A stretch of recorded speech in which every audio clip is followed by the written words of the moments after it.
Looking for diamonds for your favorite skins and recharge phases? Bonox is the solution you'll be waiting for. Top up your diamonds at the best price in the safest way with Bonox. Just create your account quickly and easily, select your recharge, and of course, use the code BNXMPL for a 5% discount.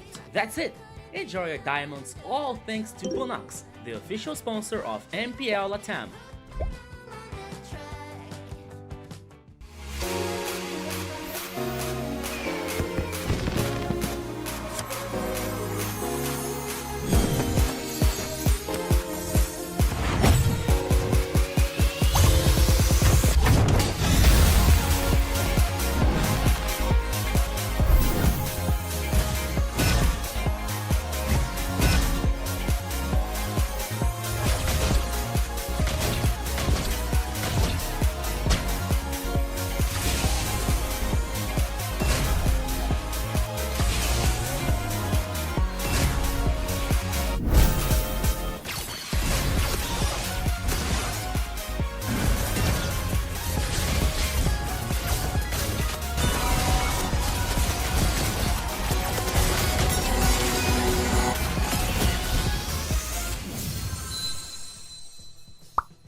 A new mode called 1 vs 1 is coming to Mobile Legends Bang Bang.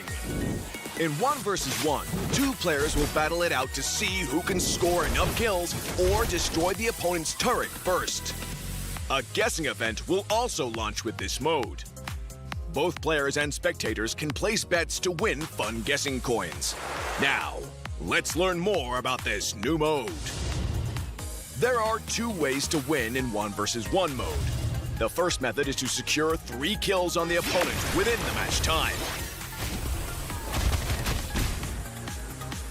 The second method is to destroy your opponent's turret.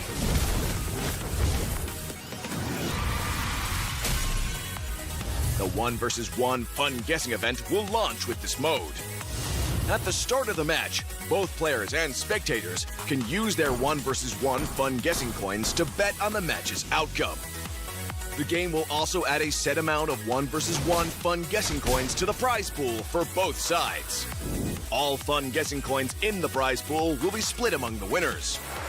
While the 1 vs 1 fun guessing event is running, you can exchange your fun guessing coins for exclusive rewards.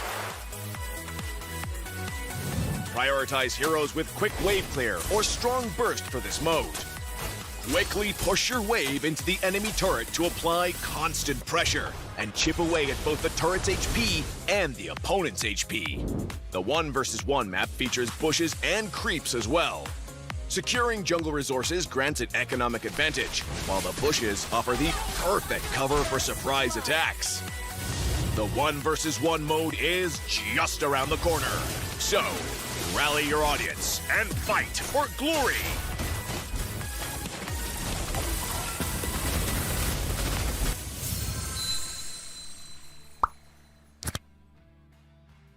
Daddy, what's a navigator? Navigators safeguard the lighthouses across the Nexus Sea. It is a responsibility that we must uphold.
covered with the lighthouses. 'Cause I am a navigator!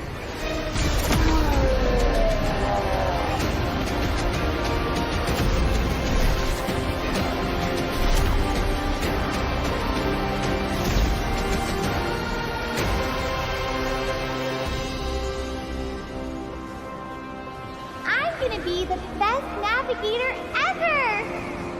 I know you will. I thought it was finally over. Until I heard the whisper of the void.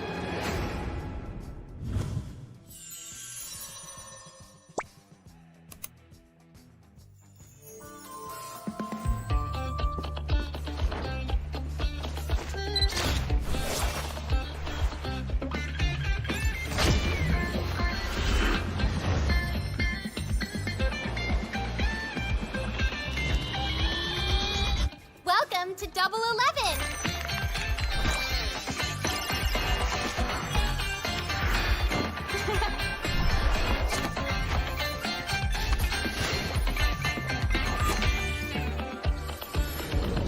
Amazing prices, amazing styles!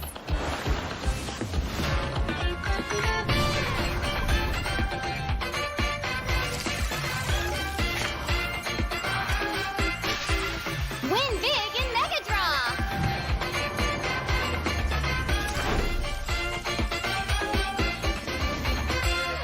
Lowest prices, incredible benefits.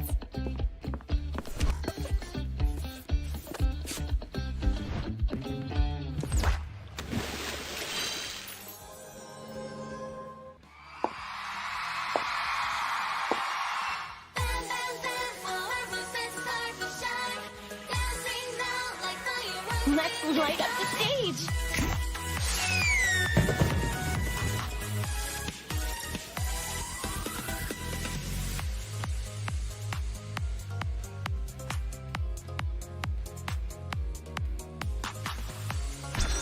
Every cheer fuels us to burn even brighter.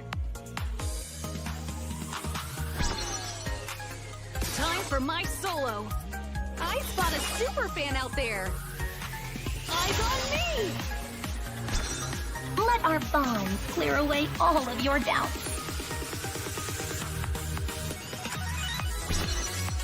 Bonds like starlit vows. Our connection spans the stars. Follow my rhythm.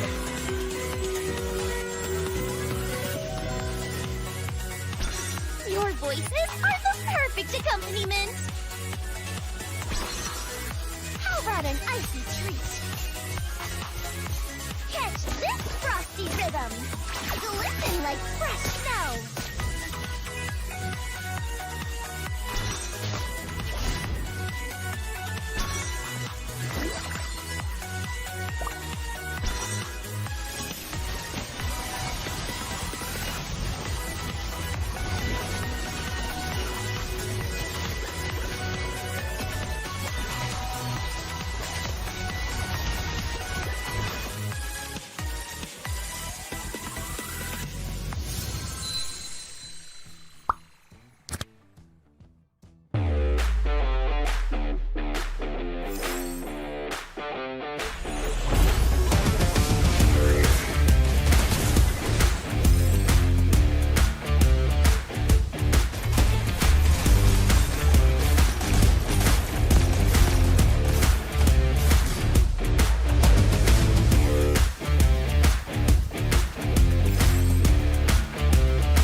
Looking for diamonds for your favorite skins and recharge phases? Bonox is the solution you'll be waiting for. Top up your diamonds at the best price in the safest way with Bonox. Just create your account quickly and easily, select your recharge, and of course, use the code BNXMPL for a 5% discount.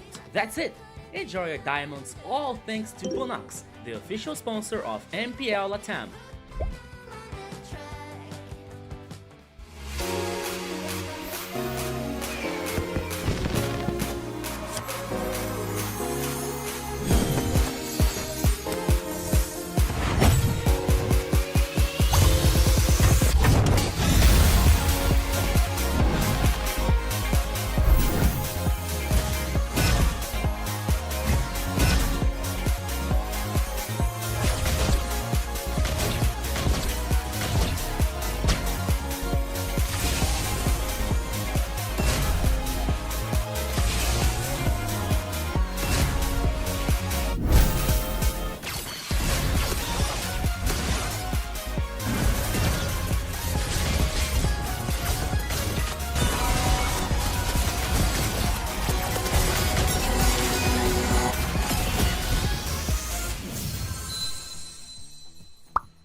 A new mode called 1 vs 1 is coming to Mobile Legends Bang Bang. In 1 vs 1, 2 players will battle it out to see who can score enough kills or destroy the opponent's turret first. A guessing event will also launch with this mode.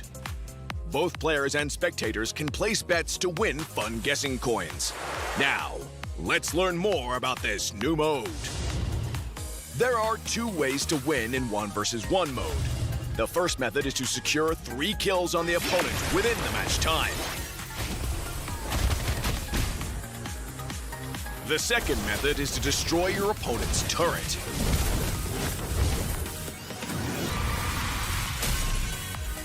The 1 vs 1 fun guessing event will launch with this mode.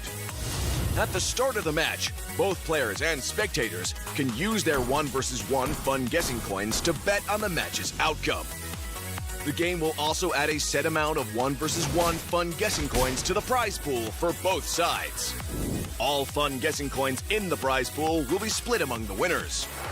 While the 1 vs 1 fun guessing event is running, you can exchange your fun guessing coins for exclusive rewards. Prioritize heroes with quick wave clear or strong burst for this mode.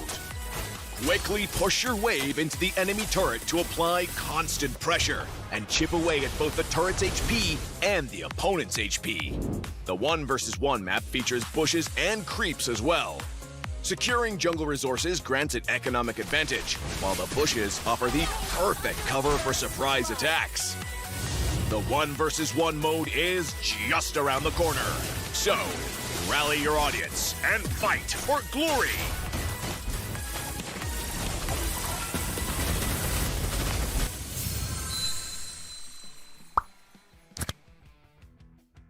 Daddy, what's a navigator?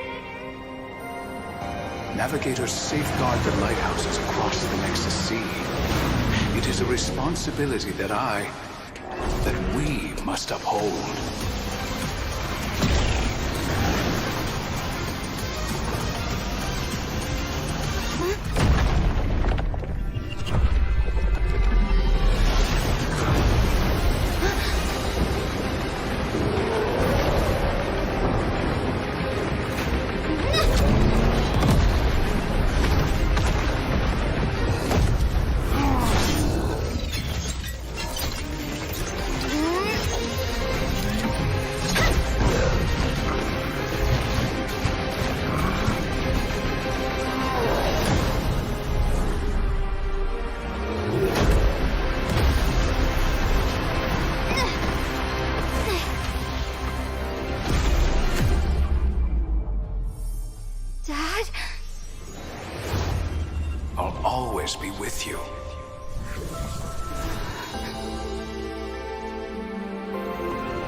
Layla!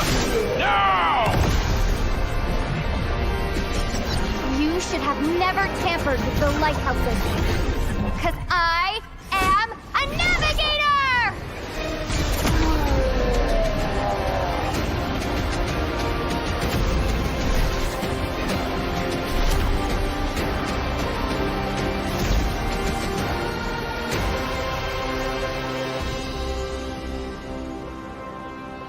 I'm gonna be the best navigator ever! I know you will. I thought it was finally over. Until I heard the whisper of the void.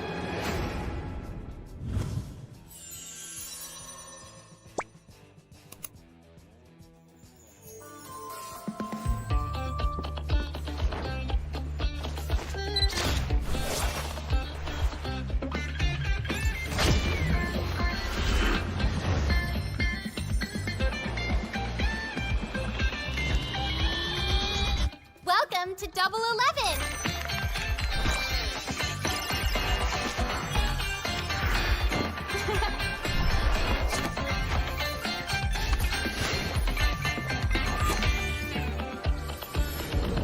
Amazing prices, amazing styles!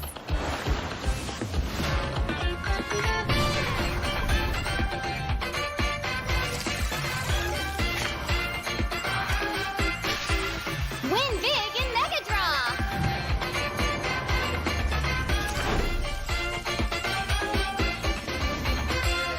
Lowest prices, incredible benefits.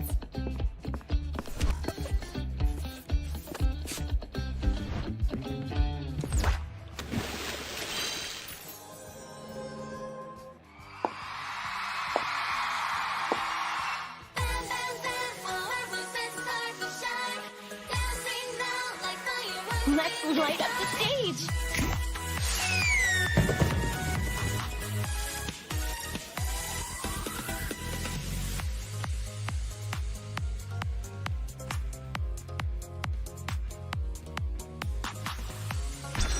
Every cheer fuels us to burn even brighter. Time for my solo. I spot a super fan out there. Eyes on me! Let our bond clear away all of your doubts.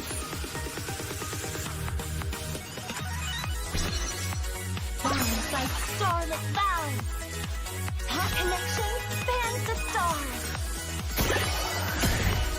Follow my rhythm.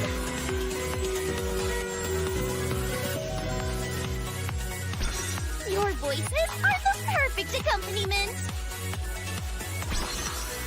How about an icy treat? Catch this frosty rhythm. Glisten like fresh snow.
Looking for diamonds for your favorite skins and recharge phases? Bonox is the solution you'll be waiting for. Top up your diamonds at the best price in the safest way with Bonox. Just create your account quickly and easily, select your recharge, and of course, use the code BNXMPL for a 5% discount.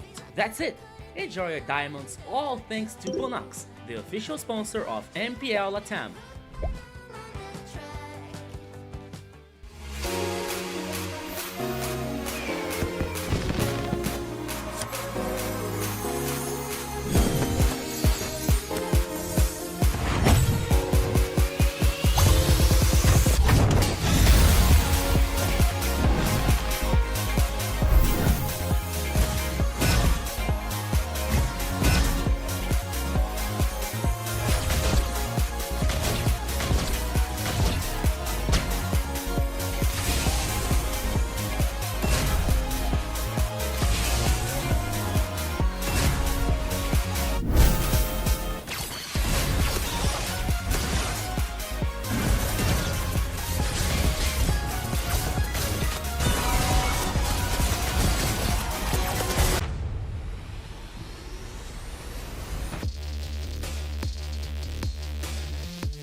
Hello, my friends, and be welcome because today is gonna be a big day.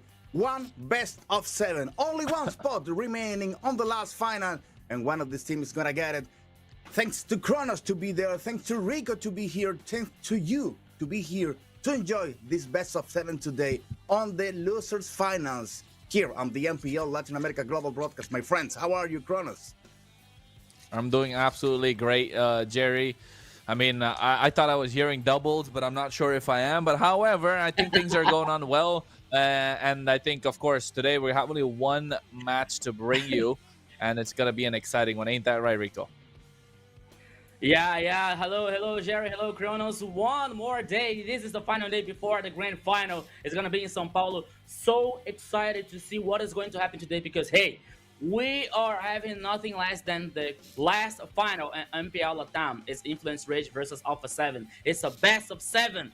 I'm waiting for everything. My expectations is way above the clouds, man. So please, Influence Rage, Alpha 7, bring us a great show today. One thing for sure, today is gonna be spicy, as the guys from Black Sentence are saying there in the chat. So don't you worry, because entertaining is on us. Maybe it's on their teams. Influence Rage and Alpha 7 fighting for the last spot there on the big finals. And also, congrats once again to Black Sentence because they are already there. And they know they need everything to beat the team that is going to be emerging from this one. Because also Influence Rage and also Alpha 7 had something there. It's a little bit hitchy there in your back. So they're not feeling well.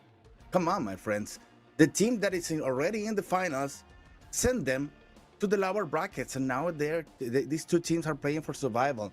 And on a best of 7, the first time we're gonna be watching a best of 7 on the global rules. So it's gonna be really interesting about strategies, about how much investment you're gonna put in every single game. So it's gonna be more than interesting to see what's gonna happen today, Kronos. Yeah, it's going to be absolutely interesting, like you mentioned, just because of the fact that it's a best of 7.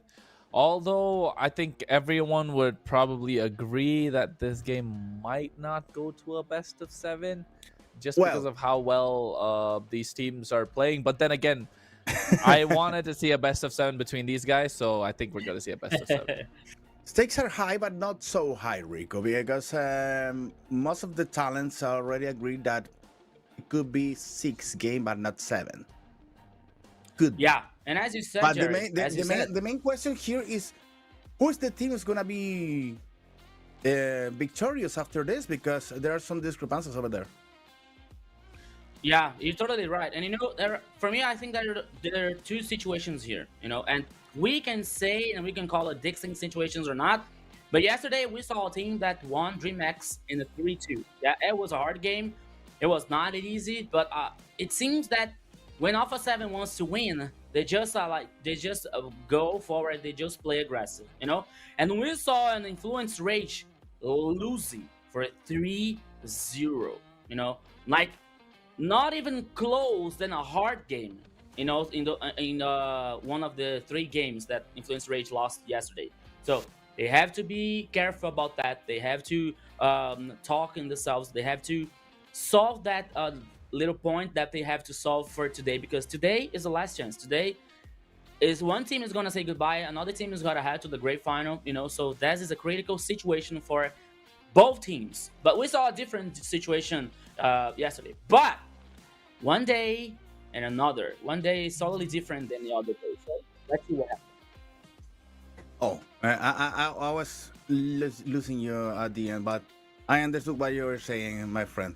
So, let's meet and say thank you to the guys who made this possible, starting with Bonox, because you know that you can power up your Mobile Legends Bang Bang adventure with Bonox, the official and trusted way to get your diamonds fast, instant delivery, secure payments, and unbeatable convenience to keep you always ahead in the game.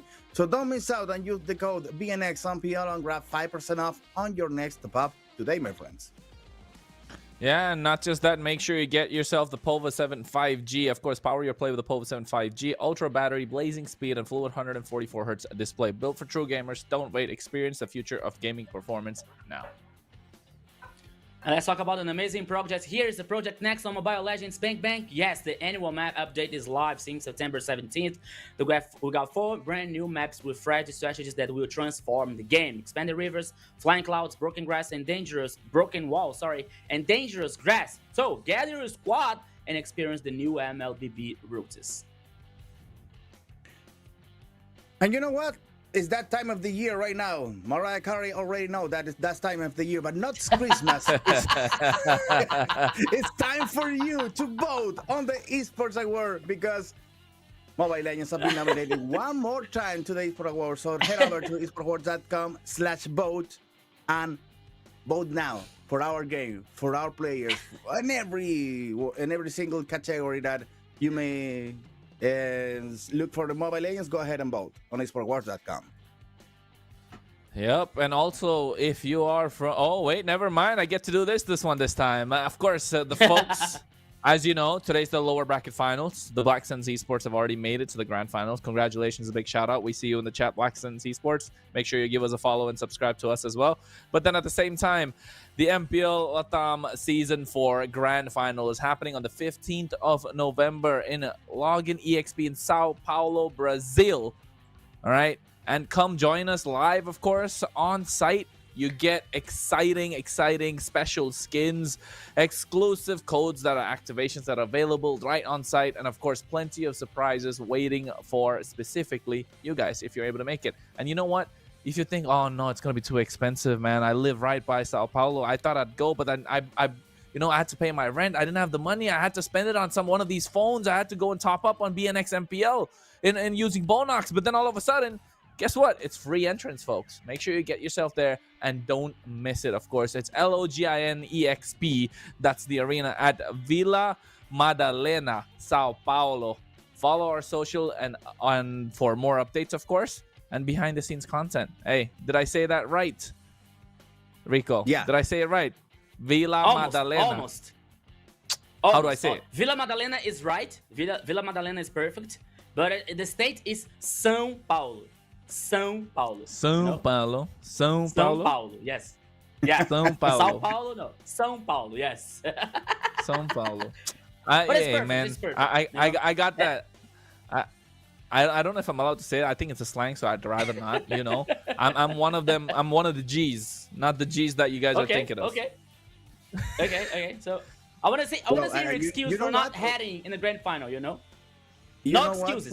I remember for the past season of MPL, with a friend of mine here in Chile, we made a viewing party for the grand finals, and was great for the players that went there because they got diamonds, they got the skins gold. So go ahead and go to the grand final because it's gonna be packed for sure.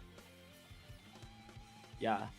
And now we are. Oh, okay, So okay. speaking about Now, diamonds, oops, yeah, it's the best thing ever here. So you are watching us in the global broadcast, Brazilian broadcast, and the Latin America broadcast. Yes, you're the main star of the show. You have the chance to get diamonds for free. Yes, you heard it right. If you keep watching us, stay tuned. You have the chance to get diamonds on your Mobile Legends account. All you have to do is keep watching, send a like if you want, and if you help us, share the broadcast and call your friends, and keep watching us. So you can send your ID and server, okay, and stay tuned. Remember, it's only for Brazilian broadcast and Latin America broadcast. You are supposed to give your ID and server. So if you do that, you have the chance. You are participating to have the chance to get diamonds in your Mobile Legends account. So we're heading for 3 goals. The first goal here with 6K of viewers. You are heading and giving away 18,000 diamonds. The second goal is 8K to 10K. We're giving you 38,400 diamonds. And the last goal is 10K to 12K of viewers here. We're heading and giving away more than 60,000 diamonds. 60,000 diamonds for you. You're the main star of the show, and I remind you always that you can also participate with us, talk to us, cheering the team, and voting for MVP of the games here. And of course, you have the chance to get diamonds in your Mobile Legends accounts. You have the chance to get beautiful skins with us. So, reminding you here on our broadcast, could be the Brazilian one, the global one, as we are here, the best broadcast ever, and the Latin America broadcast ever. Okay, so you are the main star of the show here. So, send the like, share the live, call your friends for the lower bracket final here, Influence Rage versus Alpha 7. And we're seeing the bracket so far from the beginning of the playoffs until now. We are heading now for Influence Rage and Alpha 7. The best of 7 here in the final of lower bracket. And the winner is going to face Black Sentence in the grand final. It's going to happen in São Paulo on Vila Madalena, November 15th, my friend Kronos. Man, I am just I don't know what to say. I'm baffled. I am gobsmacked. I feel like I'm missing out. I have a lower, when you know that feeling when you can feel the pit of your stomach, right? That's what I feel like right now with Influence Rage and Alpha 7 fighting it out for the lower bracket finals. It's a do or die. Usually we'd see one of these teams go into the M7. That's what we predicted in the start of the season. And now we're on the second last day of the season. Guys, we've come a long way, the three of us. We've had a great time, right, on this desk. It was an absolute pleasure. I'm not gonna lie, at first I was like, oh my god, man, I don't know how this is gonna go. It's gonna be difficult. Jerry's there, he looks so grumpy in these pictures. Rico is so nervous all the time, but Rico but then it was absolutely amazing. And I think we called it as well, knowing that these two teams will probably go to the finals. But who knew a team from the MDL will make it all the way? But then that story's not about them today. The story is about these two teams, Influence Rage, Alpha 7, and you can see how the casters are divided. Yeah, for sure. Yeah, more than so. Yeah, I'm a little bit surprised. I'm a little bit surprised because Fletcher Map and Dead already voted for Influence Rage. That regardless the power that Alpha 7 already shown us during the whole season, I think that maybe they're also you, Kronos. Come on, what happened there? Yeah, please explain yourself. Why Influence Race instead of Alpha 7? I don't know. I genuinely don't know. I just felt like today. Come on. I thought you know something. That happened. You know something. Come on, let's go. You know something. I mean, I think, okay, look, let me explain my thought process, right? Alpha 7, they've already lost to Influence Rage once in best of 5, right? Influence Rage really destroyed them. They didn't really win, like, you know, close calls. It was one game, Alpha 7 found their footing, and the Influence Rage like, okay, we know what you're playing, we know your game, instantly take it away from them. That's what it was, right? That's what Influence Rage did in that best of 5. After that, though, Alpha 7 again lost to Black Sens Esports. Not the best game. And then again, they went down the lower bracket. But then yesterday, we saw them like turn on. Like they were one game away from losing, and then they just switched on completely. Like, oh my God, Hesu had the game of his lives, right, in those last 2 games. And then all of a sudden, like now momentum's on their side. They have the tempo, they have the motivation, they want to be there. They have the PH imports. They definitely have what it takes to get to the grand finals, right? But then you look at Influence Rage. They've had a great season. They've had a little bit of bump with Hotun and, you know, whatnot with the penalty that he received. And then Kaio comes in. He doesn't have a great performance. He has an okay performance. And the rest of the team stepped up, especially Syndra and Paquito, right? And then all of a sudden, now they had a match against Black Sens Esports yesterday. And then it wasn't the best. And then they got knocked out. And especially Hotun with a terrible performance. And I think that will be haunting him. But I think we have something else in store before that, don't we, Jerry? Yeah, for sure, because today we have a best of 5. But with this, the global ban rule applying on this. Let's go to the video. Best of 7. The global ban system has arrived at MPL LATAM Season 4, and now we are going to explain it to you. In the system, a hero selected in one game cannot be used again by that same team in the series, except in a Game 7 of a best of 7, where the global ban is reset. For example, let's say Alpha 7 and 9Z are playing.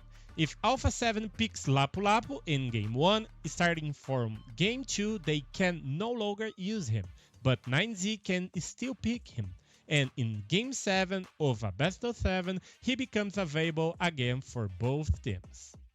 An interesting point is that global bans carry over between games. In Game 2 of a series, a team cannot use any of the 5 heroes they picked in Game 1. In Game 3, they cannot use the 5 heroes from Game 1 or the 5 from the Game 2, making a total of 10 heroes under the global ban, plus the usual 5 bans that happen during the draft. Nothing prevents the team from picking a hero that the opponent used in a previous game, as long as they themselves haven't used it already. A hero can only be unavailable if both teams have already picked that hero in the series. And in the case of a full best of 7, in Game 7, all heroes previously banned by the global ban system become available again for both teams. The global ban system brings a very interesting dynamic, either by making the draft more difficult or by opening new picks for players each game.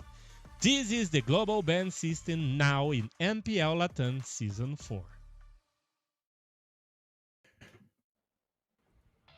Well, my friends, we already have Influence Rage over here.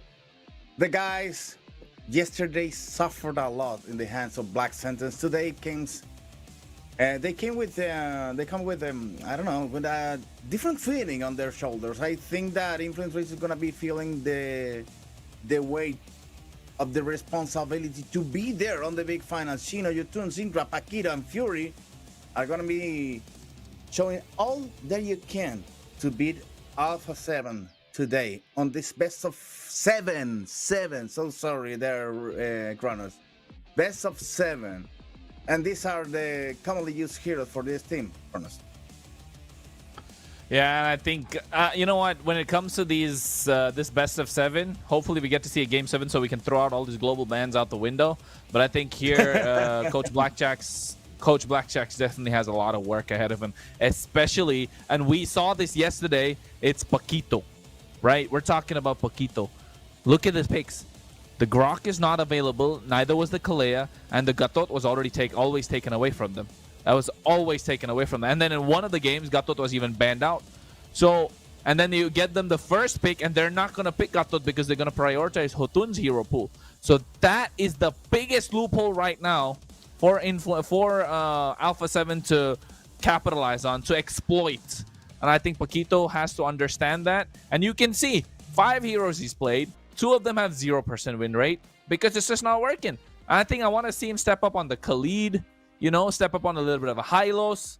I mean, not conventional. We saw him play Badang. Like, why would you do that to yourself, right?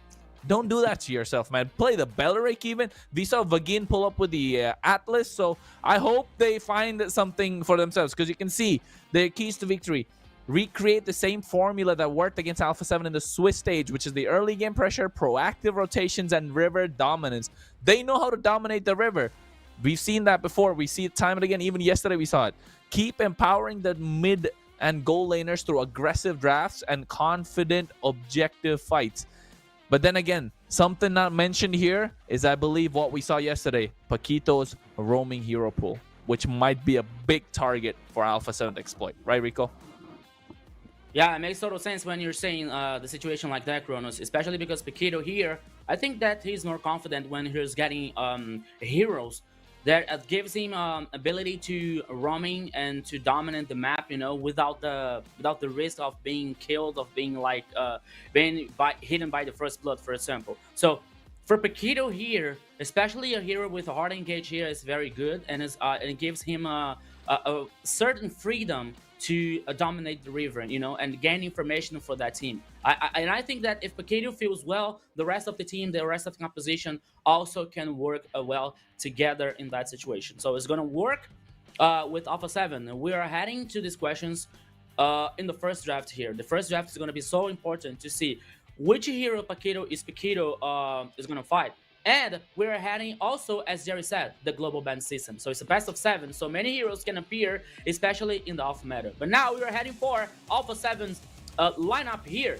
Hesu on an XP laner, Flick, the jungler, Frost La Neve, the mid laner, Luis, the roamer, and Gusta Lagusta, the gold laner here, one of the stars of this team. Alpha 7 heading for the redemption, heading for to be on the grand final on November 15th in São Paulo. So the confidence they have, they won, they beaten DreamHack yesterday. So we're going to see how much and how is the mentality of Alpha 7 today. So the darkness is the coach. And we're seeing now the commonly used heroes, especially with Hesu here with 100% with Fabius and Newzong. We saw him playing very well yesterday. A Flick here, which has a dynamic win rate, especially with assassins such as Hayabusa and Joy. Insushin comes with 100% win rate so far. We're seeing Frost La Neve, as we were saying yesterday, about like the protagonism for mid lane Frost La Neve. So when Frost La Neve picks a hero which is more support, I think that he doesn't perform so well if he picks a carry hero. So for him, a Zunshin, an EV, or even Barca, okay, 40% of win rate is just a little low for 5 times a play, but still, it's very important for Frost La Neve to him pick a hero who can be carried. Luis here comes with a very good win rate percentage here, especially when he picks heroes with a hard engage, such as Grok, such as Scalia, for example, or Hylos with the Glorious Path. Gusta Lagusta, the gold laner, which is very solid. 85% here playing with Bruno. So the question is Influence Rage let Bruno open? Okay, Bruno is not a prioritizing here for a banning and the draft, but we're seeing that Gusta Lagusta is one of the comfort zone for him picking Bruno. So let's see how Influence Rage behave in this draft composition for today. Alpha 7's here, kick to victory now. Find a clear resource identity. Avoid splitting gold and XP between carries, so one can truly scale into a late game with condition. Strengthen early coordination between roamer and jungler to secure map control and neutral objectives. So there's a very interesting situation here, because we're having so many times that Gusta Lagusta playing with Bruno, which has a very strong early game. In the mid to the late game here, he can play solid and he doesn't compromise the situation, especially when it's coming for the composition. So we have to see how Alpha 7 is heading for like this key to victory. Okay, we have to focus and we have to prioritize 1 of 2 lanes here to be carried and secure interesting scale up for late game, Jerry. Yeah, and this is the matchup, the head-to-head that Kronos was talking about, especially in the person of Paquito, because these 2 roamers are going to be playing an important part here on these matches today, especially Paquito, that yesterday had, I don't know, it's the worst day of the whole season, but maybe one of the one of the bad ones because almost nothing worked with him, especially when they picked up ow! I almost forgot. There was one hero that was so bad for him, and Paquito got fuggish the whole time. So Kronos was talking about that.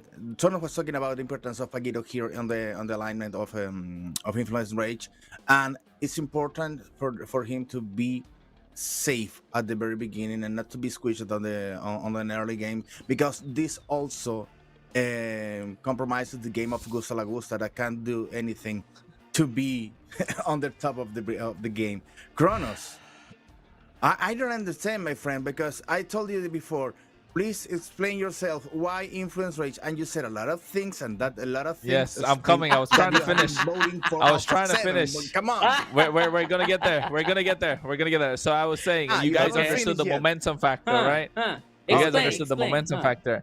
My only thing now is when we get to the main part of the games, right? Influence Rage have adapted quicker than Alpha 7. That's one thing I like to say. Yeah. And I just feel like between their drafting skills, there's one thing that's Paquito's hero pool, of course, is we've seen the damage that's already done by Black Sense, so Alpha 7 are going to exploit that. But one thing that Influence Rage will also exploit is that Alpha 7 is not going to pick a fighter in the goal lane. They are going to play marksman. Yeah. And Hotun plays a really good Lancelot. We've seen it throughout the early stages of the season. Yesterday was a performance, right? Not the best.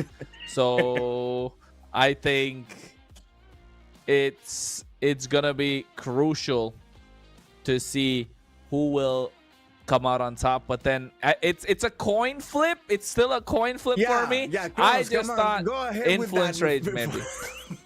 You better go with that, because I don't know if you're trying to over-explain yourself, but you're not doing it, my friend. You can't explain your pick today. I don't know why. Maybe just a hint. I don't know. Maybe it's just a hint. You might say it's okay. No, my heart still wants Alpha 7 to win. So right? why? but my mind just saying Influence Rage. But my mind just saying Influence Rage gonna win. The momentum is also better for Alpha 7 because Alpha 7 comes after winning, and now Influence Rage was wiped out yesterday 3-0. Well, let's go. Let's meditate a little bit. Meanwhile, we're going to the video. Fala galera, aqui é o Caio da Influence Rage e chegou o momento do duelo mais esperado, e pode ter certeza que a gente vai dar o nosso melhor. Nos vemos em breve e hoje é dia da Rage mostrar o porquê que nós merecemos chegar aonde nós chegamos. Melhor virem focados porque hoje não vai ter espaço para erro de nenhum dos dois lados. Marca a presença no chat e já manda aquele Go Rage. Go Rage. There's a little bit. There's a thing that is very important on what he said. We are not going to commit any mistakes again. So maybe they are aware that yesterday there were some mistakes on the match against Black Santos, and today they are going to be playing carefully because also Alpha 7 on the papers looks like a bigger guy to be facing. So wow. Wow, this is gonna be quick. Okay. Gato Chacha, Lapu, and Sushin already, they're very aggressive on Influence Rage, especially on the middle lane. But what about Alpha 7? Are you already picking up the Yisun Shin and the Hylos? All in for Alpha 7, my friends. It has to be Kimi here, right? Kimi. For Alpha 7. Yeah, it has to be. And if it goes Kimi, we can see 3 marksman composition for Alpha 7. My friend, it could be a knife and save the Kimi for later. Don't you forget that it's about 7. Yeah. That makes sense. If they save the Kimi for later, there's not enough damage. Against Zushin. Yeah, against Zushin. Oh, Esmeralda. I don't know. Okay, maybe they were... Maybe they were waiting for Fredrin, the possible Fredrin in Influence Rage composition here. I think No, I the mean Esmeralda eats up Lapu Lapu alive, right? Late game because of the shield. Okay, Same okay, thing with the Jushin okay. also. So it makes sense to me. I just feel like Kimi would have been so much better just because like now your only damage source is this Isun Shin. And please, I think Influence Rage are not gonna ban the Angela.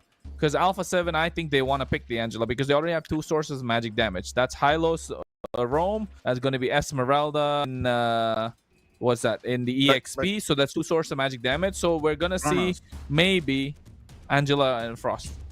maybe Alpha 7 wants to influence Rage to believe that they want to pick the Kimi, so they force it to ban Kimi and to pick something else, to waste one ban on Kimi. What's it gonna be apart from Kimi here? Like Jushin's already gone. Frost don't play Selena so much. He plays Novaria. Okay, see Angela. I told you Angela's gonna be banned out. I don't know if it's the time for Novari, especially because you have a guy to Chacha and Labu in the front row. So you have the Sushin that gonna be receiving all the damage, but it's not so important to be facing on Novaria to Sushin on the middle lane. Should be important if Influence Ray had some jungler that is squishy, so he can receive a lot of damage of the headshot of Novaria from long distance. So I think Novaria is a nice pick, but especially when you have squishy heroes on the other side, and it's not the chance today. Hey, take a look at the bans on Alpha 7 because they banned Hayabusa and also the export. Okay, okay. We're focusing on jungler here. But Yeah, I don't think that Angela's junglers. ban here was a good idea, no? Because despite Oh, this, look at that! I think despite that. Angela, Look at the Ruby. Look at the Ruby ban. I think they're calling that Gusta Lagusta has been practicing Ruby in scrims. The Ruby Gold. They banned the Ruby Yeah. because they want to put Isun Shin hyper carry. And that's taking the. But you had already been saying that Alpha 7 is not gonna pick the Ruby on the gold lane, and now they. I've Yeah, never but I seen think this Gusta. is this is hidden information. This is Yeah. new information New because news. that's why you banned the Ruby. Fresh news. Fresh yeah, news. that's why Bruno, Kronos give me- voted for Influence Rage because he knows something. Yeah. Give me Bruno. Gusta Lagusta Bruno. That's a given. Unless Influence Rage take it. What's Influence Rage gonna go here?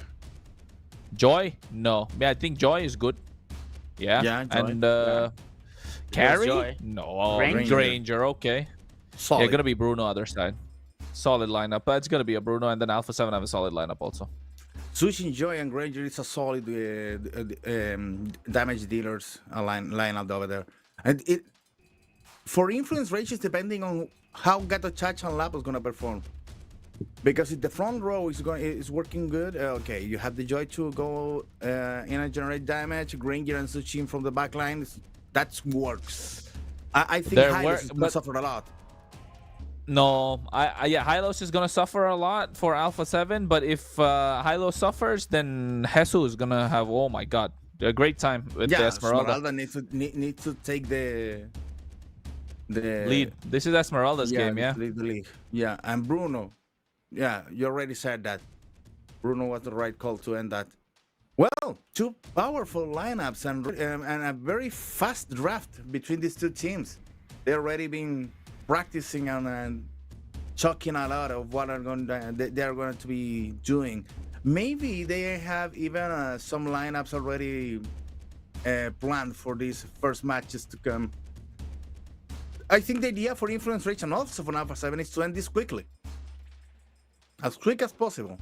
Because if this extends to game 6, to be on a game 7 is going to be a lottery. Especially because in game 7, you have the whole heroes available one more time. So that should be very interesting to see. Let's check it out, my friends, because we're heading to the game 1 between Influence Rage and Alpha 7 in the voices of my friends Kronos and Rico, heading to the best of 7. Please enjoy and relax because this is gonna be taking some time to deliver. 5 seconds till the enemy reaches the Yeah, battlefield. yeah, Yes, yeah. it Let's is.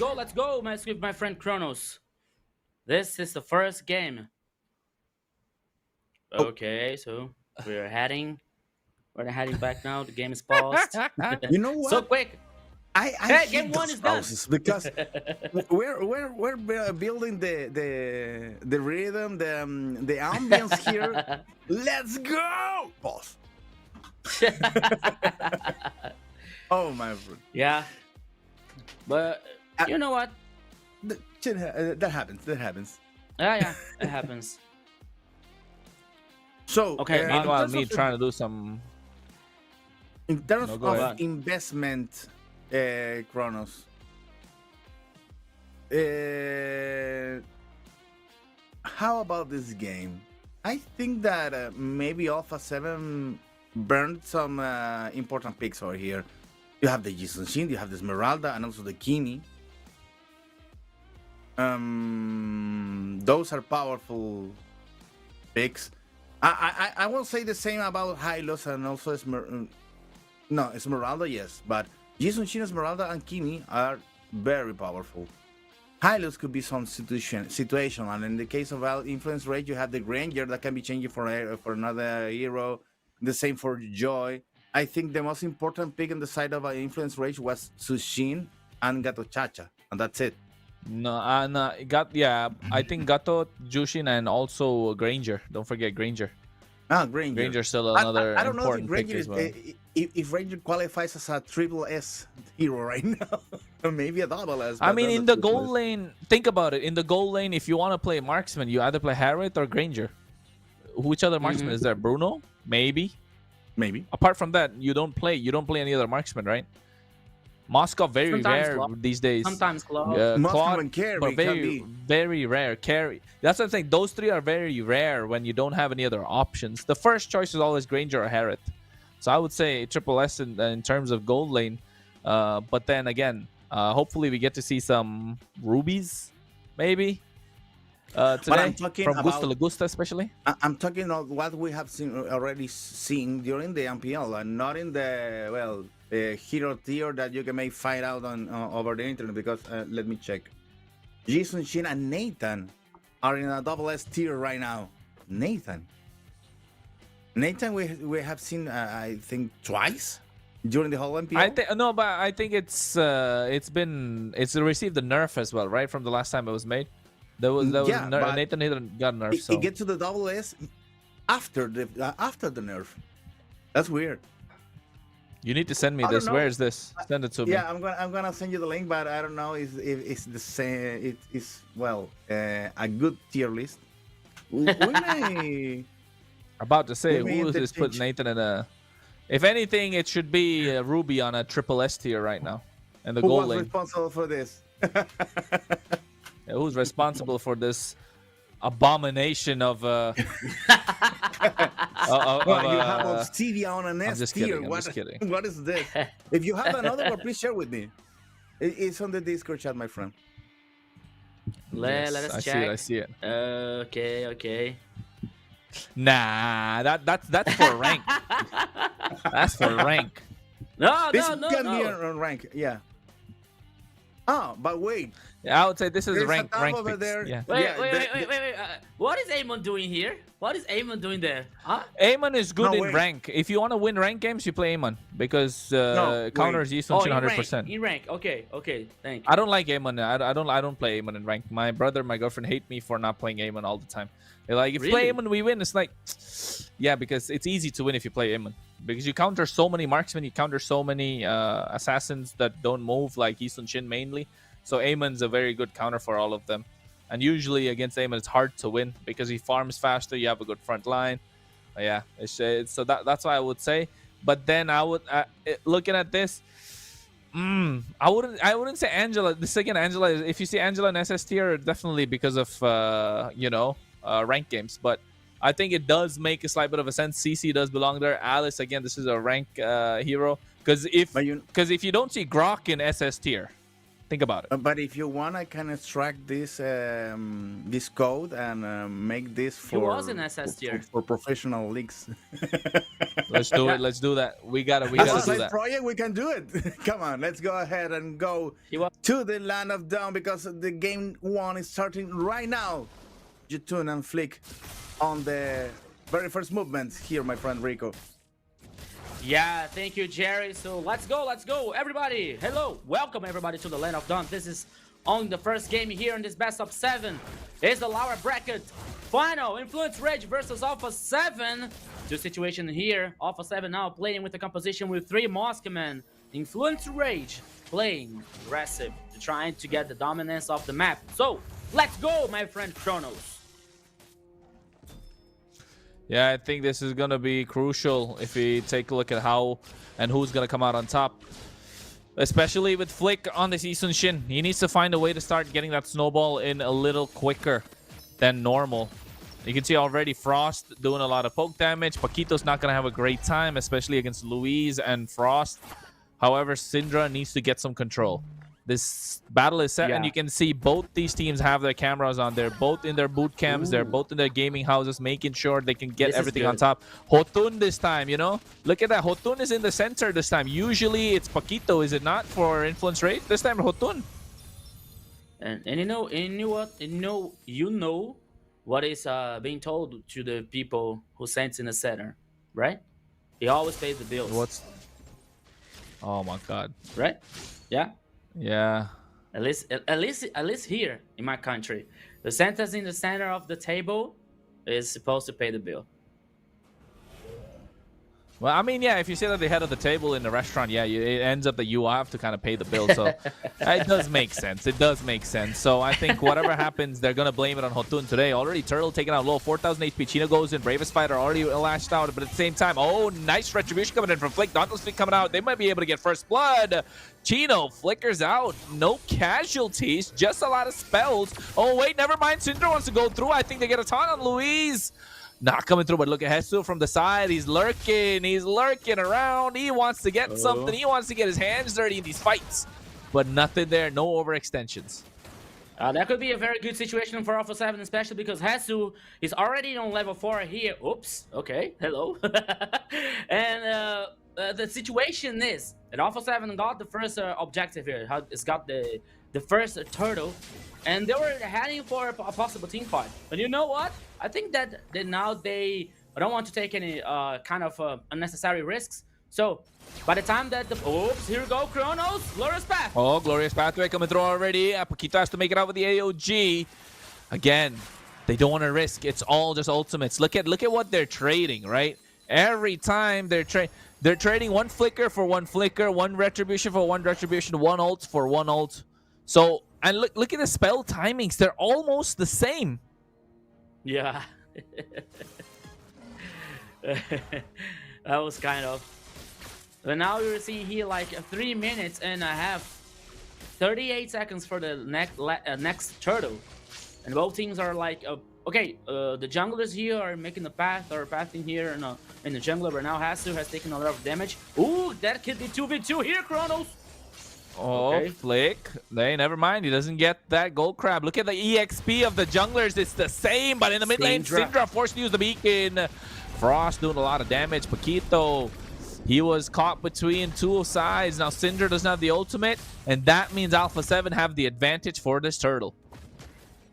Yeah, and we can tell about the advantage here, especially with this composition with 3 Mossmen, because the range here, that could be a good thing for Alpha 7, but now oh, wait, never mind. Going in, Glorious Pathway.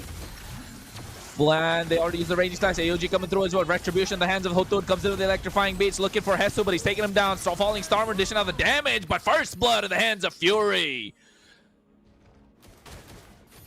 Yeah, first turtle 4, Influence Rage, and also the first blood here. And I think that in that last team fight, I think that there was lacking damage for Alpha 7, you know, because all players were together, but still, Influence Rage players, they were so tanky, they were so resistant. And now here comes the possibility that the first turret here in the top side in favor for Influence Rage, but Chino, oh, Hesu, oh wait, is trying to defend here, and it works very well. Hotun, okay. Yeah, Hotun almost able to get Hesu right, but I think diving on the turret too risky. Paquito here trying to defend his own jungle. Alpha 7 want to get this bear. They want to get this lava golem. I think at this point, ooh, wait, Flick, they're playing it in and out. Hotun comes in finally. I think Alpha 7 are going to give it away. Oh, wait. Syndra taking a low. Chino comes in from the side. You can see the flank coming in as well. Bravers fight already been dished out. Syndra goes into the Crimson Beacon. But again, just trading ultimates. But look at what Alpha 7 haven't used a lot of ultimates there yet. So it's good news for them. So the next engage we can expect from Alpha 7. Yeah, next turret is still in the top side. Both teams now are like, okay, after almost 6 minutes, actually. Holy now has just a little bit higher for Influence Rage, and suddenly they got this advantage, especially because. Oh. In 2v2, wow, Gusta are taking a lot of damage from Fury. And now look at Hesu though, he's doing so much. Hotun, getting the rhythm down. No beats unlocked yet. 5 seconds under the turtle. They're just trying to bait something out. Flick trying to poke somebody down. Turtles up. 5-man rotation made in. Expanding Rivers, making sure that happens. Frost has to flicker out of harm's way as well. Louise making sure he runs out, but there it is to use the Revitalize. Chino goes in. The Braves fight. A Raging Slash being used up. Glorious Pathway, but Fury gets another kill in his pocket. 2-0 Influence Rage. Otun comes in, has a rhythm, goes for the beats as well, looking to get something down. Retribution not used up yet. They're still looking to get the turtle. Flick already got the Donald Flick coming in. Hesu is doing everything that he can. Fury able to get the tower in the mid lane. Now they're looking to get Hesu as well. Electrifying beats. Hesu flickers out, but guess what? In the pocket of Fury, killing spree. 3 kills in the pocket of this Granger. He should have 30 stacks by now, and Alpha 7 look like they're in trouble. And all goes for Influence Rage here. Chronos, the turtle, the advantage. The gold lead now is almost a 3K for Influence Rage. The situation for Alpha 7 is not so good. We're not having their engage from Alpha 7. They're always, it seems like they're always trying to run from a team fight. They're always only trying to guarantee the objective. But Influence Rage always playing forward, always playing aggressive here, are taking the advantage. Especially now with that composition, especially with the kills. To a Fury. 3 kills. All the 3 kills for Influence Rage so far. Heading into the gold laner's hand. Granger is getting stronger. Hunter Strike. Sky Pierce. It is good now for accumulated stacks for this Granger. Once again, the situation for Alpha 7 is getting critical. Even in the first game. It is critical, but look at the top side. Chino comes in. I think he's going to be taken out. He goes with the bravest fighter. Yes, he's down and out. Frost able to get that 1 kill. Alpha 7, I think they need to run away. Hotun comes in for the re-engage. Look at, oh my god, what an AOG. Everyone has to move out of harm's way as well. Hotun in the back line onto Flick, but the damage already dished out. They lose Gusta Lagusta, and Hotun traded. So 2 for the price of 1. And I think Alpha 7 are losing a lot more on the bot side. Fury has been working on the turret, and he's already got 3 turrets so far for free. That was a good response from Influence Rage, you know, even that they lose the players on the team fight in the top side, but Fury was splitting up in the bottom lane. He took the turret number 2. That means more map domination for Influence Rage in the first game. Alpha 7 here has to, you know that in the last team fight, it was not like a real team fight, you know, because there was 5 players for Alpha 7 only to take out Chino. And the response for Influence Rage was immediately, you know? So, now, here comes the first Lord. Influence Rage has a better position here in the map. Domination, but we are waiting for Alpha 7 to try to contest or trying to find back this important objective. But that could be very dangerous for Alpha 7 so far. Yeah, I think game number 1 is going to start setting the tempo, and you can see Influence Rage already found theirs. They found the way that they got to move, but you can see Conceal Play coming in as well. They go to the bot side. Gusta Lagusta should be able to make it out of harm's way. So at this moment, I feel like topside's going to be the next target. I don't know if Flick wants to commit to this one. Chino moves away. I just feel like this Lord is going to be so crucial. If Alpha 7 get a good defense and a couple of kills, they'll be able to bounce back because Influence Rage already have about 4.5K gold lead ahead of them now. Yeah, the gold lead here almost goes for 5,000 for Influence Rage. And more important of that, now we got Malefic Roar for Granger. That physical damage penetration here for the gold lane is very good. Only Gusta Lagusta here only has claws in the Berserker Fury. This Bruno has to take 1 more item here for the power spike to be more impactful on the next team fights here. So Influence Rage knows that situation, and they were heading only for playing together and only for more map dominance. There it is. The turret number 2 in the mid lane now has been taken down while the Lord is heading in the bottom lane. And now Influence Rage is trying to synchronize some minion waves here. They can cause more pressure in Alpha 7 composition. Yeah, and all the pressure's coming in from Fury as well. Look at Chino, goes with the Bravest Fighter, looking to zone everybody out. Traction Pulse misses, nobody catches. Now the Lord has already taken down the inhibitor. Not looking good for Alpha 7. We're looking at less than 12 minutes in. The Holy Shield was popped already, and they were willing to give away the tower on the bot side just to make sure they don't give away any kills. So I wouldn't say it's a good defense. It's a good penetration from Influence Rage. Yeah, they already had super minions on the bottom lane here. We still have the Holy Shield and the turret and the mid lane and the top lane here. But the question is the last line of defense for Alpha 7. We're heading for 11 minutes in the game duration so far. And Bruno still has only 2 items. Okay, we're seeing Kimi with the glowing wand and the Infinity Glaive. And Sunshin here is a well done here with items. Endless Battle, War Axe, and Hunter Strike, but it's still like Flick is.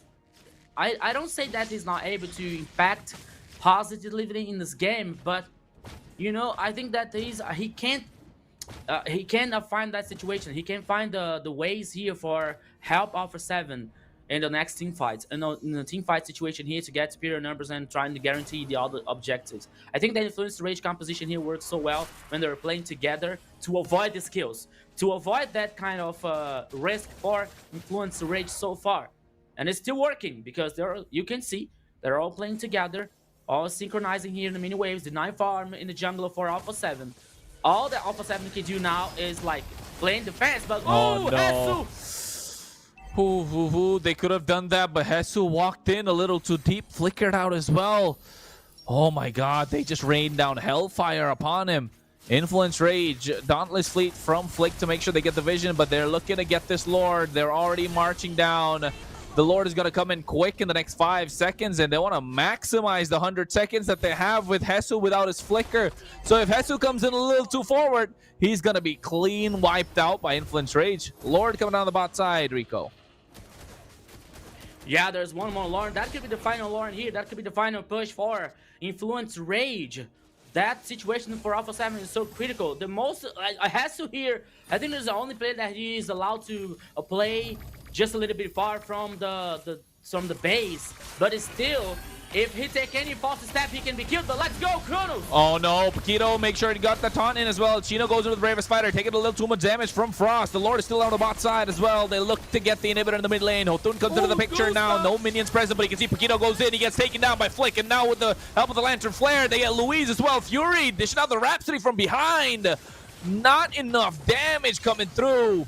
Not enough to take everybody down. 5 still standing tall for Alpha 7. I think Rage will have to give up the pursuit of the topside inhibitor as they lost Paquito. Really good way to try and defend Alpha 7. Yes, they defended, but they're losing towers. They're losing turrets. And slowly, the goal lead is still starting to slip away. 6K in the pockets of Influence Rage. However, look at the gold. Right, they're 6K ahead, but Flick is still up top. Flick still has a lot of gold. As long as Flick is alive, it's going to be Alpha 7's games to lose. Yeah, Kronos, it is only the first game here. So we see now there's a good defense. That was a good defense for Alpha 7, but still, the situation is very good for Influence Rage. Now they're heading for the red buff here. Flick has to be careful. They're all players here on Influence Rage are playing together. Okay, now he stands the danger.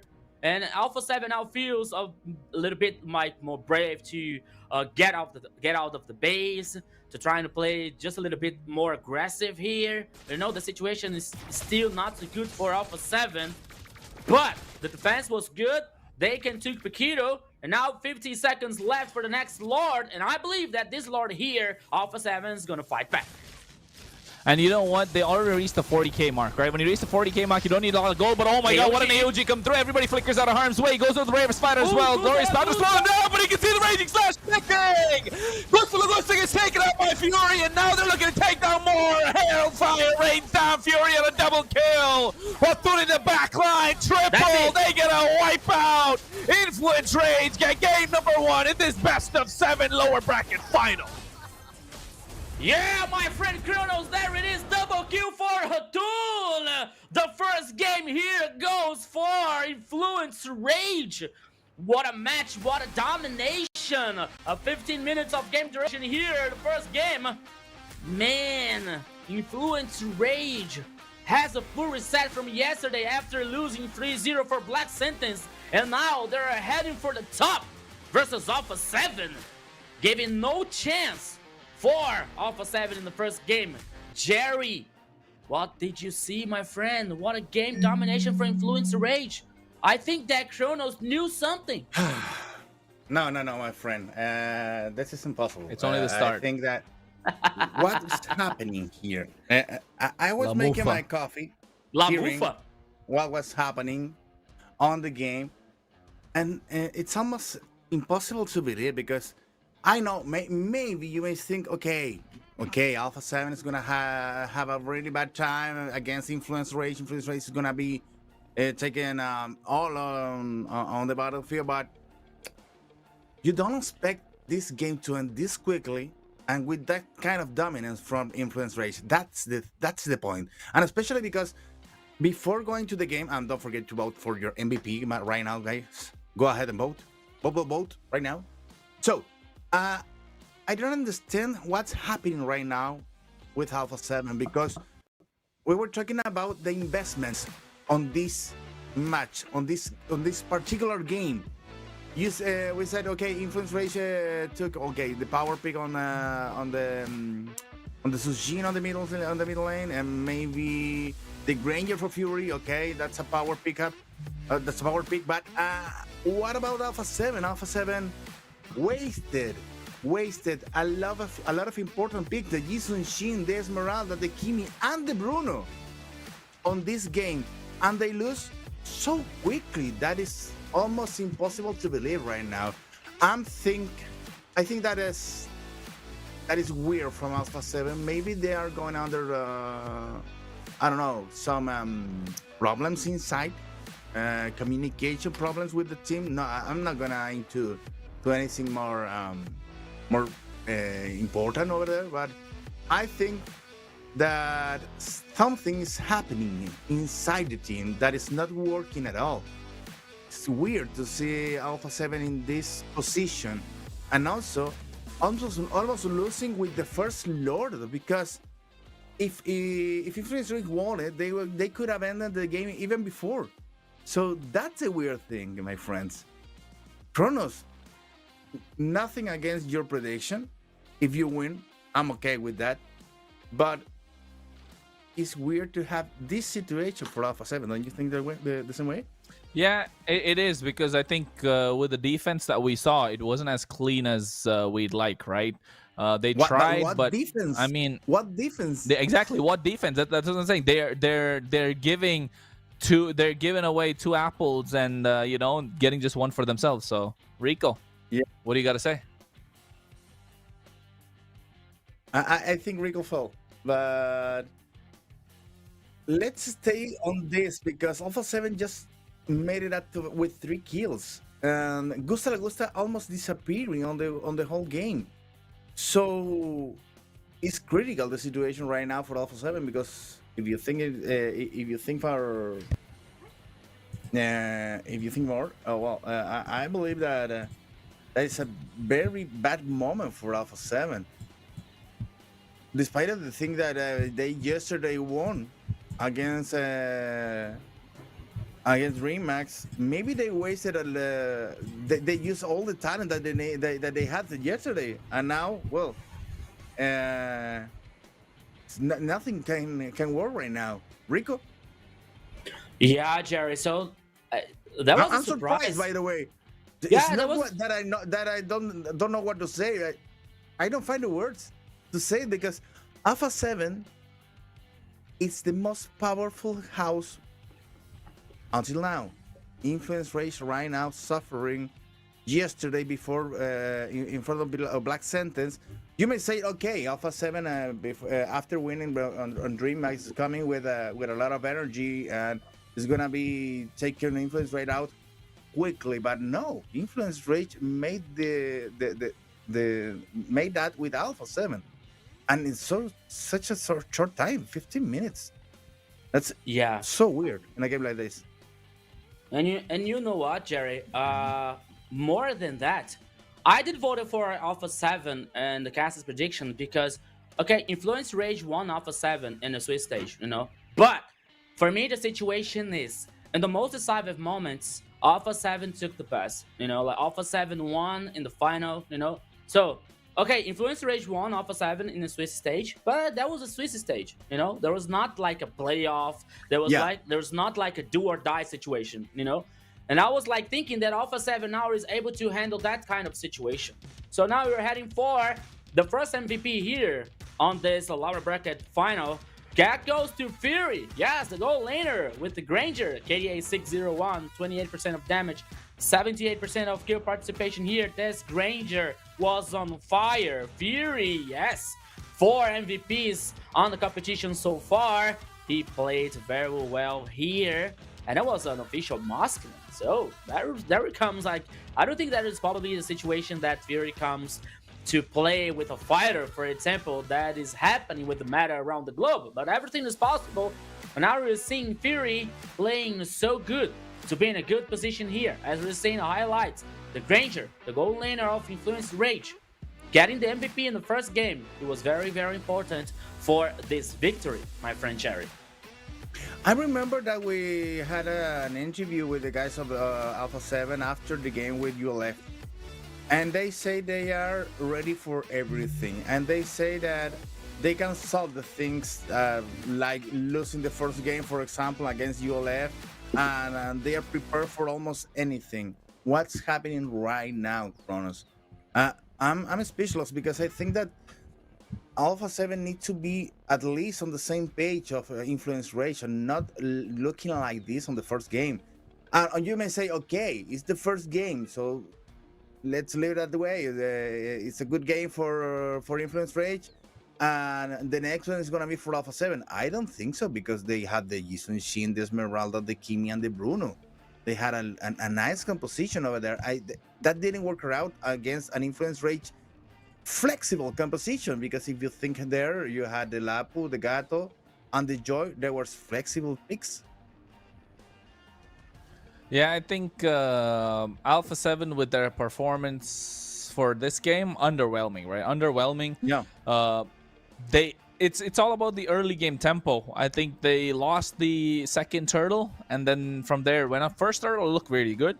Second turtle, it just got completely haywire, and then one slight bit of a mishap, Influence Rage just took control of the game. That's the difference. I feel like when you have two high caliber teams going against each other in the LATAM region, of course, we're gonna see that smallest mistake in rotation, one small step, it's gonna cause a change. And even in the game, I remember I was calling out that they're trading. Right, they're taking small trades and they're turning it bigger.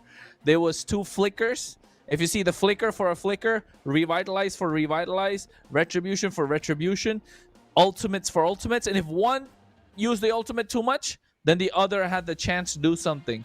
So Alpha 7 had the chance one time to try and create an initiation. It just didn't work out later. And I think for Influence Rage, they were actively looking to engage. Right, because they have the initiators for it, but Alpha 7 just were not able to kite back. Well, yeah. One more thing, we can't let them Influence Rage performance. My neck hurts. I was like, whoa, yeah. Because zoomed in. I was like this during this game, like looking at my screen so closely. Well. Despite of all this, kudos for for you, my friends. Wow. This is going so quick. What game is this one? Come on. First game, so quick for Influence Rage. After first game, already beat the first goal. Congratulations, guys. There, you at home. Because it's all about you. And go ahead and type your ID and server on the Esports channels. But what Esports channels? On Spanish and VR channels. Come on, go ahead. Open a new tab. Come on, you can do that. Open a new tab. Yeah. Type your ID and also your server so you can get into the raffle. Yeah, guys, thank you. Thank you for all of you as your main star of the show. So it's only the beginning. We already hit the first goal in only the first game here, so all thanks to you. And remember, you can send your ID and server on the Brazilian broadcast and the Latin America broadcast. Okay, so send the like, share the live, call your friends. This is the final of the lower bracket here, Influence Rage versus Alpha 7. The first game, the first goal. Let's go, Kronos. Well, the thing is, I don't know, my friend. Let me end the idea here, because Influence Race is not a bad team; it's a good team. It's the one of the three powerhouses right now in Latin America, and maybe Influence Race wasn't the best one, but should have been the one of the two powerful ones. Now fighting out there in the lower bracket, but against Alpha 7, it looks bigger right now after just the first game. Let's think about that a little bit. Meanwhile, we're gonna be watching a new video about these things. Oi gente, aqui é o Frost, midlane da Alpha 7, e hoje é dia do confronto mais esperado da MPL Brasil. Só Alpha 7 versus Influence Rage, hoje no campo de batalha. Bom, mas não esperem muito não, viu? Não esperem um jogo de final, porque basicamente vai ser o mesmo resultado da última final da MPL. E você vai ter que deixar o replay salvo para ver o que realmente aconteceu dentro do campo de batalha. Mas bom, fiquem ligados na MPL 5 horas da tarde que o jogo vai ser quentíssimo. E eu conto com o apoio e com a torcida de todos da Alpha 7 com a hashtag GoAlpha7 no chat. E vejo vocês no campo de batalha na Terra do Amanhecer. Beijão do Frost. What was the result on the last finals? Yeah, 4-3. you mean yes, a Frost is not wrong, you know, because if you reach the same result, it's gonna be 4-3 for Alpha 7. So it's Yeah, still, but they started still the winning game, or you know? losing? They started winning or losing? That's a big question over here. I don't remember. They it, started to be with honest. losses. Oh, with Yeah, losses. next They match. started with losses. Okay. Oh. Okay. So let's go But now. I don't We're know. heading for the draft of My the second friend, game. I still have the bad taste that that Alpha 7 invested so much on the last game, but let's erase that from my mind and go ahead and focus on the next one, because Influence Race looks so powerful. I hope for Influence Race also to be on the top of their levels, and as they are showing right now, especially after losing 3-0 yesterday. So it's good for them, good for the enthusiasm over there. Okay, first months, Alpha 7. Well, Kalia is practically no beer. It's not gonna be appearing on the first games. I remember that We're not gonna see Kalei and Grok. I don't think we're gonna see Kalei and Grok full series. Yesterday we saw Grok, but after game 4, I believe. Yeah, I think That could Influence be, Rage that could left be. it open for Influence Rage left it open to see if Black Sense would let it through, but Black Sense didn't let it through. They went first pick Grok, so I think we're not gonna see a Grok this series or a Kalea. Lancelot. Lancelot for Alpha 7. That's a power pick right now. Starting, Yep. pulling up the big guns. Okay. Isun Shin. Isun Shin Yeah, Rage? that could No? be. It's Black- open. Ancient Small Sheen access and banned. Ancient Sheen Box is is banned? already banned from Alpha 7. No? Isun Shin, no? I think No, I don't think they need to go Isun Shin. They can take their time. They don't have to rush it. They can go third pick. They can cook this jungler. Hylos, pick. maybe. Oh, it's a good idea. Kimi also good here, but not against the Lancelot. They need, yeah, Yuzhong. Oh my god, nice. Yuzong. I forgot Yuzong Yuzhong here. is great. Yuzhong is Yeah. great. Slowly come back into the meta now. Like Yuzhong, we're seeing from Yeah. first half of the season, it's come out more. Selena Syndra with I was- Selena. I was Syndra. about to say that Kronos, because Yusong is appearing on the past 2 weeks of this Yeah, MPL. everywhere around the world, not just LATAM, all around the world. Yuzhong has gotten so much stronger just because Yeah. of how the EXP laners, all the other EXP laners have slightly started getting nerfs, and how the meta has slowly evolved into double fighter. So you need more damage coming in from the EXP lane, so Yuzhong just automatically appears. Yeah, Great. so And right. Selena. Kronos, Yesterday yes. we saw Selena that didn't write so much, Great but thinking. right now in the company of Yusong, that could be a little bit different, right? Yeah. Just waiting for the answer for Alpha 7 here. Maybe. Okay, Show and Lapu. Right, okay. We got Luis. Show wasn't looking good enough yesterday, but in the hands of Cho Influence EXP. Rage. I think this. Cho- No, wait, this Cho Rome. Yeah, this is gonna be Cho Rome, or it can be Cho Gold also if Gusta Lagusta plays it. For a second, I was confused what Kronos said. Like Cho XP. And They say, played what? Cho Gold. They played Cho Gold. I've seen it. I've seen it at MPL. I think PH or Indo. I'm not sure. Even though we crowned today MPL Indo champions. But against what? Onyx Philippines. I mean Onyx Indo. But against what? On the other Alter side. Ego. Against a Ruby? Oh no, here Oh. Cho. Yeah, against Cho against Ruby is good. Yeah. Because against a marksman, it doesn't look like that could Oh work. no, against Marksman is good too. It does a lot of damage Yeah. in the early game, Cho. Yeah. Ooh, Fredrin. I like this. Fredrin, Juson, and Selena, that looks strong.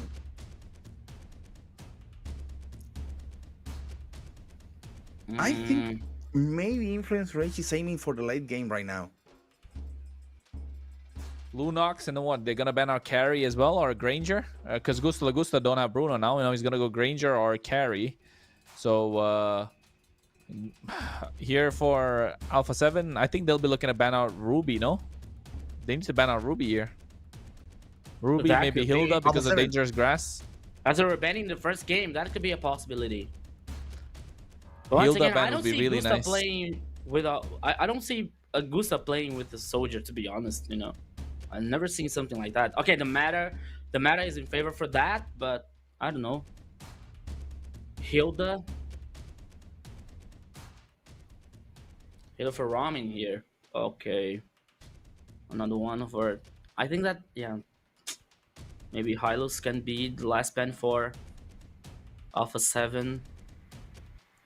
But let's see if once again Influence Rage ban Ruby here to avoid that that possibility for Alpha 7 in Gusta's hand. I think that would be Granger, the banning. Moskov, okay. Moskov here, the ban. The last ban for Influence Rage. I think that Alpha 7 is going to Last ban one was last banning Moscow here. trying to get in control of Gusta Lagusta, but it already said that Gusta maybe would going with Granger, so that Moscow ban That is could be. wasted. Khalid Benny maybe Moskov ban just here. waiting for the Granger.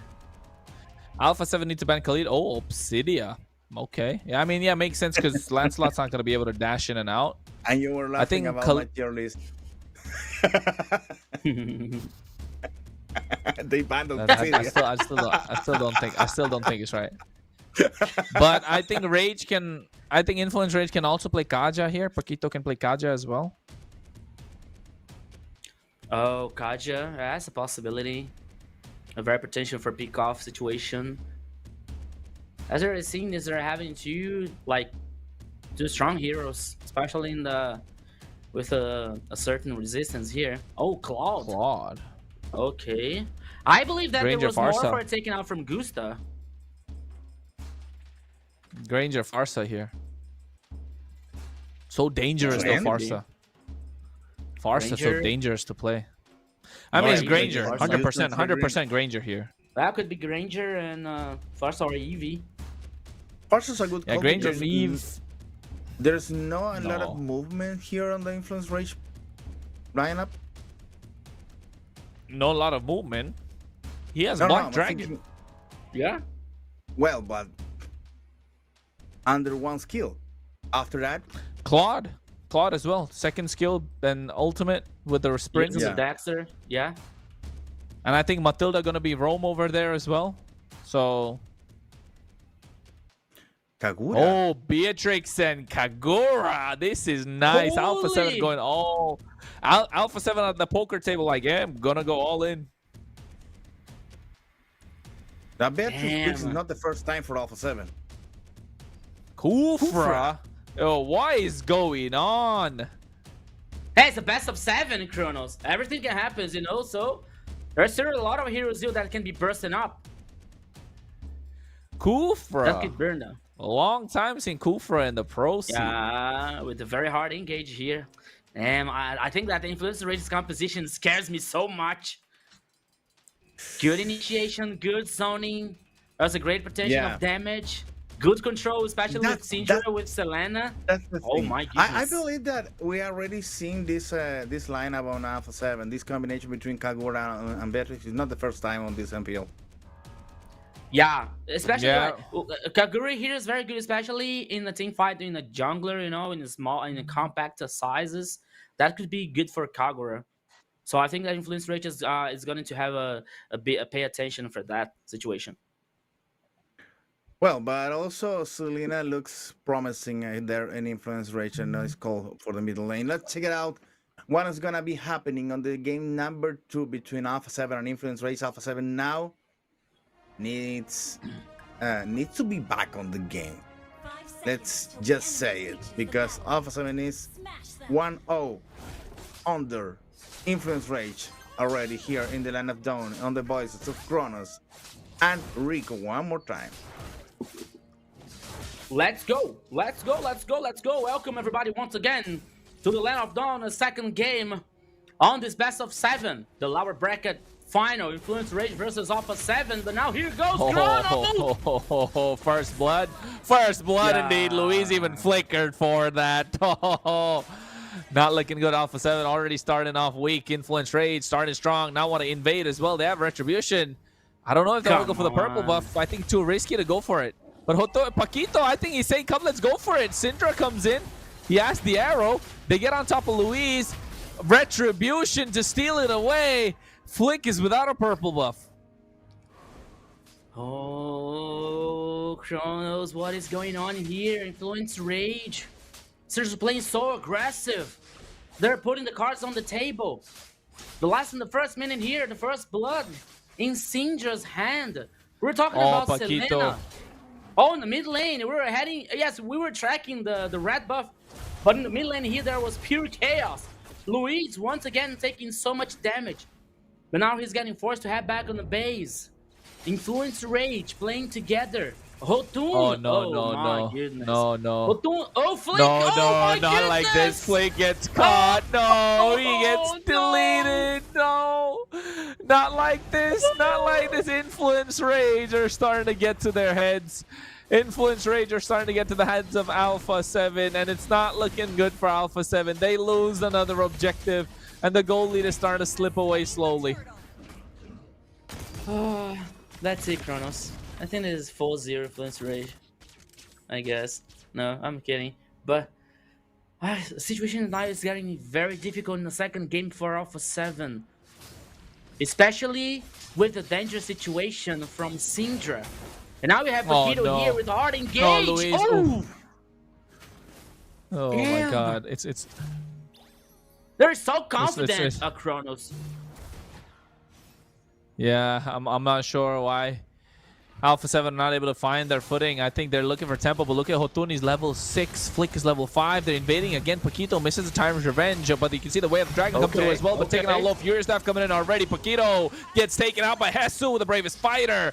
But Chino still trying to go in. Retribution. I think Flick still didn't get the purple buff. It's still in the hands of Hotun.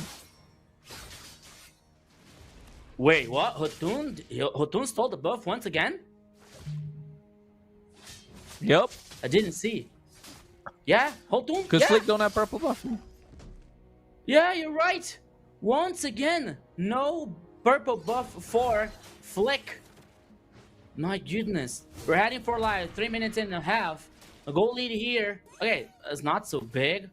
I think the Alpha 7 could respond just a little good now on a last team fight, but still have the Syndra situation here. You know, he's always trying to catch someone, to try to isolate someone here, but it's getting difficult because Influence Rage is very clever. It's playing very clever. No, Chino forced the flicker. Forced the flicker, Hesu. He uses up the Land Shaker as well. Here, Paquito in that dangerous bush. He's looking to catch Louise. Tyrant's Rage already charged up. Nobody there. I think the Turtle's going to be up for grabs, and I feel like Influence Rage might be getting that one as well. Yeah, you see that Gusta La Gusta. He can be one of the hopes for Alpha 7, especially in this game and in this best of 7. Once again now, Influence Rage playing around the Turtle. Another important objective here.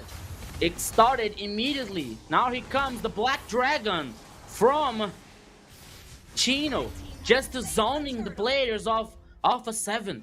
No contest, no fight back for Alpha 7 here. Second turtle. I've seen that. Okay, the first game, the situation. Oh, Frost. Okay.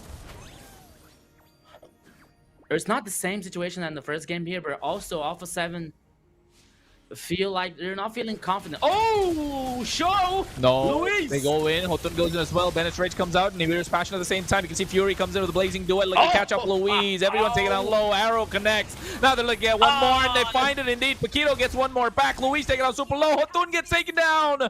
Oh no, Frost with the outplay. This is why you never chase a Kagura. 1-for-1 trade. Hotun playing a little too aggressive. You know what, Kronos? That could be worse for Alpha 7. Because at least I saw 3 players with the so low HP. Oh, mega kill from Syndra! Solo kill, man. Goodness. Selena. That was a solo 4 kills. 4 Paquito kills. here, Paquito already now. the bouncing ball, looking to take him down. You can see Landshaker come through as well. They go in Purify after the way of the dragon. Paquito using Tyrant's Revenge to make it out of harm's way, but oh my god, Hesu shakes up his sword, takes down Paquito. Okay. And now they can respawn. Interesting here. But once again, 4 kills for Syndra. The Selena is so dangerous. The Selena here is so on fire for Syndra. I don't think that... Okay. In the best of 7 here in the global ban, I think that idea to be like a lock banning from Selena could be not the best idea, because they have to handle with so many situations. But I don't know, maybe, yeah, because I think that sometimes that Selena will come. So in the second game that could be good, because there is still time for Alpha 7 to recover. But once again, Syndra with Selena. It's an eye of attention for Alpha 7 here. Catches him, but you can see he goes into Titan's Rage Revenge combo. Black Dragon comes out as well. Look at his zone away. Flick, but you can see Fury comes in with a blazing duet. Looking to cast him out, but Flick taken down. Chino able to get the turtle as well. Paquito's going to be the target, but you can see Chino comes in. And Hesu's there on the back line, but oh my god, what an Appraiser's Wrath. Hotun catches them and dismantles down Luis. What an Appraiser's Wrath. Influence Rage are looking invincible at this point. Alpha 7 need to find answers, and need to find answers quick, because this game is slipping away just like game number 1 did. Yeah, Chrono, things are getting out of control for Alpha 7 in the second game here. We saw even Lagusta missing the sniper. That could be not very good for Alpha 7 in that situation so far. We're heading for 7 minutes in the second game here. Oh yeah, the clock is stopped. Clock is frozen, but that's okay. But we still have Influence Rage getting so much advantage. The goal lead now. It is almost 5,000 for Influence Rage. Oh my goodness. Alpha 7, as you said, has to find answers, has to find a way to get back in the game, to turn things even here. But you know, it's getting so hard because Hotun is so strong with his Fredring, especially in causing so much damage in the ultimate here. Luis is not finding the best way to isolate and trying to peek off on that composition for Influence Rage. Alpha 7 is getting once again in a critical situation. I think that the game is not over yet, but Influence Rage has the knife, the cheese, the cake, everything in hand to win the second game. Oh no. Yeah, I think now they're slicing him down, right? Slice and dice. Okay. At this point, Hotun, oh no, he gets caught out. Influence Rage. I think Hotun is a little too aggressive. Didn't see there were all 5 members. The taunt didn't pay off. Luis flicker with the way of the dragon. I mean, hey, what did you expect, Hotun? You can't keep doing that all the time. You can question my results, but not can question my methods. You know, so who cares? It was a 5 players versus 1. A kill is a kill. A pick off is a pick off. But now Alpha 7 has the superior numbers, but here comes the Black Dragon. Here we go, Kronos. This seems like they go in as well. Look at the Petrify on Lagusta is taking on low, has to flicker out of harm's way. And you can see Hesu there trying to stop the Paquito. What a Tiger's Revenge, trying to catch him, but you can see Fury in the back line goes with the blazing duet. That's a lot of damage. Flick trying to go in, but makes it out as well. But the arrow connected from the side as Lagusta snipes down Paquito. Here comes Hotun, and Chino has to run away as well. What a defense from Rage, making sure Alpha 7 cannot take away that Lord. Lord. It is the timing, the layering of the skills is working out so well for Influence Rage, but Alpha 7 just haven't found their footing, and now with this Lord, I think Hesu wants to try and steal it, but Hotun's able to get the retribution on time. Influence Rage will looking to march down the Lord right now, coming down the bot side. Yeah, that's everything was seen to be so to be in favor for Alpha 7, you know, but Influence Rage had the resilience to fight back, to take a slow team fight here, to get hand under control once again. But then after the kill for Alpha 7, they were able to handle to the Lord. They were able to guarantee one more time. I don't know, Kronos, but after 10 minutes here, the goal lead, okay, the goal lead didn't get larger for Paquito, he catches them with a Revenge in the Rage. Luis taken down low, already at the help of the arrow as well, but he's get taken down again. The Lord is still coming in, only Flick to try and go and defend that, but I don't think he's going to be able to do it by himself. He's an assassin. Lancelot, yes, he has the damage, but I don't think he'll be able to clear. Has to recall. The Lord is still going to come through. Hotun he just comes in and he just takes away the turret by himself. Oh no, Flick's recall getting canceled by Chino. And I think he's trying to make it out with the Phantom Execution, trying to buy some time, but I think Influence Rage do not want that to happen. Lord is still coming down. They're slowing down as much as they can. Flick, oh no, never mind. They don't care. Oh! Flick's recall is canceled. No, they're chasing him. They're chasing him. Phantom Execution. Flick is able to make it out alive. Okay. Yeah, Influence Rage. Oh, they're just toying with them. It's like they're playing with their food right now. I was about to say that the Purple Buff is an imposter because he spotted Flick. He was trying to get him back in the base in the bush, but he could survive because he's a Lancelot here with so many dashes, with so many high mobility from this Lancelot. But, which is not so high here, is that like the hope for Alpha 7 so far, because we can see Influence Rage playing so aggressive. Luis, poor guy. I think that sometimes he can find a way to isolate the player for Influence Rage, but the follow-up is not being so good. The follow-up is not being good enough for like killing the players of Influence Rage to have a better situation in a team fight to get superior numbers. You know, but I think that once again, Alpha 7 is not over yet in this game. Here comes the invisibility. There comes a naughty thing for Alpha 7, Luis! No, he flickered. He flickered. It's not looking good. I think Influence Rage know that now. And I think they want to play more aggressive. Fury's on the top side. He's coming in. They're playing the macro game. It's working well for Influence Rage. Luis, no flicker. 30 seconds, less than 30, 20 seconds to the Lord. Oh, this is not looking good for Alpha 7. No, not even. Not looking good at all for Alpha 7. We are heading out 10 seconds for the Lord and 19 seconds for the Flick for Luis to get back once again. That is a very hard for show here, trying something, and now here comes a Oh no, way of the Dragon onto Paquito as well. Luis taking down low. You can see, oh my god, they're just pouncing upon him. They just dove upon him like hungry dogs looking for their food. They found a piece of meat. They just chowed down. Alpha 7. No, they're losing on all fronts. Influence Rate get the Lord, and now they go for a concealed play, looking to get some bodies. And they're looking for murder at this point. Oh my god, Frost able to make it out alive. Jesus is going to be the next target. Flick, oh, he's playing with fire. He's been playing with fire all game. Still able to recall on time.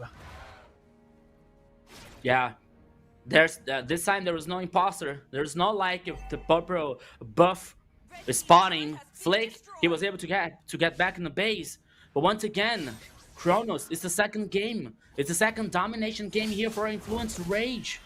The goal lead now heading for almost 6,000 for Influence Rage. But more than that, not only in the goal lead here comes the Lord in the mid lane. Even waiting for Black the tackle, Dragon but as now well. Chino! Petrify already used up as well. Arrow connecting onto Hesu. He's not going to be able to move in front.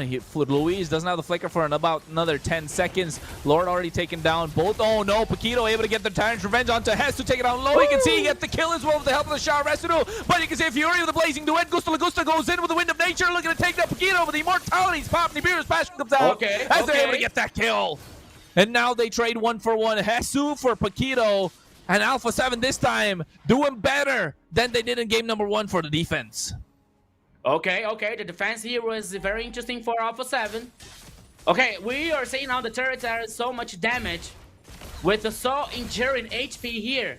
But the truth is, There is no taking down turret so far. There's no minion waves in the base of Alpha 7. That gives them a chance. That gives them a hope for still get back in the game.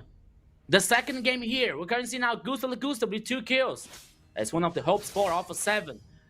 Luis has the flick available now. That could be a chance. That could be a very interesting situation for Alpha 7. They are now waiting for the next Lord. The next Lord that could be the final. Oh, we're seeing now the items. Oh, Winds of Nature. We have Blaze of Despair. And even the Malefic Gun for Gusta Lagusta. 3 items for this Beatrix. But even though we are seeing Claude with the Corrosion side, Demon Hunter, Golden Staff. Oh, there's a full build actually for the Cloud. Winds of Nature and Steel Malefic Gun. The 2-0 for Cloud here. This Kufra, Ice Dominance, the Athens, Immortal. As we're seeing, okay, he lost Immortal in the last team fight on the top side here, but it is still a good chance. It is still a good situation for Influence Rage. After 15 minutes, it all comes down for the next Lord, my friend Kronos. It all comes down for the next team fight. That could be crucial. That could be lethal for both teams.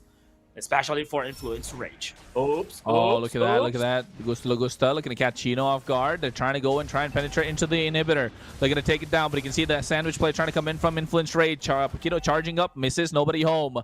Lord is already up. Hotun's trying to get it started. Alpha 7 understand the assignment. They need to get this Lord. They need to find a pick-off, especially Louise. All flickers available. All spells. All petrifies. All purifies. All available right now. Paquito charging up the Tyrant's Revenge. Looking to catch Gusta Lagusta. Cancels it out, and so is the Lord. It's been reset. It's all going to come down to who's going to be able to make this a big play.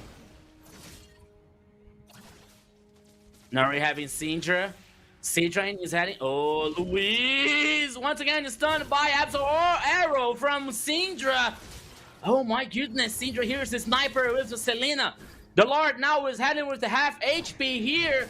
Not getting through with set. My friend Kronos, Luis coming through. Paquito with the Tyrant's Revenge as well. Goes through. You can see Immortality's pop. Chino comes into the back line. Blazing Duet goes in as well. Luis taking out low. He's getting bursted out as well. Frost has to flicker out of harm's way. Gusta Lagusta going to be the next target. He doesn't have the Wind of Nature. He's looking to get taken down, but you can see the rest of the members getting zoned out as the Lord is already taken away. Jesus taken down by Syndra. Flick has to run out of harm's way.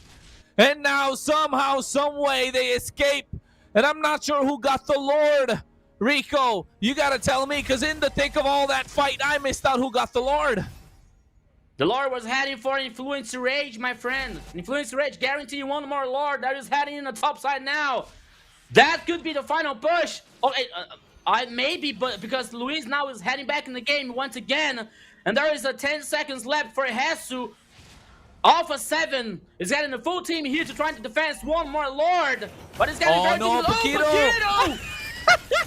He flickered forward, missed completely. But you can see now they're punishing him as well. Luis went for the way of the dragon. Black Dragon coming in at the same time. Petrify onto Hesu. He's trying to survive with the Raging Slash. Gets taken down. Fury with the Blazing Duet.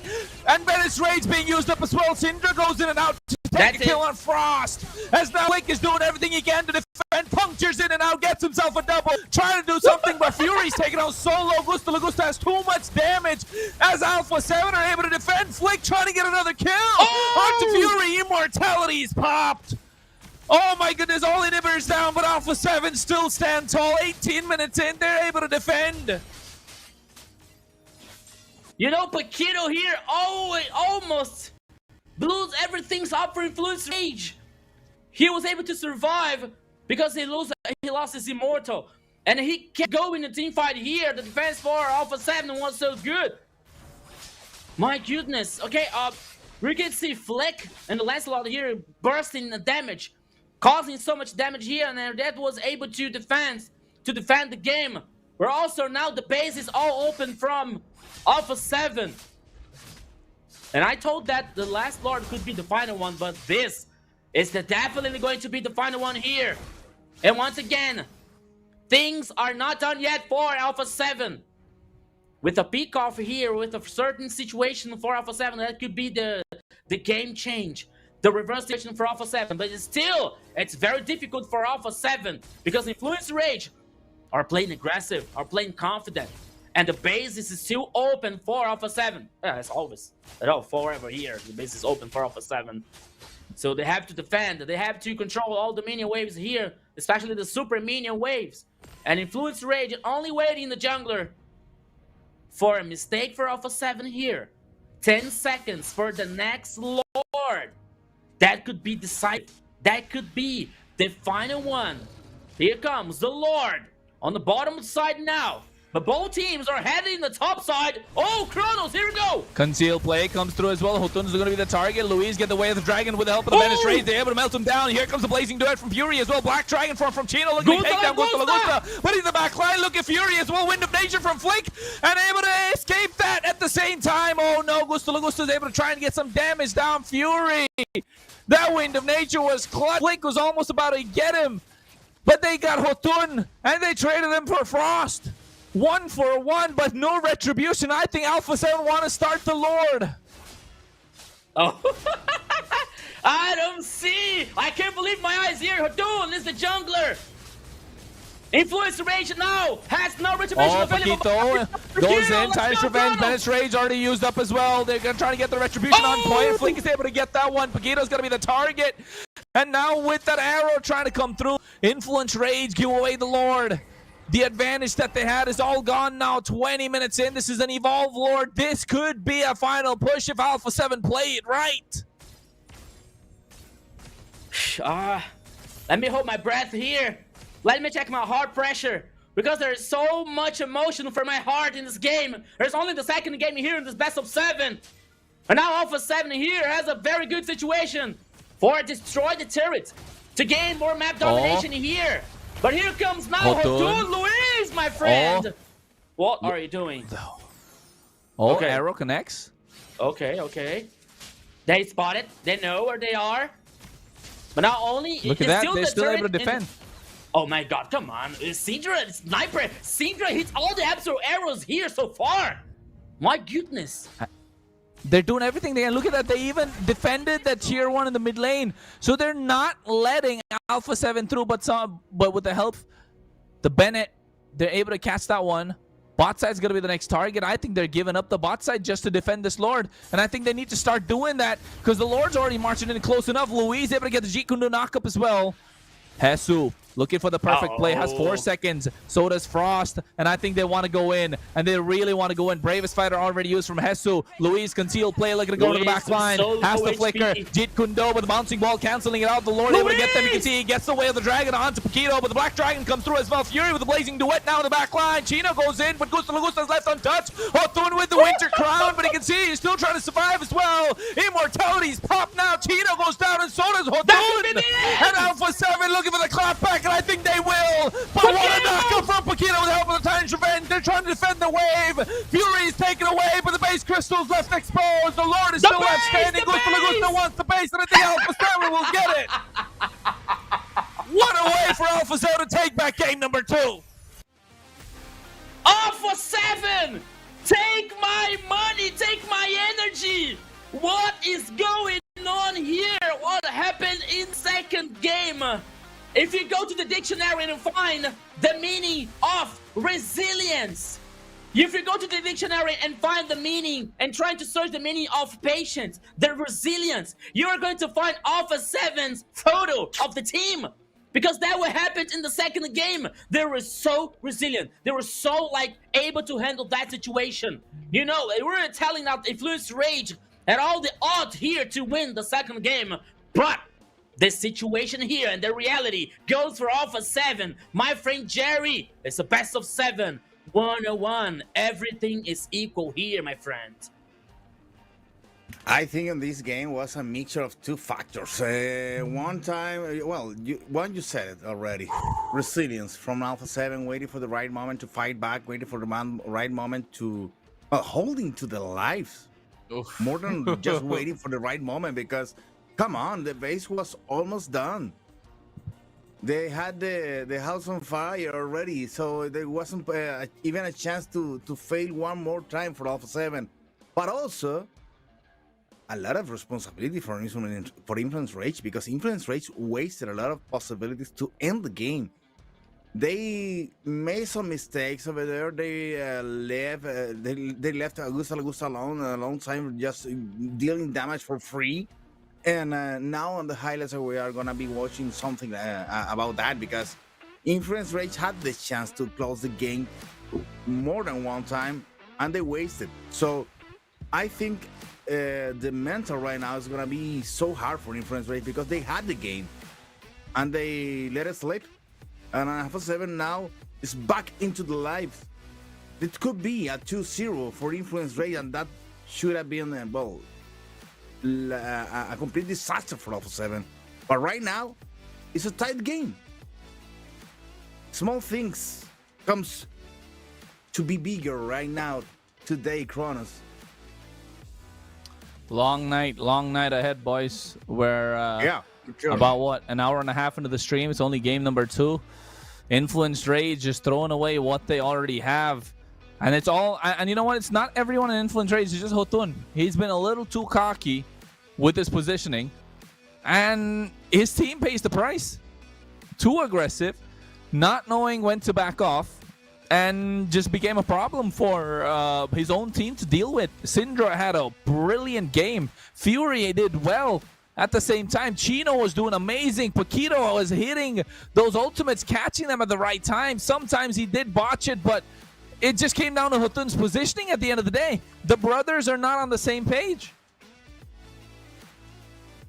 Yes. And you know what, Kronos? We're seeing here the two teams that you are power enough to punish any kind of mistake, you know? So, I believe that one of those mistakes was Paquito. You remember the last lore, not the last with Influence Rage, not with Alpha 7, but the before the last one, that Paquito was trying to initiate in the turret number 3 in the top side, but he misses. He didn't find anything, and he was forced to lose the Immortal. I think that all started to change in that situation, because after that, Alpha 7 had the situation to handle, have the situation to defend the base. You know, okay, the base was open, but it's still with the Flick performance so brilliant, they were able to handle that situation. They were able to defend, and it all happened so fastly, so suddenly, that Hotun was caught in there was another mistake, that Hotun was caught lost in the jungle, and he was lost here, and that opened the possibility for Alpha 7 guaranteeing the Lord, you know. And all, like, it was a snowball of actions, a snowball of early little mistakes from Influence Rage that helped it and assisted Alpha 7 to not get back even the game, but also for let Alpha 7 to have a good chance for winning the game. And Alpha 7, once again, they are a very qualified team to punish that kind of mistakes, you know.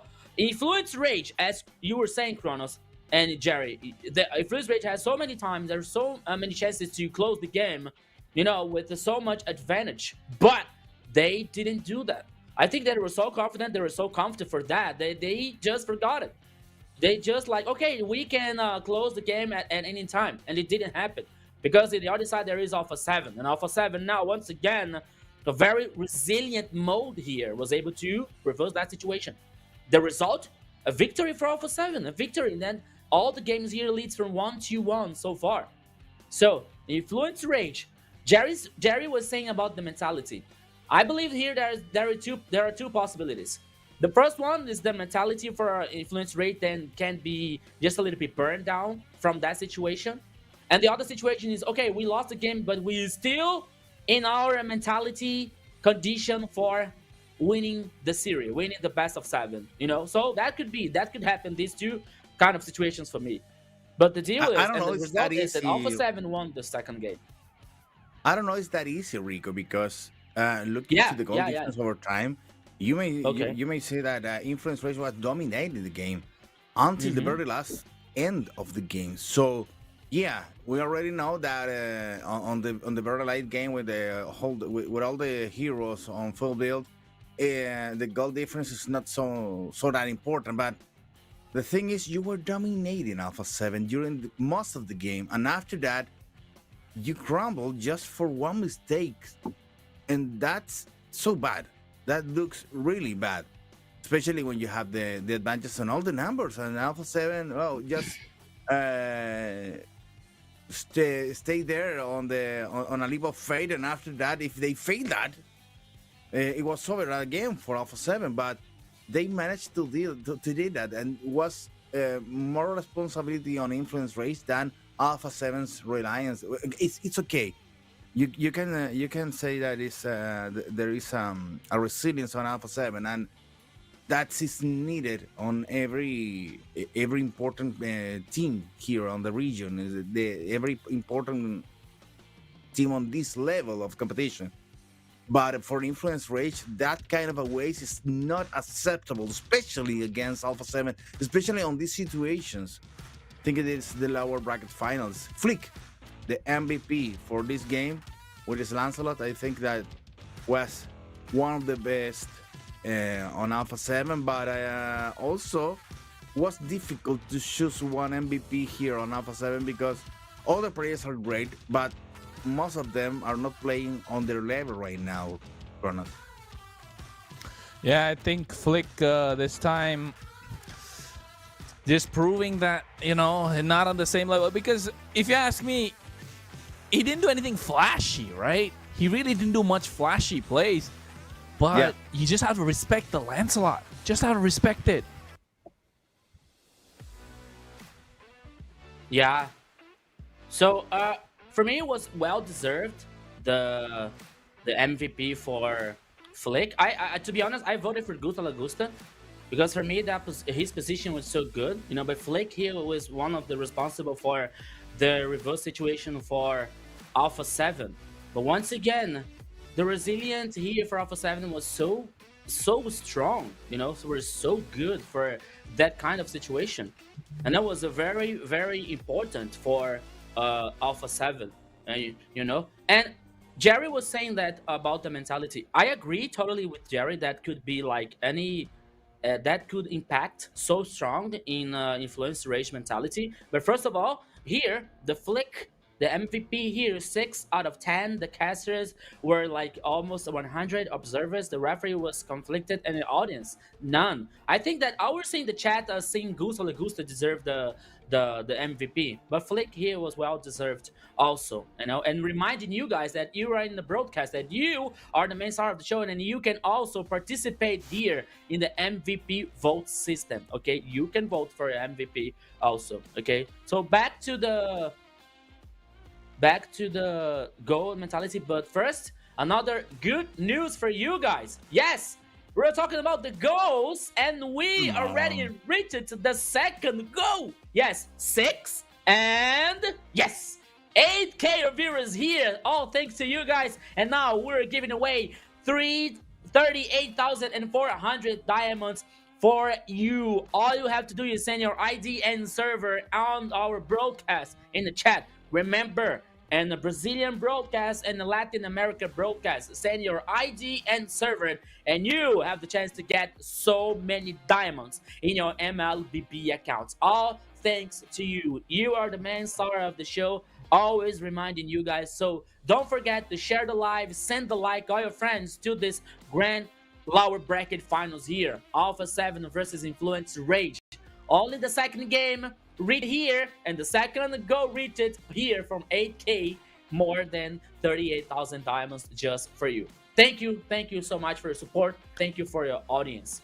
And Jerry, you were talking about mentality here from Influence Rage, and I put some extra. We saw Syndra playing with Selena. We're talking about global ban system. Syndra is not allowed to repeat the hero, and Syndra played so well with Syndra, and he lost. That could be that could impact in Syndra's mind here, and to Influence Rage composition also, because he lost this hero, he lost the chance to win this game, and he isn't able to repeat the hero. So that could be a different situation for Influence Rage. It's just one pick. It's just one pick for the middle laner on Influence Rage. So don't be worried about it, because he should have even more possibilities with other picks. But before to go into that, let's go into one new video.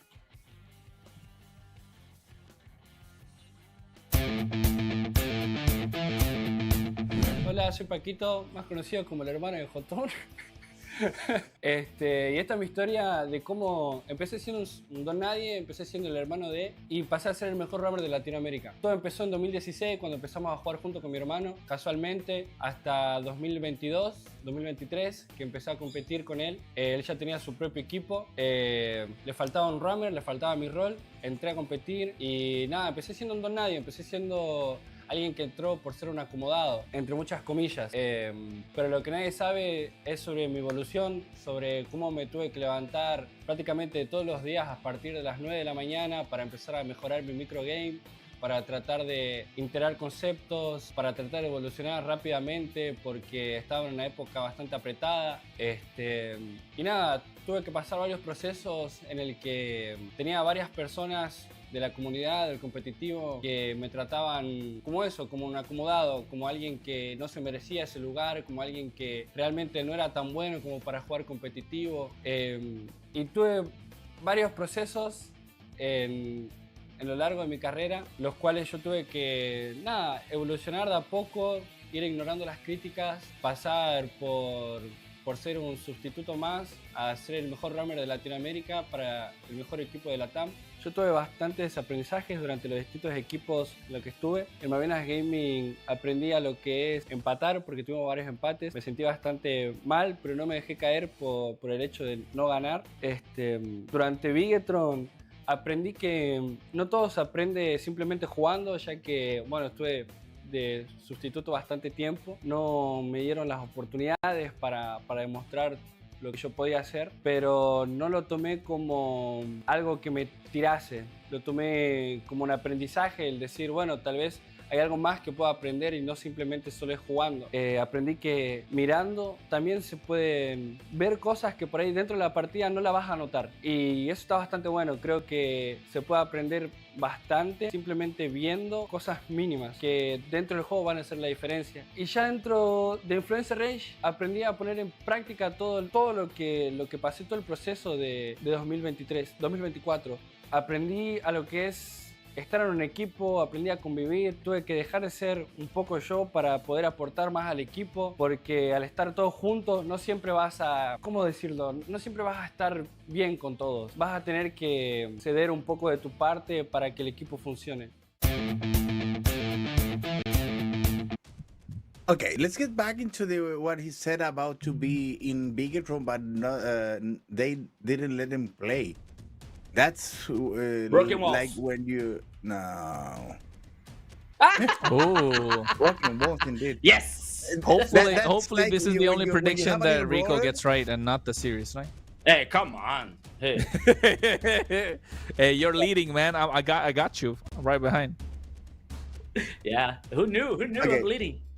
Let's get back into the interview, because it was something interesting about Paquito. Paquito learned a lot watching their teammates to play, and that's good, you know. For a player that is right now, he knows that he's one of the best roamers from the Latin American scene, and also is claiming to be on the best team. But that needs to be reaffirmed right now, especially against Alpha 7, especially against a team that stole one game, or maybe Influence Rage just give away one game on this series, setting the things 1-1. Now we're heading into a new draft before a new match between these two teams. Well, everything is getting so complicated right now, because now the global bind rule is gonna be influencing a lot on this draft, my friend Kronos. Yeah, I think this draft is gonna make it or break it. I think this is the momentum chaser. Usually in a best of 5, this is the game that's the most important. But I think in this best of 7, given the fact that it's a global ban, it's gonna be super important. And the problem here lies with Influence Rage, not Alpha 7, because Influence Rage have played their best cards. That Selena and that Yuzhong, that Claude were winning games, and Paquito's Kufra pocket pick, that should have been a win for them. Alpha 7 should not have picked up the win, but they still persevered and waited until the end. So now I think Hotun is going to lock in. He needs to lock in now. Okay. And despite the fate in the last game here, I think that Influence Rage, I'm sure that Influence Rage knows the way for victory and also the way here to get in a better situation, no matter the game so far. So always Alpha 7 here has to take care about like influence rage composition and influence rage mentality for this next game. So now the respawn back for Alpha 7 is Eevee and Granger. That was a good respawn here, but yeah, they're choosing the mid lane here. Eve, I think that is open for so many possible situations. Like now, I think that Alpha 7 is they have the obligation to choose a tank roaming. You know, a roaming here for a protection and killing, especially for this Eevee. It's weird that the marksman came so early on the game on the draft right now. Baxia was the first pick of influence rage. After that, immediately they secured the Moscow. And on the other side, well, Alpha 7 with the Hive to start and also picking up the Granger to follow one more time Ashlot now in influence rage. And that's a powerful composition for the start. Baxia, Arlot, and Moscow. That's going to be impacted a lot, but after the middle game, Kronos. Yeah, I think this Arlot. I mean, Arlot. Okay, wait. I just Arlot's not mid game. Arlot's early game. No. Arlot has a lot of sustain for start. Also Baxia, but Moscow's not gonna be dealing so much damage at the beginning. No, but Arlot's damage is so much in the early game that he just transcends. He just immediately bypasses all of that. So I think Arlot in the early game really does enough pressure. And it's a flexible pick. Can be roam, EXE. Same with Baxia. Can be roam or jungle. Most likely, you're going to see in the jungle Hesu. That's why I see responding with a big ultimate with the Terizla needs that sustain.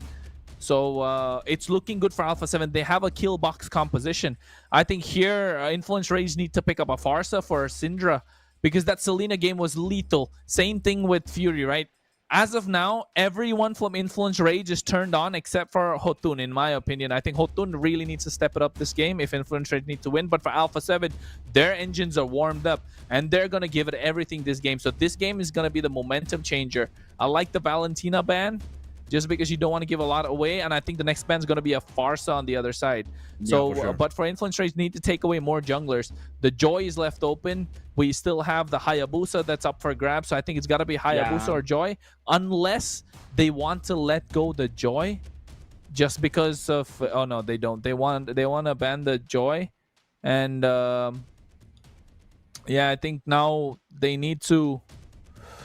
They need to find a way to... get things going for themselves on the other side as well. Yeah, but I think if Alpha 7 bans Farsa, for example, I think that Influence Rage is heading for Kimi in the mid lane here. That could be an option.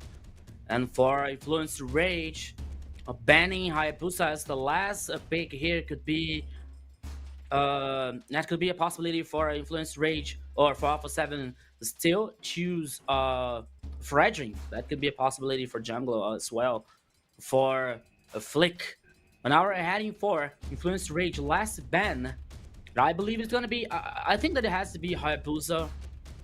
Like, it's still focusing here on jungler for like trying to neutralize the Flick's strategy here. That could be. I mean, maybe Hayabusa, maybe Fredrin. I don't see any other options here. Oh no, Xborg was the ban for Influence Rage. Okay.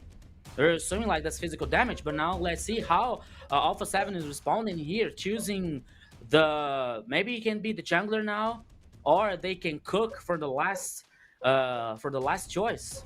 But they still have now Luis. Can be Luis's choice now. Who can Luisa bring for this composition? No Hylos, no Show. But why to ban the export? Why don't they pick it up the export? Because they already have the Harlot for the experience lane. Baxia could be Roamer, and taking the export for the jungler will be a nice idea. Oh, okay. Khalid is good because Jerry, I think Influence Rage wanted the Khalid. Yeah, but Jerry, I think that if Influence Rage didn't ban Xborg, I think that Alpha 7 would choose, you know. So there would be like a flip coin here situation.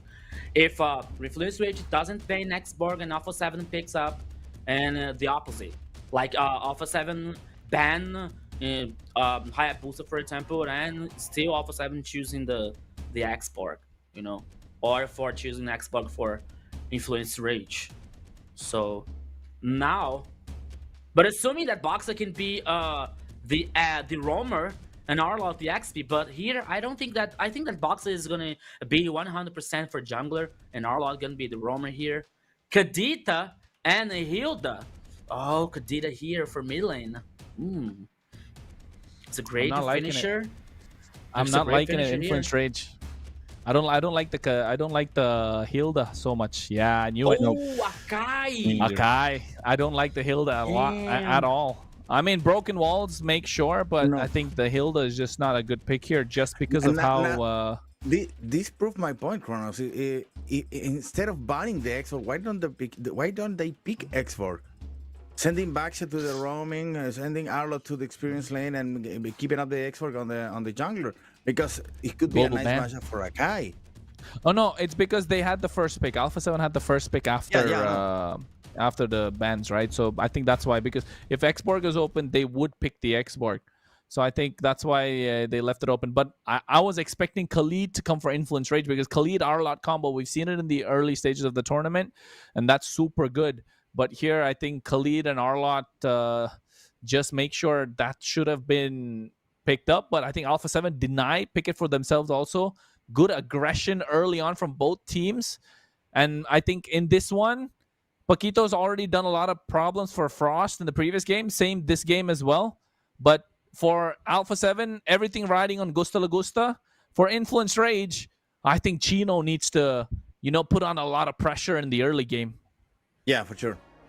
More than sure, because he needs to take that Arlo up Ray on the first moments of the match. Okay, let's go ahead. Now, you, my friend Kronos, are able to rest a little bit, because I'm keeping here with my friend Rico to go with the actions on the game number 3 against, it's Influence Rage against Alpha 7. These two teams fighting to be on the grand finals, Rico. Yeah, let's go, my friend Jerry. Now it is time for Kronos to have some coffee, to take a rest. There was so much emotion in the last game here. So let's go, everybody. Welcome to the Land of Dawn, to the third game. Always taking time here to say hello for the people in the global broadcast. Hello to Bruna Rosario. Hello to Tony San, our favorite GM Obsidia, Nitro, Kimi. Hello to Pakali. Hello to my brother, Jefferson Nunes, and my sister's sister, my sister Denise. All my family is on the global broadcast. Thank you so much. I love you guys. Yeah, it's like a nepotism or something, but that's okay. But now we're heading for the third game here. Yeah, 1 minute and 26 seconds. It's very important to have your family backing up, my friend. That's okay. Yeah. We all live together, so that's good. All the support is so important for me. That's why I love my family so much.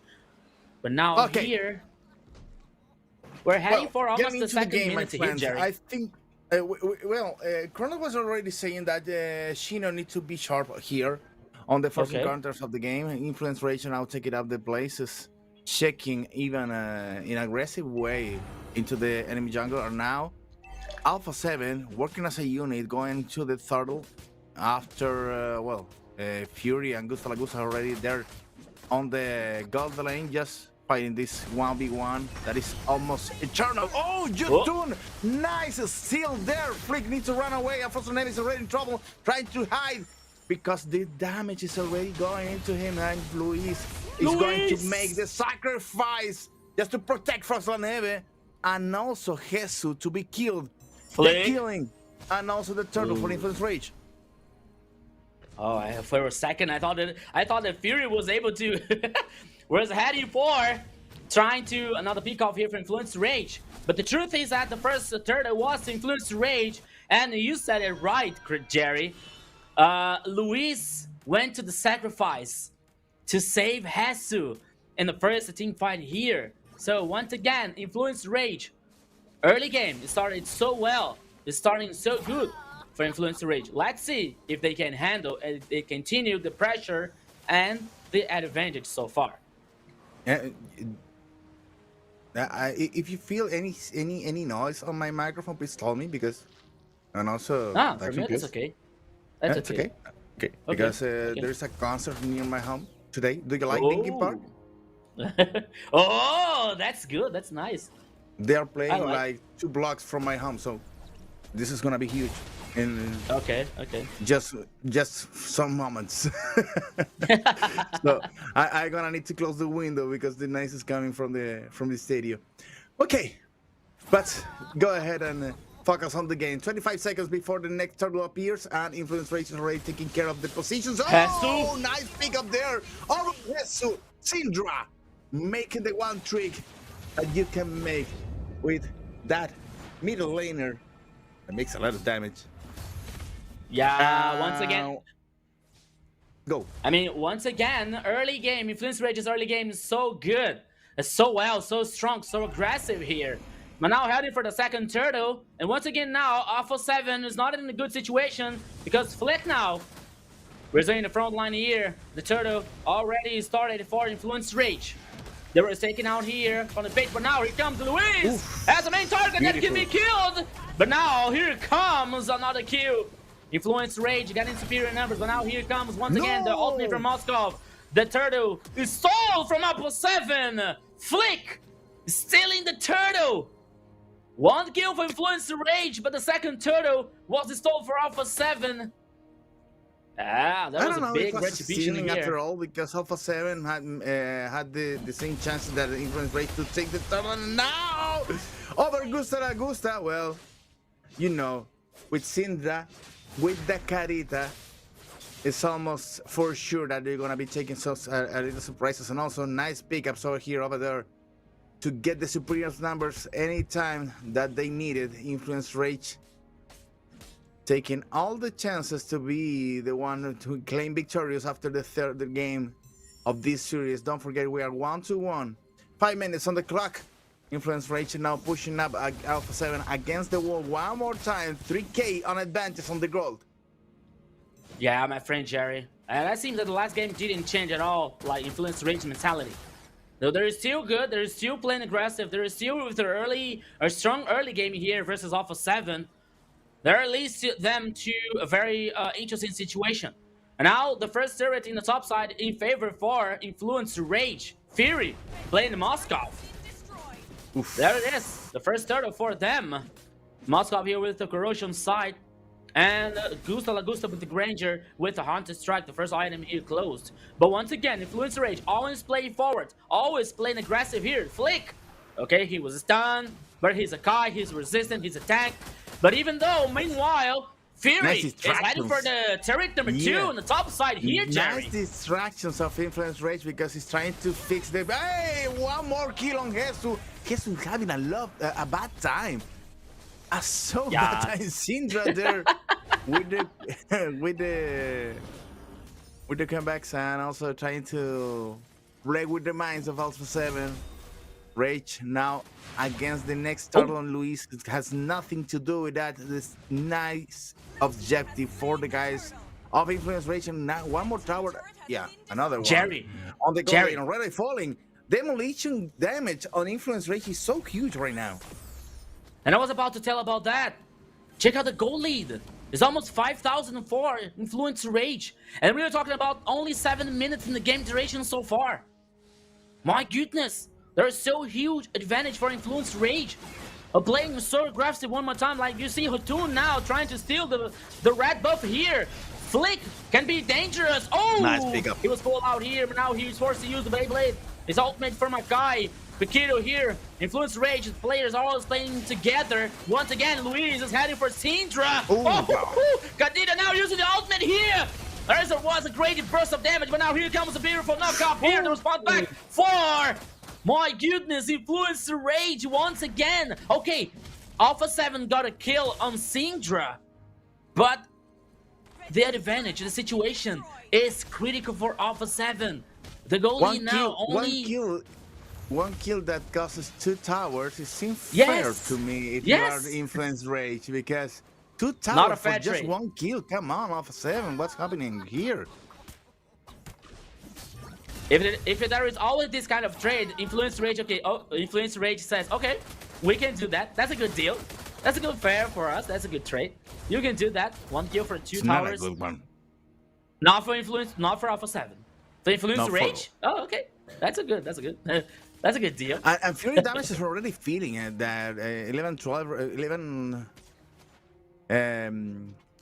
level 11 right now. Influence rage Okay. with this Moskov, so the damage is gonna be feeling right now in the next battles to come. And Freak resistance is not gonna be feeling so good in the next battles to come. The first Lord is already appearing on the line of down, and so there goes Paquito to take the place under control, and Influence Rage already moving in that position. Yeah, the first Lord had him in the bottom line, but the action is gonna bring the top side here because Gusta Lagusta can be the target. Oh, he was taking so much damage! But now here comes once again Superior Nevas for Influence Rage. What a beautiful knockout here! Hesu can be the next victim. Double kill for Moskov. My goodness, what a massacre for Influence Rage! 3 kills for Influence Rage. Then now the way is open for the first Lord here. Double kill for Fury after a very strong team fight for Influence Rage. Oh my goodness. Alpha 7, it's so lost in this game here, my friend Jerry. And I don't see no way of Alpha 7 heading back in this game, my friend. No, not at all. 7k gold of difference and 7 kills right now, and in a 10 minutes game. The Lord is gonna be marching right now. No. Yeah, I think that he's heading on the top side, I guess, or that could be in the mid lane. Okay, on the middle. Oof. On mid lane. All right. And all you right, know what? Okay. If the Lord is gone on the middle, this could be the end. Yeah, that could be the end. Yeah, I think it's the most difficult position or situation to defend for Alpha 7 right now. Flick trying to take something on the jungler. Oof, almost got by Syndra. Yeah. Influence Rage saying, "Okay, my friend, do you have the chance to get this buff?" Oh, they did it quickly. The Lord, good chance for Alpha 7 to wait for a longer game. After all, Influence Rage was pushing in the middle lane, but was so quickly raised, so it's not a chance to be pushing one more time for Influence Rage. Yeah, the Lord forcing the turret using the Holy Shield here. That could be a good defense for Alpha 7, but once again now, there are more control, especially with the minion wave controlling here for Influence Rage. But Hotun can be lost in the party. He was buying some time for Influence Rage, but now with the ultimate from Eevee. But now the response back for Influence Rage can be so good. Causing the kill now, but Boxer here was killed, but Hesu could be in danger. Oh, there was good respawn here. There was a good defense for Alpha 7. Taking Hotun down. But even though, my friend Jerry, I think there's a long way for Alpha 7 to reverse this situation. I'm gonna agree with you, because in that situation, it wasn't a defense for Alpha 7. Influence Rage was playing with their patience, trying to take Alpha 7 out of the base. One of them buys the bait, and after that, Influence Rage makes a lot of damage. If the battle continues, it could be the end of the game. Alpha 7 is not in a position to fight back right now. Yeah, Jerry. You know, I think that all the Alpha 7 can do here, it was trying to farm as much as they can, as much as possible, trying to get items here, especially with their carries, you know. And for Influence Rage, I think that they have to be just a little bit more patient, you know. I think that Influence Rage sometimes get more anxiety for like trying to close the game, that it brings Alpha 7 a good chance for heading back in the game. So Influence Rage has to be more patient. Hotun, especially the jungler. I think that Alpha 7 is looking for a pickup over here, trying to surprise someone on Influence Rage, ramming there on their own jungle. Meanwhile, the next Lord is already in the line of dawn, so Influence Rage is gonna be transitioning over there, trying to secure one more time the new objective, the new biggest objective on the map for their own. Influence Rage pushing one more time, but this time to get a new lord on their service. Yeah, so now 13 minutes and 26 seconds. This is only the third game. Here's a best of 7 as the final bracket. Final Influence Rage versus Alpha 7. The Lord is started by Influence Rage. Only Hotun. Oh no, Lord is getting reset once again. Influence Rage here now just with a little bit of hesitation. But now waiting for Alpha 7. I think this is trying to bait here for Luis! Yeah, to get that mistakes. Yeah, but now there's a clear path for the Lord for Influence Rage. Luis, one step ahead. One early mistake here. That could be the end, the game off for Alpha 7. Influence Rage have a superior number. But now we have 14 seconds left for Luis to head back in the game again. The Lord, once again, head in the mid lane. The question, Jerry, is that could be the final pressure. That could be the final wave for Influence Rage. I think that Influence Rage need to close up this hero now because they're taking so much time to close the game one more time, and this opens a window for Alpha 7 to get back into the game. So they're gonna be taking advantage with Fury pushing up on the gold lane and now on the middle lane with the Lord. One more time going to the pressure against the Crystal, already receiving some damage. Alpha 7 trying to defend. It's almost impossible. Figure already receiving a lot of damage. One more time. Oh, the Lord was disappeared. Once again, Alpha 7 managed to survive for a little bit. Well, Influence Rage is getting into big trouble right now because Alpha 7 is farming there behind their base walls, trying to stay alive, but also ending their capacity, ending their equipment. So it's not good for Influence Rage to fight against Alpha 7 on the same circumstances one more time. That's a good idea. That's something to do. Going after Jesus, going into defensive, trying to close the game. Hotun is gonna fall, but Flick's already receiving a lot of damage. That Moscow is like a machine gun. That can be. Oh, come on. One more time, another mistake for Influence Rage. I think that, well, they got the Flick. They got to the damage on Flick.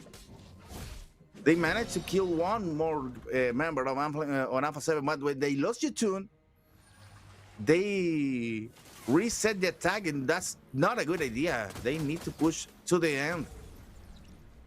Jerry, the point here is, what is going on Influence Rage? Because you see in the map, Alpha 7 didn't take down a single turret for Alpha 7. The goal lead here is heading for almost 10,000 for Influence Rage. But it's still, Influence Rage, it's a risk for Alpha 7, sorry. It is still a risk for Influence Rage, you know? Rico, you have 3 more minutes and the goal difference is not gonna take any importance at all. Okay. That's a big problem for Influence Rage because you may have 10k, 12k of difference on goal, but if Alpha 7 is full equipped, that doesn't mean anything. The battle is gonna be same. It's gonna be in the same circumstances, and Influence Rage can rely on that. Can give that chance for Alpha 7. They need to be aggressive right now. Maybe, in this Lord, it's gonna be the most important battle because Syndra right now, Syndra's damage is not a big deal for Alpha 7. They can wait. They can receive the damage of Carita and even survive. Look at Paquito. Paquito is got it. Wow, Frost! It spotted Paquito in the bush. It spotted Paquito now in the grass. That was a good spot in here. But now once again, Influence Rage is starting the Lord. That could be an interesting situation for Influence Rage. Okay, Jerry, we are now pointing to the goal difference because, as you said, at this point of the game, all heroes are almost in the full build. Okay, but check out the map dominance because the map here is still full in favor for Influence Rage, but Paquito, he can't be careful here. He has to take care. He has to be careful because the Lord is now open once again in the top side. And that could be very crucial for both teams. Both teams here are dancing around the Lord. But now, Alpha 7 are replacing 2 players in the bottom lane. Open the Lord for Influencer Rage. They need I to don't make think it that will be fast. contest for Alpha 7. Hassel is coming here. Okay, how? Whoa. Gusto Lagusta was taken down. But whoa! Flick is Star the Lord. But at all cost here. What did it cost? Because now Alpha 7 lost 2 players. And that could be the end of the game for Alpha 7 because Influence Rage is They need heading to go now all in. for All the in final right pressure now. here. There's a wave here, 2 minions on the top side. They're only the side here that is still have a turret standing Yeah. up, but now, oh, losing it more than Luis can be killed. After the ultimate here now, the 3 numbers. That could be the end for Alpha 7. Only You cannot Frost conceive Planefet. that. But this is defending here using the Immortal, only the ice. Now, Chino! He survived the monster kill for Fury! And this time, the situation was different for Influence Rage. Guarantee 1 more victory. The second one in this best of 7. Influence Rage now 1 step ahead for the grand final. Oh my goodness. Jerry, what a game. I don't know if it was that kind of a game where we were expecting from Influence Rage and also from Alpha 7. The thing is, I'm melting here with the heat, so I left my jacket over there. So sorry, my friends. But the thing is, okay, is this the kind of a strategy that Alpha 7 is going to be playing during the whole series? Waiting to the very end of every single game, trying to come back from the death? Is that a strategy at all, Kronos? I think this is what Alpha 7 did last season, and they're looking to do it this season as well. You know, that's what you saw Frost, what he said. We gonna get the same thing as last season. So I don't know. I think this is gonna be back and forth, and all 3 of us called it as a 4-2, right? Not gonna go more than that. But I think we can see why we can call it, why everybody else thinks it's going to be a 7-game series. Right? Yeah. But I don't know if that is a strategy to rely on Alpha 7, because if you're waiting to be on that situation so under the game against Influence Rage that, okay, is failing a lot on closing the games in the time that they already had the biggest advantage possible, because they waited a lot to close the game. They maybe opened the window for Alpha 7 to get back into the game, and it's not a good business for Alpha 7 to rely just on that. It's not a good business also for Influence Rage to leave Alpha 7 alive so much time to almost fight back. I think they need to be even more aggressive, like they did in the early game and also in the middle lane. One more thing that was good on Influence Rage was that Fury's damage was feeling from the very beginning of the game, despite of the fact that it's a Moscow. There was we were on a minute 11, and the damage on the Moscow with the Moscow wasn't really feeling it on Alpha 7 line. So it's good that for Influence Rage they are taking the most possible from the lineup, but they had 2 or 3 chances to close the game even before they did it. So I believe that the Influence Rage maybe is leaving a lot of things just waiting over there, and Alpha 7 is gonna take it if they don't have the right calls in the right moments. I believe that Influence Rage is in danger because of Influence Rage, Kronos. Yes, you're right. I mean, you couldn't have said it better. Influence Rage are in danger because of Influence Rage themselves. And we know that's what happened in game number 2. Hopefully it doesn't continue with game number 3, because they need to find themselves to get on track if they want to get to the grand finals. Otherwise, Alpha 7 are going to, they're not going to take any prisoners. They're definitely going to sweep it away from themselves. And I think this kind of results and that style of a game is good news for Black Sentence after all, because Influence Rage and Alpha 7, they're proving that they are so confused during the the game development. I think that is, well, that's good news for Black Centers because they seems to be lost sometimes in the game, Rico. Yeah, you know what? And that is a very interesting question. We will continue seeing Alpha 7 always playing so defensive, always playing so reactive. As that's what we saw in the last 3 games so far here in the best of 7. You know, always like it's like always Alpha 7 waiting for like, okay, we're just waiting for the moment, we're just waiting for getting items here to do something, and always seems Influence Rage playing so forward, playing so aggressive. You know, we are not used to see Alpha 7 playing in this way, playing like so defensive. I think that the strategy can change just a little bit about that. But the fact is, if you don't try to play as equal, especially in the early game and that transition from early to mid game, that could be a very risky situation for you. Because as we're seeing here in the 3 games, always Influence Rage taking the domination, taking the actions here, starting with a very strong early game.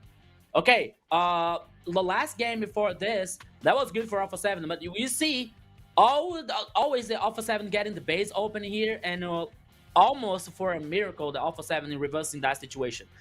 A thing that didn't happen again in this last game. So Alpha 7 has to change about that. Alpha 7 has to reveal that situation, because that could be not good for them on the next games. And we're talking about like the final of a lower bracket here. It's the last stand, it's the last chance. The winner is going to be held in the grand final to face Black Sentence. And as we were saying, Jerry, and I was thinking a few minutes ago, like Black Sentence is watching this game here, and I think they're laughing from ear to ear what is happening, you know, because we're seeing so a solid performance and so solid early and mid game from Black Sentence. You know, they're leading them for the grand final. So both teams here, I think that Influence Rage is doing their job. You know, like playing aggressive, play forward. Alpha 7 has to do the same if they want to head to the grand final. But now here we're heading for the MVP that goes to him, Syndra. Yeah, the mid lane. You know, he played so well with Selena in the last game, but now with Kadita. Oh my goodness, KDA 515, 24% of damage, 67% of kill participation here, playing with this Kadita with the Petrify. What a great strategy here for the mid lane for Influence Rage to lead them to the victory and putting them in this an advantage. So far, 2 victories versus 1 from Alpha 7. So we see here Kadita with the great potential of this Magician Burst damage. That was so good. That was so in favor for Influence Rage Chronos. That led them to the second victory. And once again, I want to see the Alpha 7 playing more aggressive. You know, like picking heroes with the kind of a way style, with like Kadita. You know, with a very high burst of damage that can lead Alpha 7 to play comfortable and play forward. Yeah, I think Syndra definitely a game changer, right, Jerry? Yeah, for sure. It was a good call, especially to get more aggressive into the early game. But that worked so much on the early game and also the middle game. But after that, Influence Rage performance went down. They lost the aggression. They lost the idea to close the game. They lost the idea to be dominant. You can't be that dominant in the early and a middle game, and after that, be in danger to lose the game against an Alpha 7 that is already wounded. If you make that damage, if you make that you make Alpha 7 suffer at that point, you need to close it up the game quickly. It's a risk. Yeah, it's a risk. And to be honest, you know what? With the way game number 2 went as well, with his Selena, he was definitely getting MVP from my side for that one. Even though Fury played a really good Claude, but I mean, they just weren't able to close the game out. And now they find the way to close the game out, and hopefully they're able to do the same with the next few ones that are coming through, or at least Alpha 7 are looking for quick games, because I feel like the next 2 games are going to be quick. Right, they've got, especially the next game. If Alpha 7 wants to bounce back, they need to have a quick game, because the longer the games goes, it affects the player's mentality. And the And more if affect their Influence Rage mental, needs to, it's gonna get And also, if Influence Rage want to prove that they are able to win the series, they need to win quickly in the next game. Yes. So both teams needs a quicker game on the next one. Well, Yeah. Okay, so before Rico. that, before we're seeing all these answers, all these questions be answered in the next games, we're heading for a video from Alpha 7. Let's go.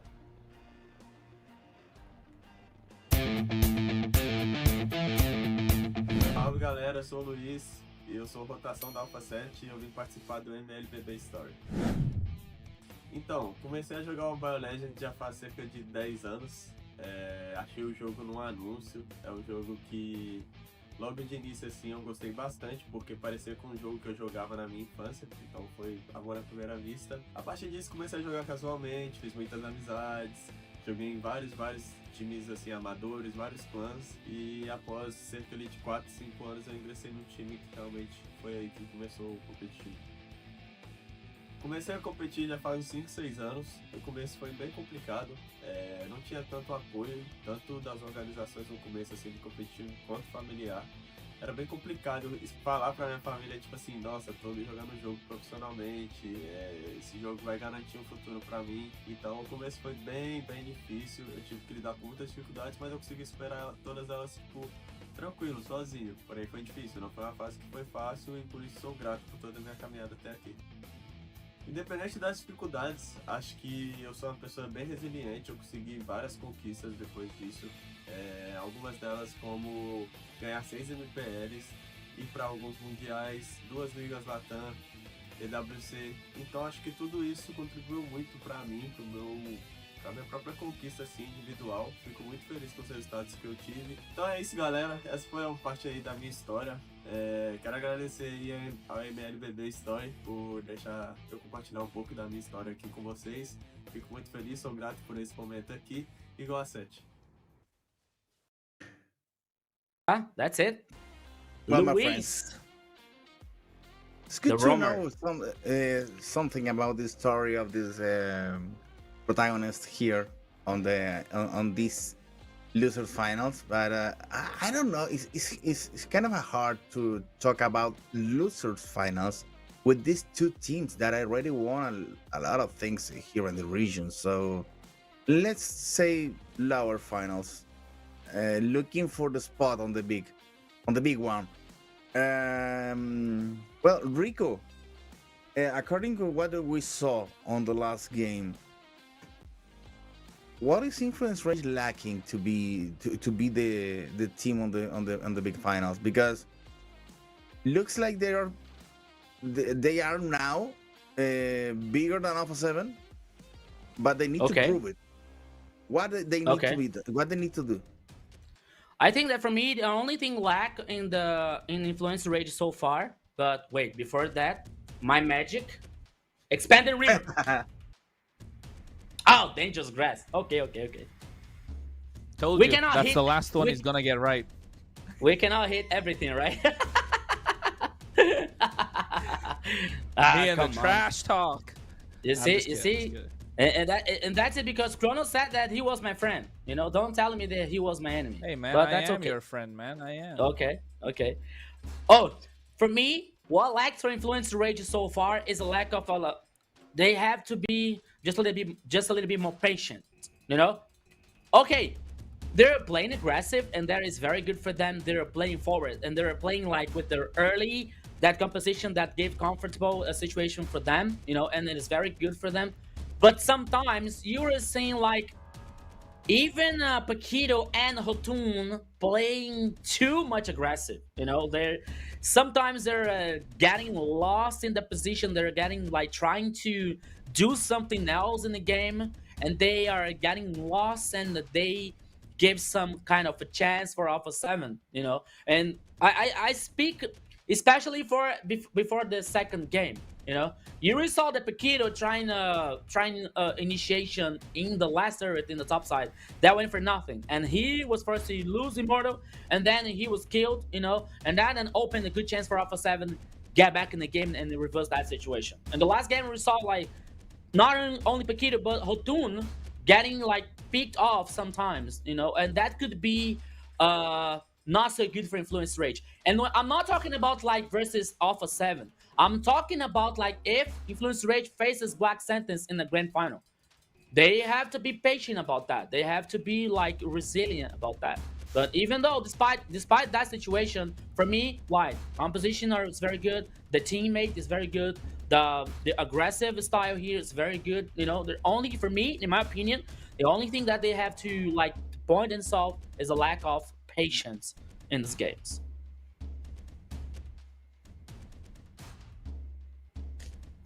That's it. Okay. Kronos and I are watching, expecting the first picks to getting into the compositions of these two teams, because after 3 games, well, game number 4 is a crucial situation for both teams, in terms of the draft, in terms of the mental, in terms of the chances they already had to set the series for them. Ah, come on, Kronos. Look at Grok. Are you serious? Like, why would you leave a Grok open? We know what the Grok can do. You pick the Valentina to use the ultimate, okay, but it's not for that. Boxia, they wanted to trade. They just wanted to. Yeah. But they were getting the Boxia anyway. I mean, okay, CC is fine. I'm still not liking this. You can power Grok up the given away. Boxia position with Akaja, for example, to be in front of Grok, for example, to power up the front line. Xborg here. Xborg from Hotun. Just instantly pick it up because they're gonna ban it out of the next phase. I think I'll be thinking it from that angle.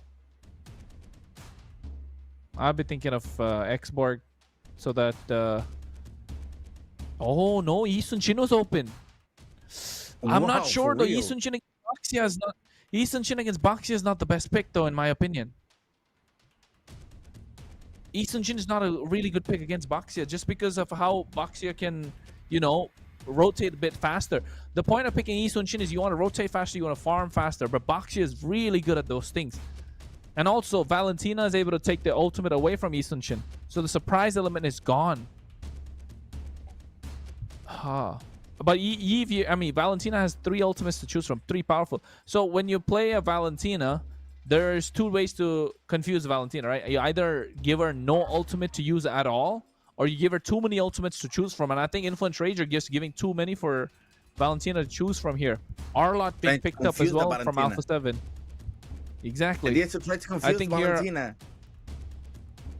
Arlott is looking good for Hesu. They ban out the Phoveus. Look at the EXP lane bans, right? The CC, the Phoveus, I think going to be another EXP laner. Lapu, Arlott, Yuzhong, Terizla, I think is going to be next ban. But I'm not sure if that's a good idea, though. What else could be a good EXP laner here? Hylos? I don't think so there. I don't know if Chino wants to play a Hylos here. Yeah. I mean, Lapo is banned out. He can be picked. Not even Yuzhong. Terizla already picked. Ooh. Phoveus now banned out. Okay. Oh, where is CC? Oh, CC banned out also. Okay. Oh, CC is banned also for Phoveus. Phoveus is banned out also. But you have still uncommon picks Ruby to use here. Ruby in XP lane? Ruby's or maybe open. the gold lane. Ruby gold lane, I think. Oh, Ruby banned out. Never mind. Hilda What's a good Vendetta, idea if for Chino can Influence play. Rage, because they already have the Yi Sun-shin to play the role for the Maxman. So Exactly. it would be a good call to have a Ruby, and after that Yi Sun-shin dealing damage from behind. So, but it was banned. So I think here. What about Romer, some no, surprises? Gold lane, no? Come on, let's say for surprises, Kronos. You mean the gold lane for Gusta? 1-1? That could be Claude. That could be Utail. 1-1. That could I be think Carry. Claude is a good shout. Claude is a good That shout could be here. 1-1. Claude is really good. Yeah. But if they're gonna go Claude, they don't have to go pick it up now. Then they can pick up the Roamer.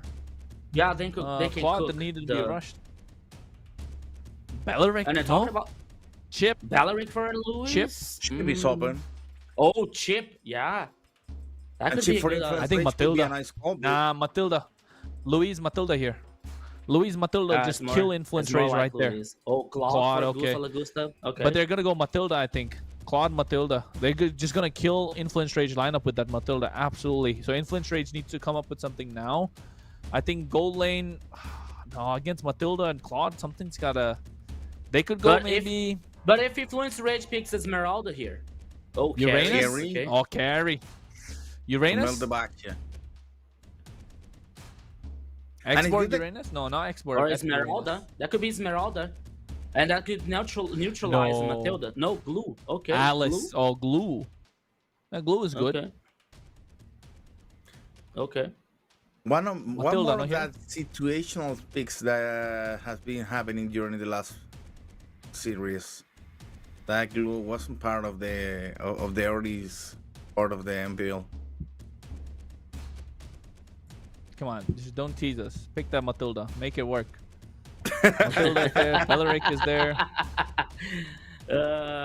Because you can see Matilda lines up so well with this lineup. I mean, it's not there in the current meta, not so well, because you don't have the engage tool, but you have an Arlot, you have a Boxia, you have Valentina that can engage as well now. You just need a Matilda. There you go. Yeah, and I think It's that so for clear. Alpha 7 we're not able to choose another tank, you know, because of the carry.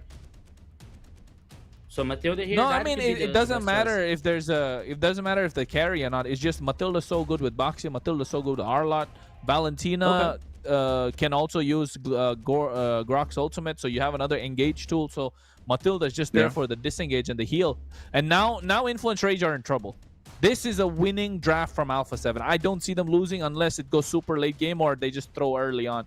Hotun needs to step up again in the jungle with the Isun Shin, and Paquito on this Grok should be on point. Otherwise, Alpha 7 are just gonna steamroll through Influence Rage here. But you know what? For that to work, Alpha 7 needs to dominate the early and the middle game.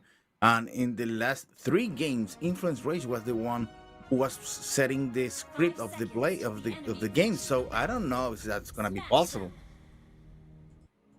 Yeah, what I know, and it's my turn now to take a rest, and I'll leave you with the beautiful voices from Jerry and Kronos. Good luck, guys. Good job. Well, Kronos, it's that time of the year. One more time. It is indeed. When we realize that we have 2 teams that doesn't know how to close the series yet. They're just trying to improvise and invent something new on this line of dawn, my friend. We're 2.5 hours in the stream already, aren't we? 2 hours 40 minutes in. You'd expect the best of 7 game to go in by now, but we've only played the best of 3. So at this point, you know, the way that this game's going, the way that this meta is shaped up as well, makes so much space. And Frost is doing well on this Valentina. The idea of the Valentina is to poke. It's a very pokey mage.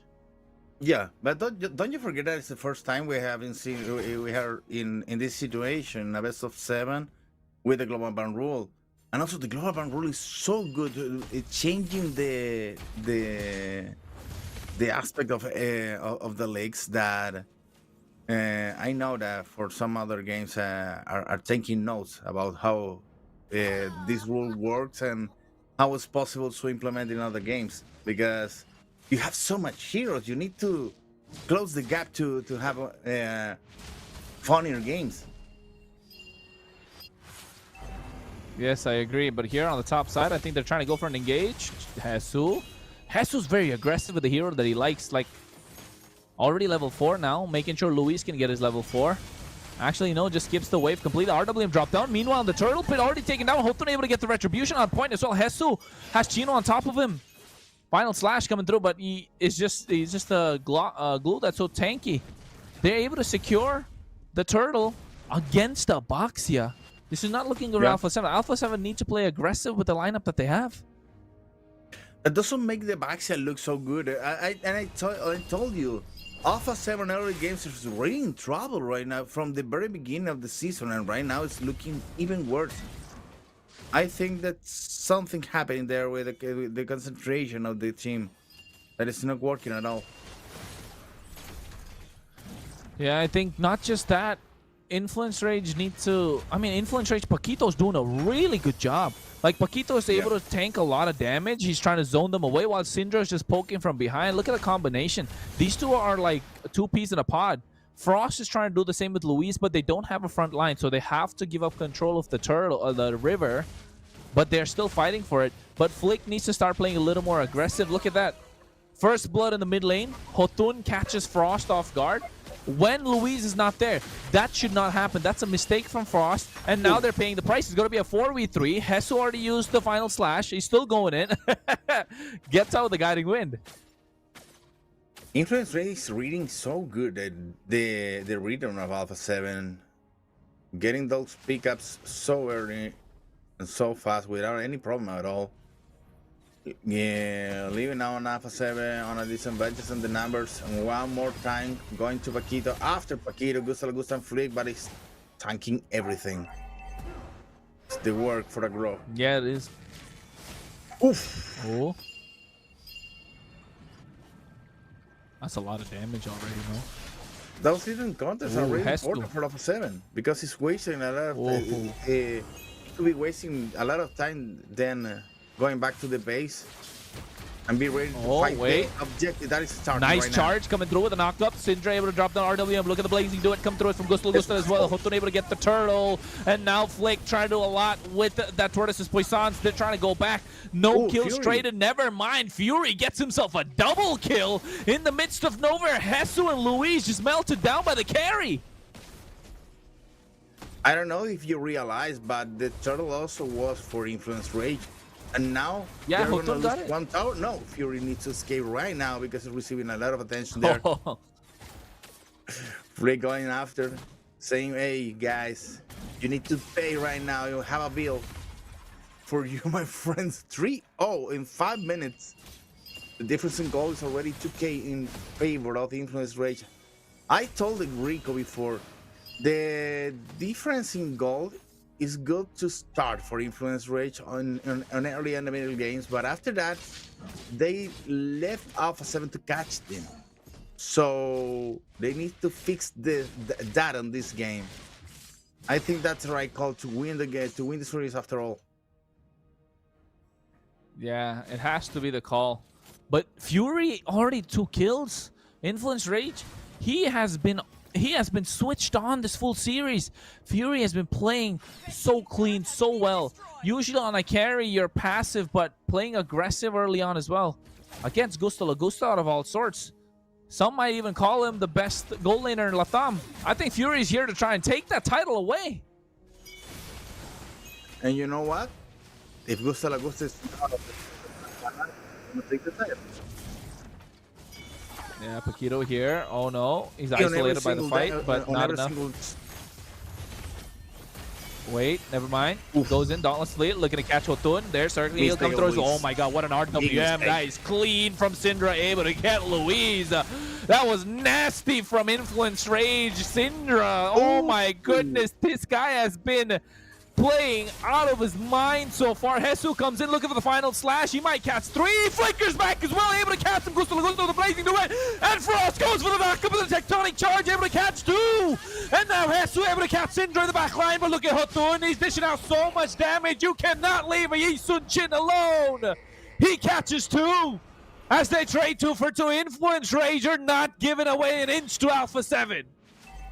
Well, Alpha 7 finally caught that marksman, that Fury, that's dealing so much damage. But don't you worry, because we had Yotun, and it takes the position of the marksman and makes the work one more time. 6-2 against Alpha 7. 7 minutes, and the turtle is there just waiting to be farm for one of the teams. I think Influence Race is gonna be passing by of these objectives, not aiming to go after all. Yeah, I think with the way that they've been playing, it is so crucial, so well from how trades are being made across the map in every single team fight. Where is Alpha 7? Ooh. They're not able to get control of the river, Jerry. They can't get control of the river. Matilda, yes, look like you have to play aggressive. It's so weird because in the first moments of the game, it looks like Alpha 7 is not even here. Influence Rage gameplay on the earliest and the middle games is so clean that make looks Alpha 7 like amateurs right now. It's hard to say, but is it true? Oof, oh nice my god, round. what a charge from Paquito. Catches 5 members. RWM as well, blazing through it from Gusto Lagusto just to clear the wave. Luis goes with a circling eagle. Hotun able to make it out of harm's way as well. Oh my goodness, Paquito, what a play. Somebody clip that one. Show a replay. Was beautiful indeed. Nice play for Paquito. Now getting one more power play. Another tower is gonna fall on the demolition damage of Fury one more time. Now aiming to the middle lane because the two on the sides already work. Wow. Beautiful game until now from Influence Rage. Let's hope that have learned something from the very beginnings from the old games that we already saw.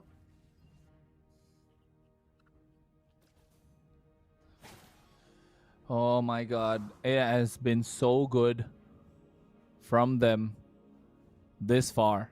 Influence Rage just understand how to break down Alpha 7. Look at the item build as well. He is so tanky, but the damage is racking up. Hotun's farming up so fast. Level 14, the win condition for Eastern Shin usually try and get 2 levels ahead of the opposition, and they've been able to do that. They've been able to do that so well at this point. And now they're even trying to dominate the river from Abaxia. Flick has to use the guiding wind to get out of harm's way. Wait, and now the Lord is up. Is there a Abaxia on this game? Really? I haven't seen it at all. Oh, never mind. Mid lane, Syndra left alone. Hesu able to pounce. Paquito here looking for the charge onto Frost as well. I don't know if they want to go and engage. They don't have Syndra. The control tower with the RWM is not going to be present. So now this is a chance for Alpha 7 to try and get the Lord started. Hotun, however, comes in the Dauntless Fleet, able to catch them off guard as well. Alpha 7 will have to go back knowing that they do not have the damage, do not have the items to tank the damage coming in from Hotun. Oh, they go in, Circling Eagle locking him down. Hesu goes in with them. Alpha 7 trying to go for an engage. Chino splits up, making sure that Alpha 7 will have to fight time. Lord is getting started. The Lord dance has begun. This salsa, this tango. Now Influence Rage pulling the aggro of the Lord as well. Half HP on the Lord. Here is Samba, my friend, in Brazil against Brazil. Samba it is. The Samba has begun indeed. Oh, Hesu comes in looking for the final slash. Knock up from the Lord. RWM, but Hotun able to steal it as well. Black line. As the blazing duet hits. Wind of Nature coming through, but you can see, oh my goodness, they trade goal later for goal later. Frost is left standing, but he goes down to Hotun. 2-for-2 trade.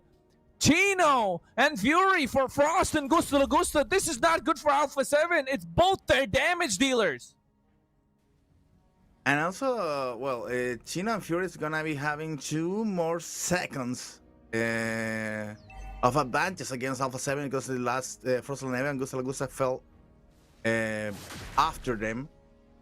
So it's a little advantage to go with the Lord, and Grog is now going with the Lord. Paquito trying to be on a supportive side of this Lord to get more into the push on the gold lane. Meanwhile, in the middle lane, well, Jotun already taking care of the one more tower, and now on the top lane. I told you, he took the role of the marksman right now. That's what Easunshin's got to do, Jerry. That's what Easunshin's got to do. Take the role of the marksman in the late game. Dish out the damage that comes through as well. They need to find answers. By the tower. And Alpha 7 are not able to find any. No. They had nothing to defend. Oh, Circling Eagle, Luis. No. Oh my god, Paquito went in. I'm not sure if it was the right idea. He used the flicker as well. So that was a botched play. Influence Rage. I think No. that was hesitation. No, wait, that wasn't a mistake because with that play, he forced the Holy Shield to be deployed on the 3 towers. I think it was a good one. Oh, wait, RWM trying to clear the wave. Oh, Alpha 7 will have to go back. But look at that, the bot side. Pressure, pressure, map pressure. I told you, that was a good idea. Nice sacrifice over there for Paquito. And now they have 50 seconds to be ready for the next Lord. I think Influence Rage can manage to deal to end this on the next battle for the Lord.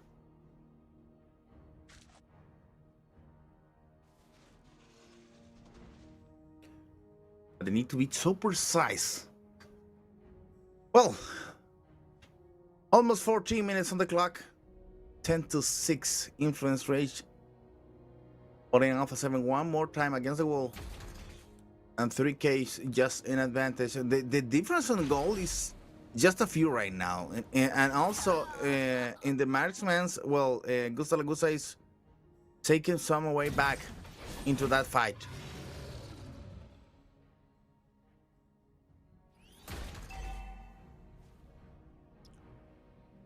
Yep. And I think it's just not doing well for them at this point.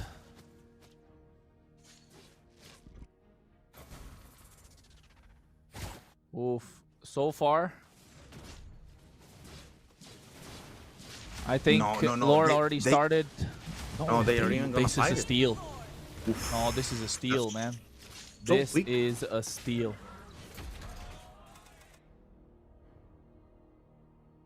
Maybe like Alpha that, 7 was right, expecting to Influence Rage to get into the Lord after that. Trying to, I don't know, maybe. I don't know what to say about Alpha 7's gameplays right now because they are playing so reactive against Influence Rage, and Influence Rage needs to learn something after those 3 games because the rhythm for Alpha 7 has been the same. Waiting for Influence Rage to take the advantage to dominate the game, and after that, trying to fight back with their base already almost on the ground. So I don't know if it's a good idea for Alpha 7, and I don't know why Influence Rage is waiting so long to close the game. Now they have. They just want another. They want another set of super minion waves, Jerry. The longer the Lord takes, the more the super minion waves they get. The more time they can buy. Dauntless already used. Trying to go in. Alpha 7 needs to find a way to defend. They are defending, but look at the next set of waves coming in. The Lord is so slowed down. Lord is going to charge in on the top side. Going to break that inhibitor. Mid lane's going to be the target. Already fight breaks loose. Oh my goodness. Syndra in the back line gets melted down by Gusta Lagusta as well. Jesu almost trying to make a play, but you can see circulating coming from Luis. Fury's going to be the target. Chino and Hotun trying to go in, but the damage are present. The Lord taking the base crystal. I think it's over.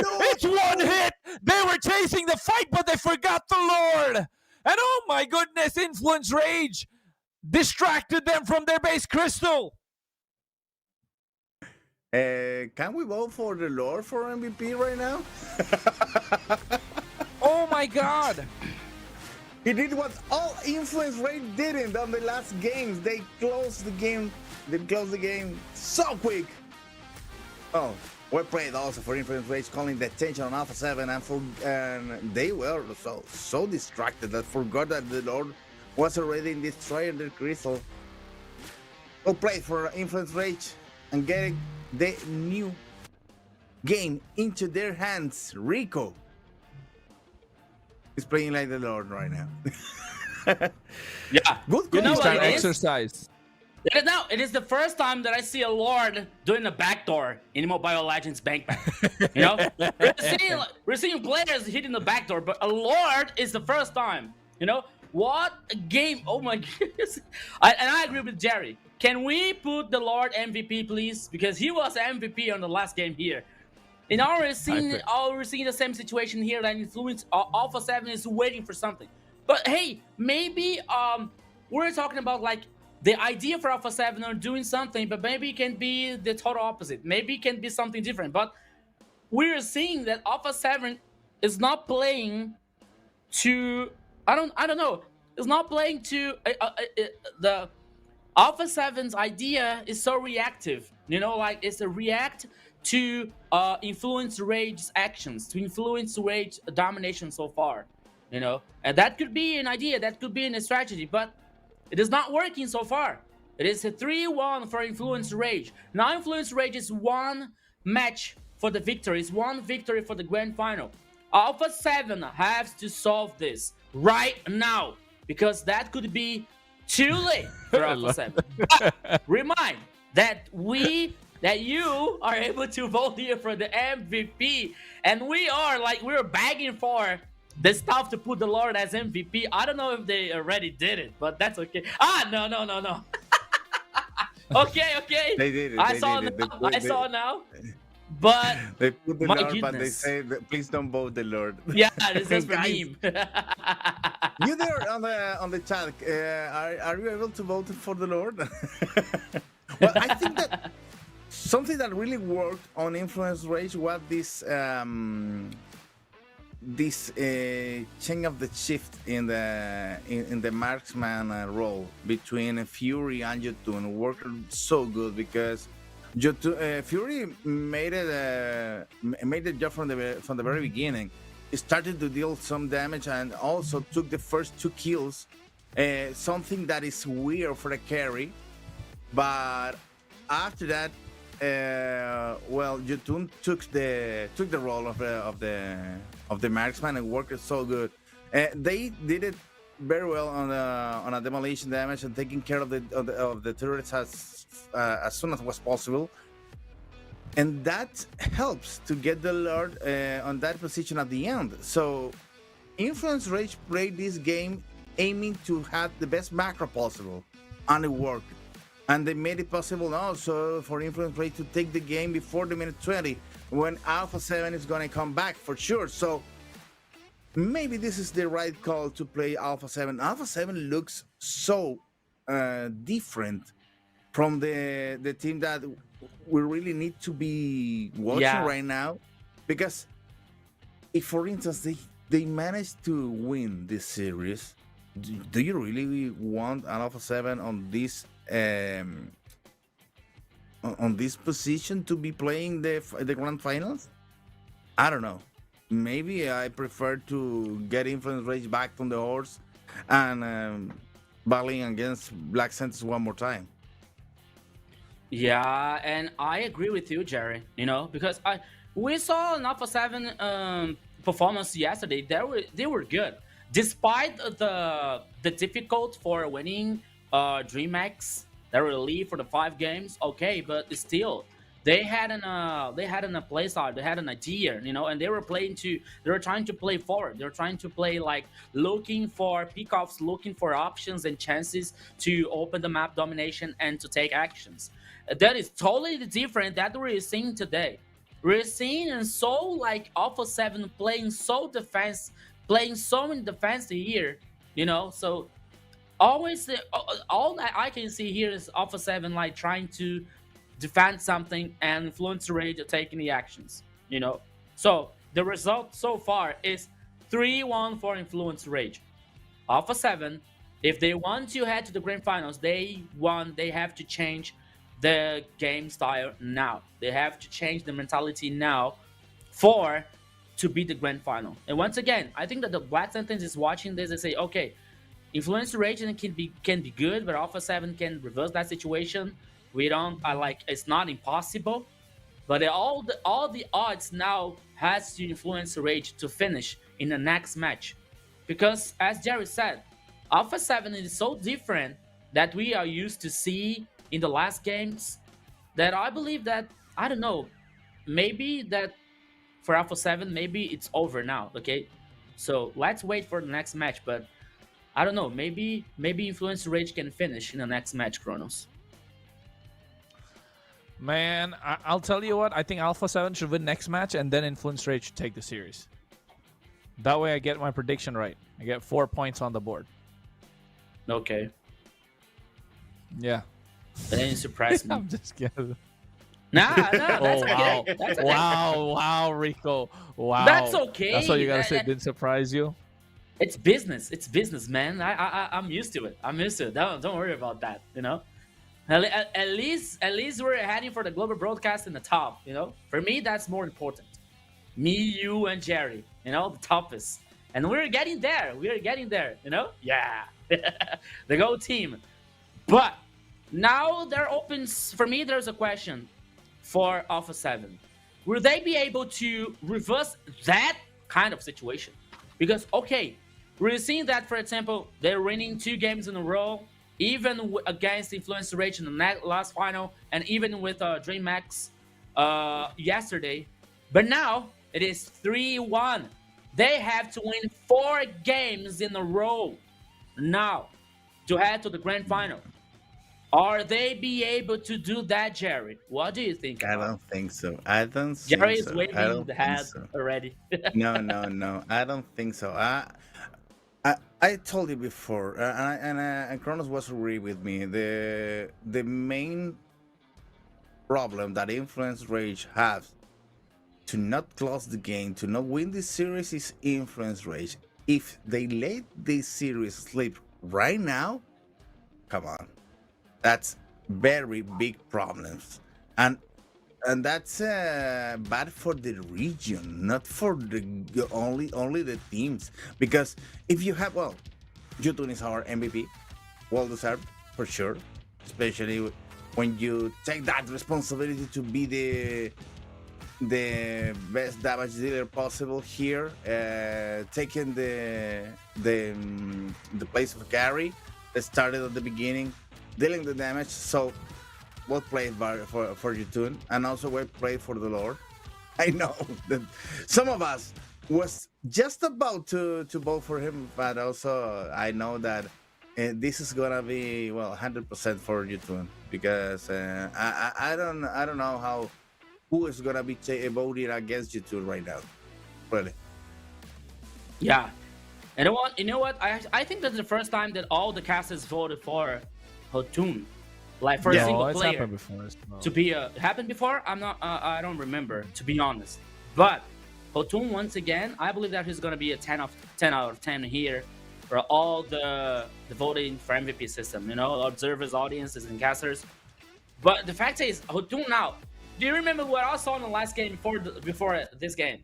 What I was sensing for the Influence Rage was a lack of patience. That happened now, because we saw Jotun. Okay, he was like when Shin, he was not able to like play for it. Whoa, what? 7 out of 10 for Jotun? Observers and the referees. Okay. I don't know what kind of a game they're watching. Come on. Yeah. Maybe they voted for the Lord. Okay, we respect that. We respect the observers and the referee. Okay, but Jotun here was the main key for leading the Influence Rage to win this game. And I was saying before this game started, it was lacking for just a little bit patience for Influence Rage, and that would happen because now Influence Rage worked it so much in the macro play, especially, you know, leading the mini waves, like causing so much pressure, so much working on the map domination for Influence Rage. They were able to win this game with no hard difficult. You know, that was like in this series so far, this game was the best one. This game was the easiest one for Influence Rage to close this, you know. And now open the gap for Alpha 7, because as I told you, Alpha 7 now has to win 4 games in a row if they want to head to the grand final to fight versus Black Sentence, which is a very, very hard. Is that impossible? No, but this is very hard, especially when we are seeing Influence Rage performance so solid, so brilliant so far. So now Alpha 7 has to do some magic to reverse that situation, Kronos. The question is, will they be able to take a rabbit from the hat in that situation? Alpha 7 can, but they're really relying on Influence Rage to make the mistakes. Okay. But at the same time, I think I don't know if it feels like there's some problem within the team in terms of communication. Not within the players. I don't know if the players are happy with the draft that they're getting at this point. It feels like they're not. Or it feels like they're not on the same page. Jesus is so aggressive. Jesus knows he has to make the plays. He's going in. Luis is doing the same. Flick just doesn't look as comfortable at all. No. Flick doesn't feel like he's playing his game at all. Have you seen Gusto Lagusta on this 4 game? Gusto Lagusta same. Doesn't feel comfortable. Too much pressure from Paquito. Too much pressure from Chino. Too much pressure from Hotun. And oh my god, Syndra is a monster in this game. Like Rico likes to say, right? Oh my god, the way that he plays is absolutely insane. And you know what? These guys have called for the video. Now it's my time. There's a video coming through, guys. Make sure you check it out.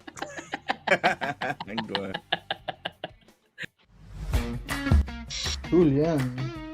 Malísimo. Sicario. Sicario. Banco. La pensé, boludo. Porque otra no tiene otra. Carnicero, amigo, carnicero, guacho.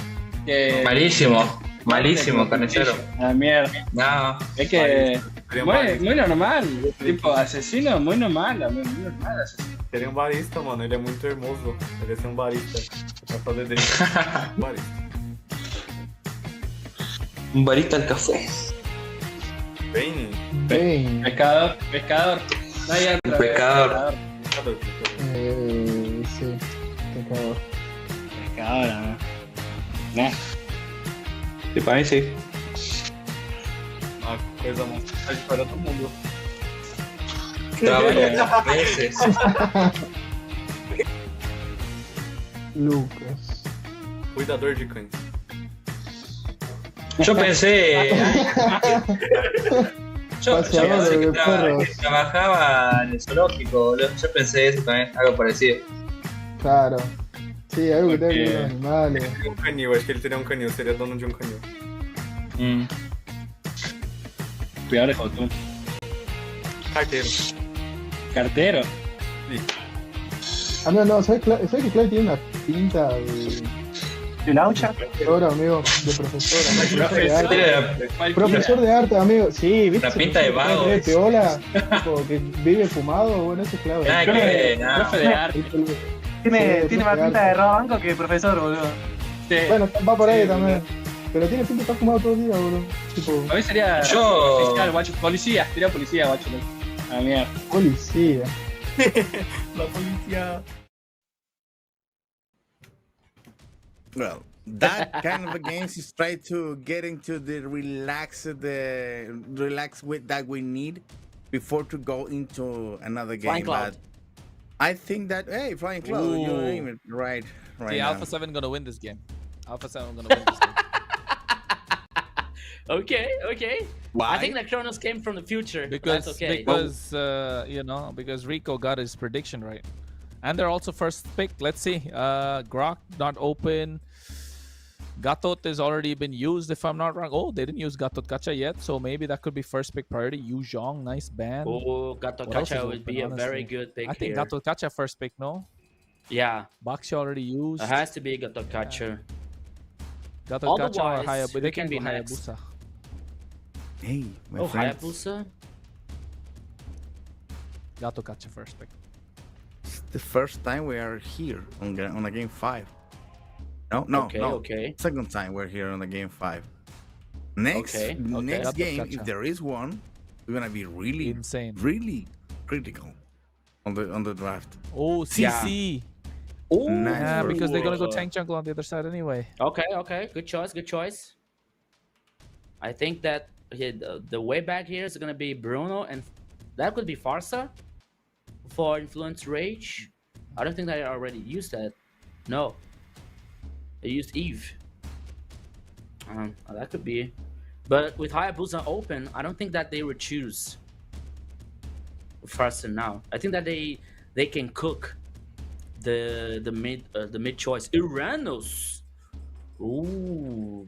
Okay.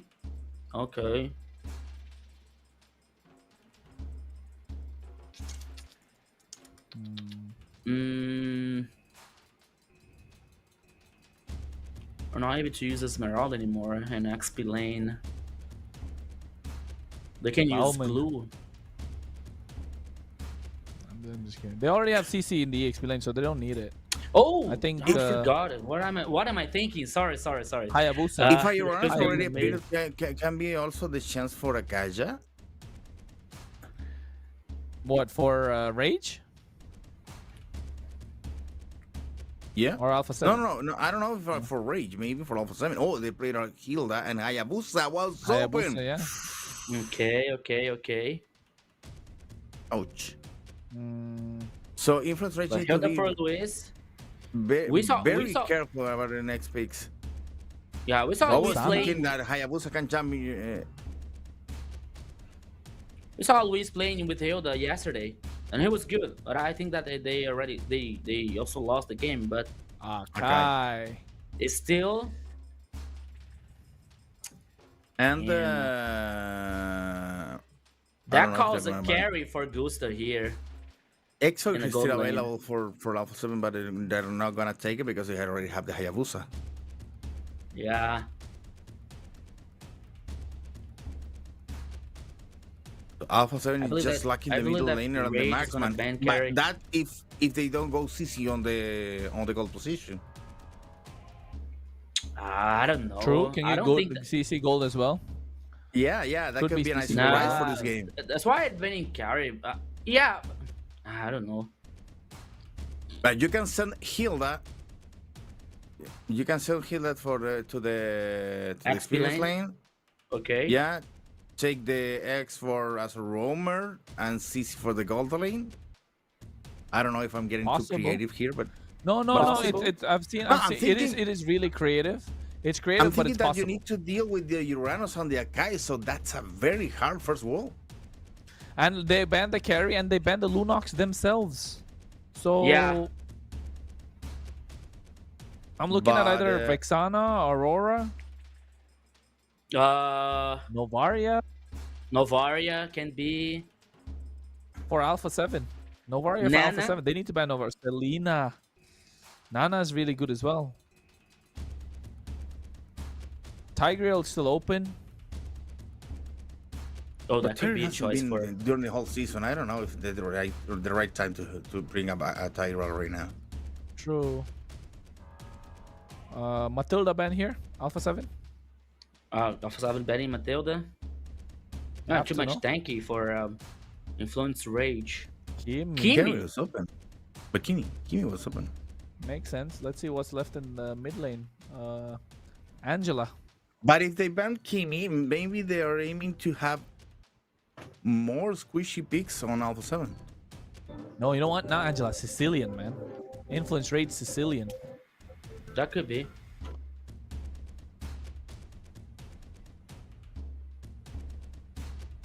Sicilian. Zetian is there. Lu Yi. Sicilian for Influence Rage? Yeah. Sicilian, Lu Yi. Faramis. Faramis. Changa. Faramis, I think. No, Faramis is so good here. Cho? They're cooking the mid lane choice. Facintra. Okay, you run out on experience. Akai on the jungler. Cho as a roamer. Bruno as a marksman. And now you can get something. I don't know. I don't like this Cho. No? I don't like this Cho. I don't like Cho on my regular basis. I don't like Cho anytime. But that's personal. Alpha 7 here. Can go Sicilian or Changa. Faram is also really good. Again, like these are the heroes that are there in the mid lane. Gord is amazing here to take down Uranus. But if they pick Faramis, they are gonna be relying on Bruno to deal all the damage.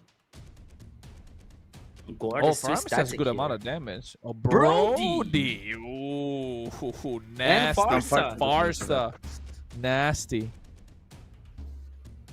Yeah, I think Faramis no here for Influence Rage. No, I don't think so. Valir, no. I believe it's still Valentina. Okay. Yeah. So you pick it up the Farsa guy. Let's go Valentina. We get Farsa too. Yeah, they get a Farsa too. Feather Strike versus Feather Strike. Let's see who can win. Oh, well. Yeah.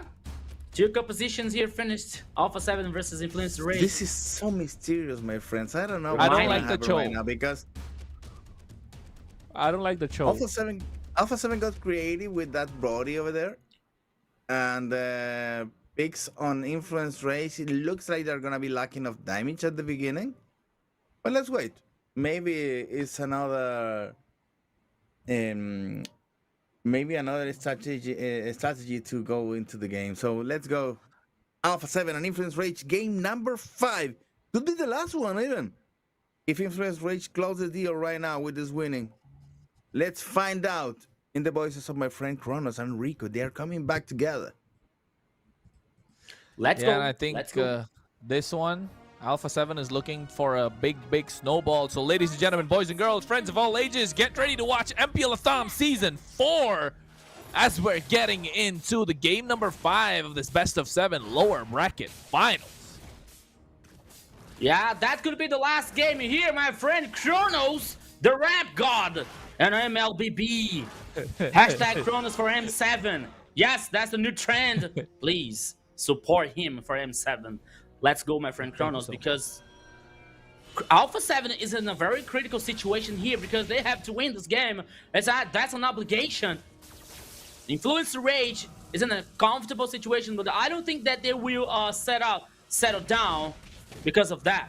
Now Paquito trying to taking out the grass here, taking out the green, but Luis isn't allowing so far. But now, after in the first minute, both teams are only concerning of farming and reaching the level 4 as fast as they can to fight in the first objective, to fight for the first turtle. Yep. Chino already becoming a problem for Hesto to deal with. This Uranus looking to maintain all those stacks. That's the idea. Whereas Hesto needs to find a way to try and make something happen for himself. Hotun, level 4, looking to make it to the tri-bush there. Luis can't... realizes that's already taken away. You can see how they're fighting for that horned lizard. Ooh. On the bot side as well, I think... but here, never mind. They're making a rotation in towards the river. 8 seconds onto the turtle, Rico. And I think this turtle's going to be crucial. No, yeah. Syndra. Playing with fire. You know, I think I feel Flick more comfortable now playing with Hayabusa, but now the turtle is already started by Influence Rage. After 2 minutes here, this is a very important objective here. Chino now is trying to zoning. Flick. Oh, Luis has taken so much damage with the Beyblade. Akai, Ultimate, First Blood comes for Influence Rage, even the turtle. But now here comes the response back. A very good revenge for Alpha 7. Hesu getting the kill. Sisi, an XP lane. That could be a good situation for Alpha 7. But I think that they are not allowed to lose so many objectives so far. Oh, but now Paquito's going to go down. Yep, he's gone. But Luis is still the kill.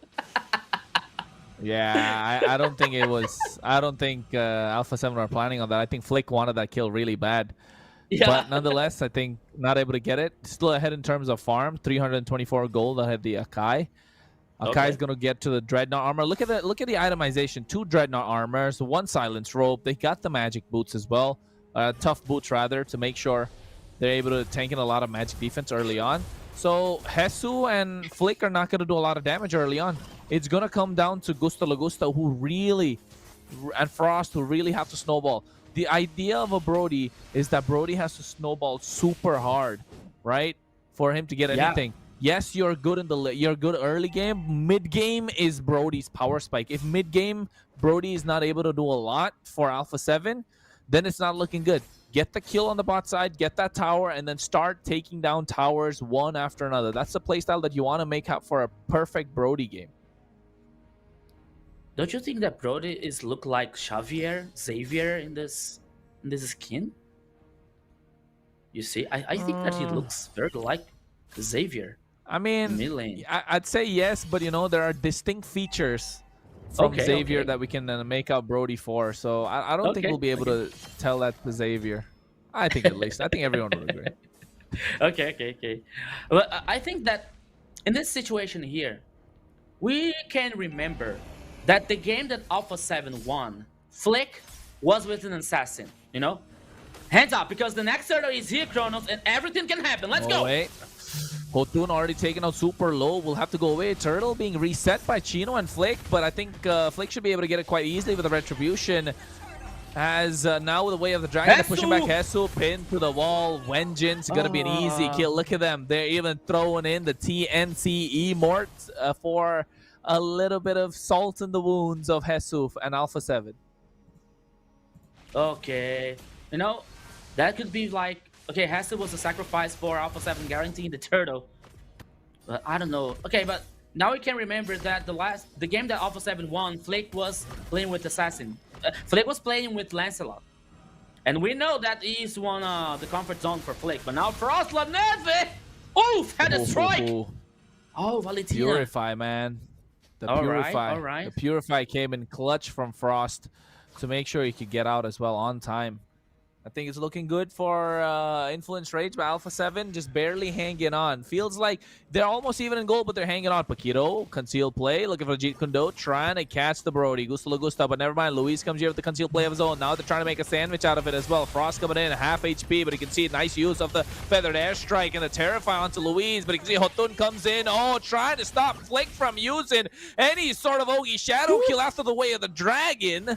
Influence Rage making sure Flick is not allowed to do anything in and around the map. And look at Chino, topside. Pressure is mounting on the towers in the macro game as well, because Hesu has to make a rotation into the mid lane. Yeah, Chino now is free for guarantee another turret for Influence Rage. More map domination for Influence Rage so far. You're seeing the gold lead. Okay, the gold lead is not very large for the Influence Rage, but still, Kronos, the map domination here, it's a very good thing for Influence Rage so far. But now we're seeing Hesu. Hesu is playing so, okay, he's so lost here in jungle. He can be in danger, but now he is back. One more turtle on the river. The both teams now are dancing around this objective. That could be another strong team fight here, Kronos. Yeah, I think it's going to be as well, just because of how Hesu, never mind, Flick. Oh no, wait, the fight's going, breaking through. Knockup coming in from the Jeet Kundo. Hesu has to use the Vengeance to survive as well. Chino comes in, Consecration already popped in. Luis trying to go and create some sort of disruption. Syndra has to clear out the minion wave. All right, I mean, the minions are important, but you can see nicely to the way of the dragon. Hesu getting pushed back as well. Turtle being reset. Luis gets the heavy spin on him. Flick goes into the quad shadow, looking to catch somebody off guard. He gets in the Yogi shadow kill at the same time. They're moving back. Hotun. Hesu gets taken out by Syndra, and now they're looking to get Luis as well. Flickers forward with a Feathered Airstrike onto Frost. He has to make it a harm. So look at Chino being an absolute menace. This Uranus will be a non-stop threat. Quad shadow from Flick onto Syndra. Now they want to get this purple buff onto them. They do not want to give Flick anything whatsoever. Frost comes in, but doesn't have what it takes to try and save the mid lane tier 1.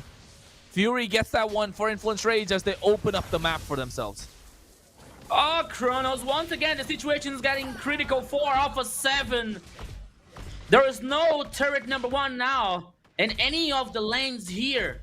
The turret number 1 is already taken out for Influence Rage. But that leads Alpha 7 to play so defensive one more time. There's one more game that Influence Rage puts their domination. They put their control, the force, the pressure on all the lanes here. And now we can see Chino. You were saying about Chino being a threat, for Alpha 7. Now he's with Uranus. I think that this Uranus is going to be immortal. And it's going to cause so much trouble for Alpha 7.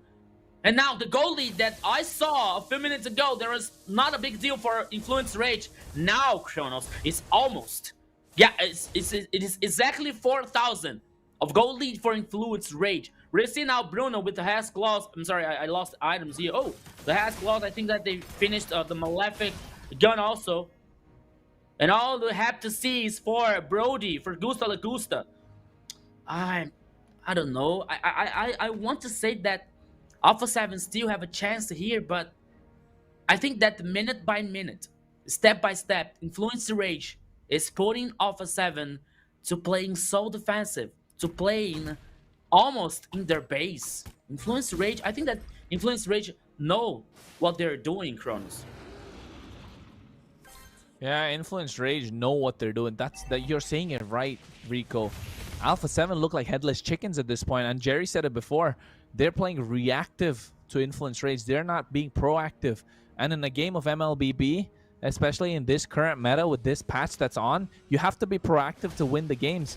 And Alpha 7 are not able to do that. Look at that Paquito.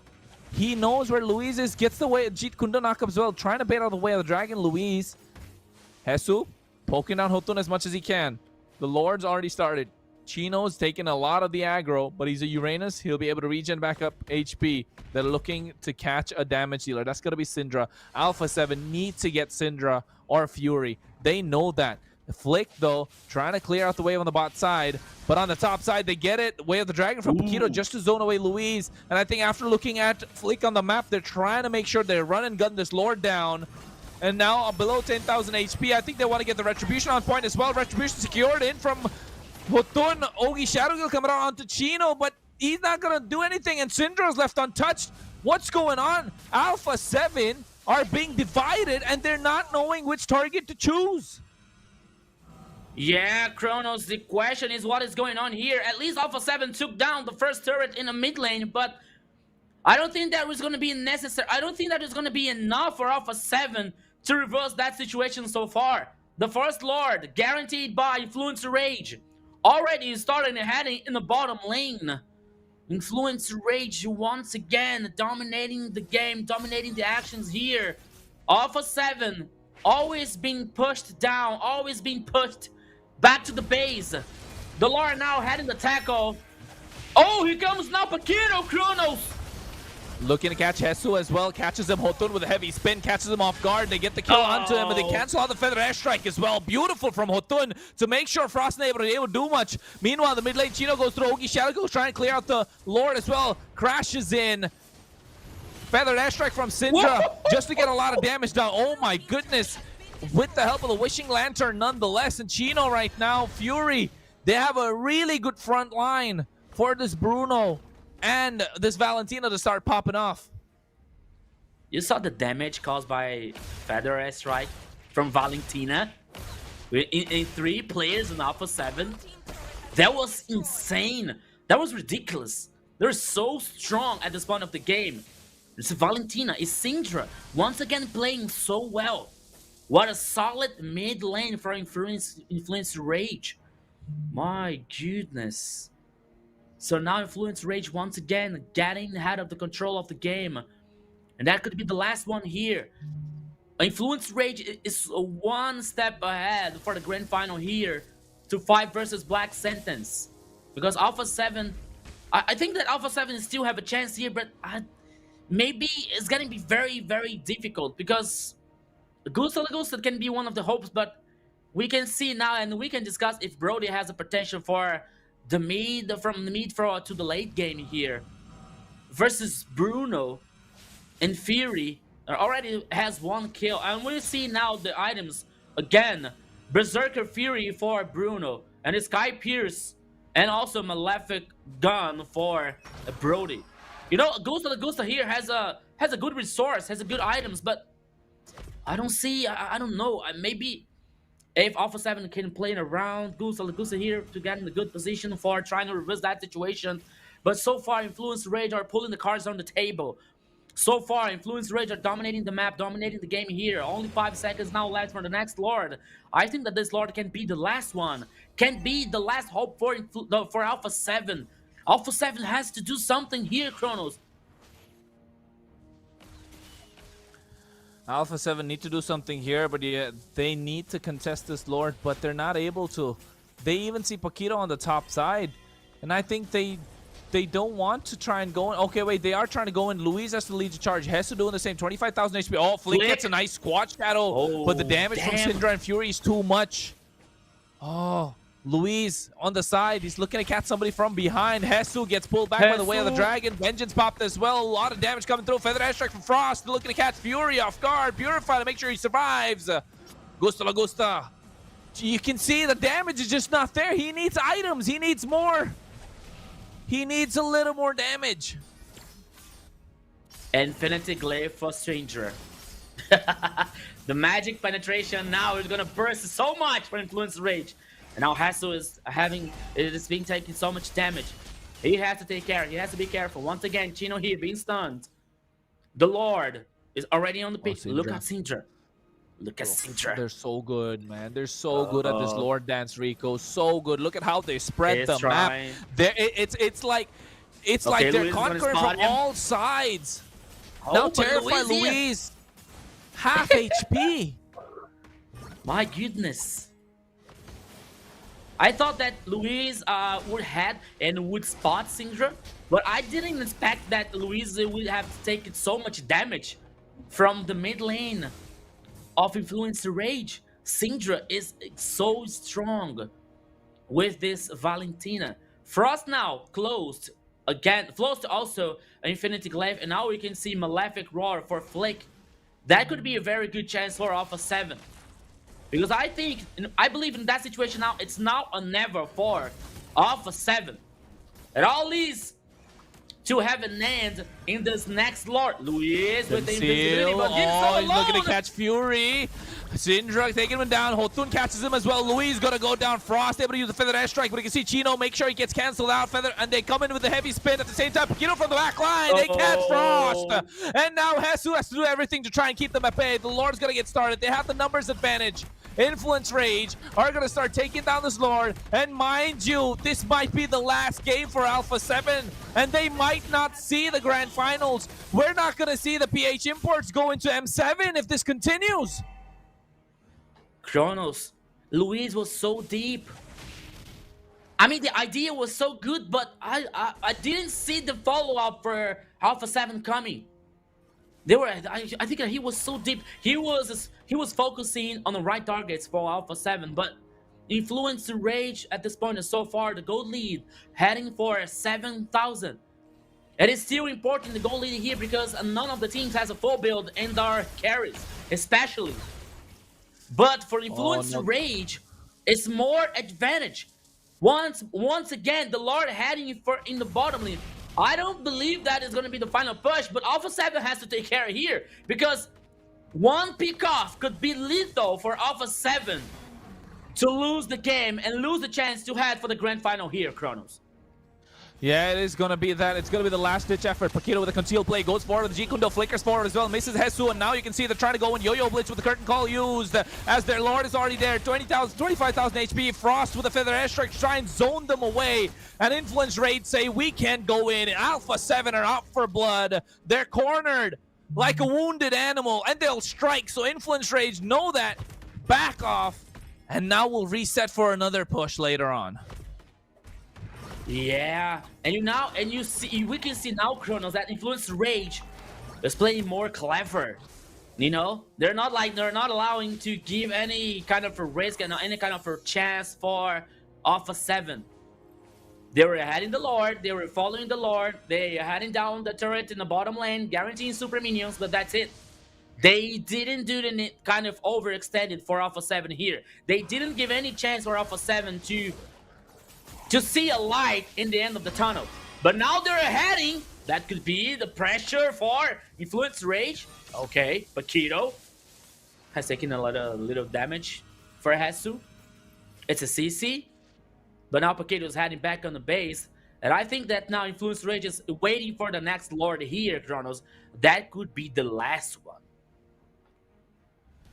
Yeah, I think this Lord has to be the one that Alpha 7 should contest. They need this Lord. They need to get some map pressure going on some side of the map. They need to get some tier 1 towers at least before the Lord starts. They're trying to go on the top side, but I don't think they'll be able to. The whole team of Influence Rage are there. Alpha 7 realized that they want to play for the long lane, but looking at the Uranus on the map, I think they should just give it up, go on to the bot side, get at least 2 towers there, add some pressure. But they're not doing anything. They're just waiting for a mistake from Influence Rage, praying and hoping that will happen. 5 seconds to the Lord. And I think this is going to be it, Rico. Yeah, they're praying for Influence Rage mistake here, which apparently is not going to happen. It's not going to happen, this mistake here, because now Influence Rage has a better position in the map, has a better dominance here. Chino is doing this front line. The Lord is already started by Influence Rage. And now we can see Gusta La Gusta and Luis. They're trying to do something naughty. Kronos. Here comes the invisibility now. That Conceal comes play on now the or backside. They're nothing. going on Fury as well. They get on him as well. And they see Wind of Nature doesn't help out. They get the kill on him. And now Hotun, he has to use the heavy spin to try and save him. Gusta is cornered. He doesn't have the flicker. I think he's going to be caught out. He's able to make it out of harm's way as well. Oh my goodness. But the waves coming in from the top side, they need to respond. I don't think they'll be able to take the Lord, but they still want to go for it. Flick needs to go in. Luis is doing everything that he can to zone them away. They have 25 seconds without this Bruno. And I think they should try and take this Lord down. But Flick is not there yet. He's coming in. Gusta La Gusta trying to go in. Jesus doing everything that he can. Luis taking out below half HP. He's trying to regen back up, but Syndra and Paquito are right there. They can go for the wombo combo whenever they choose for it. And you can see Syndra's going to get targeted down. Ogi shadow kill, but he flickers out of harm's way. Oh my goodness, what a way to make it out. Feathered airstrike as well. 15,000 HP. Alpha 7 are gunning for it. Retribution to secure the Lord as they buy more time. And Alpha 7 are looking for a possible end now as the Lord marches down the mid lane.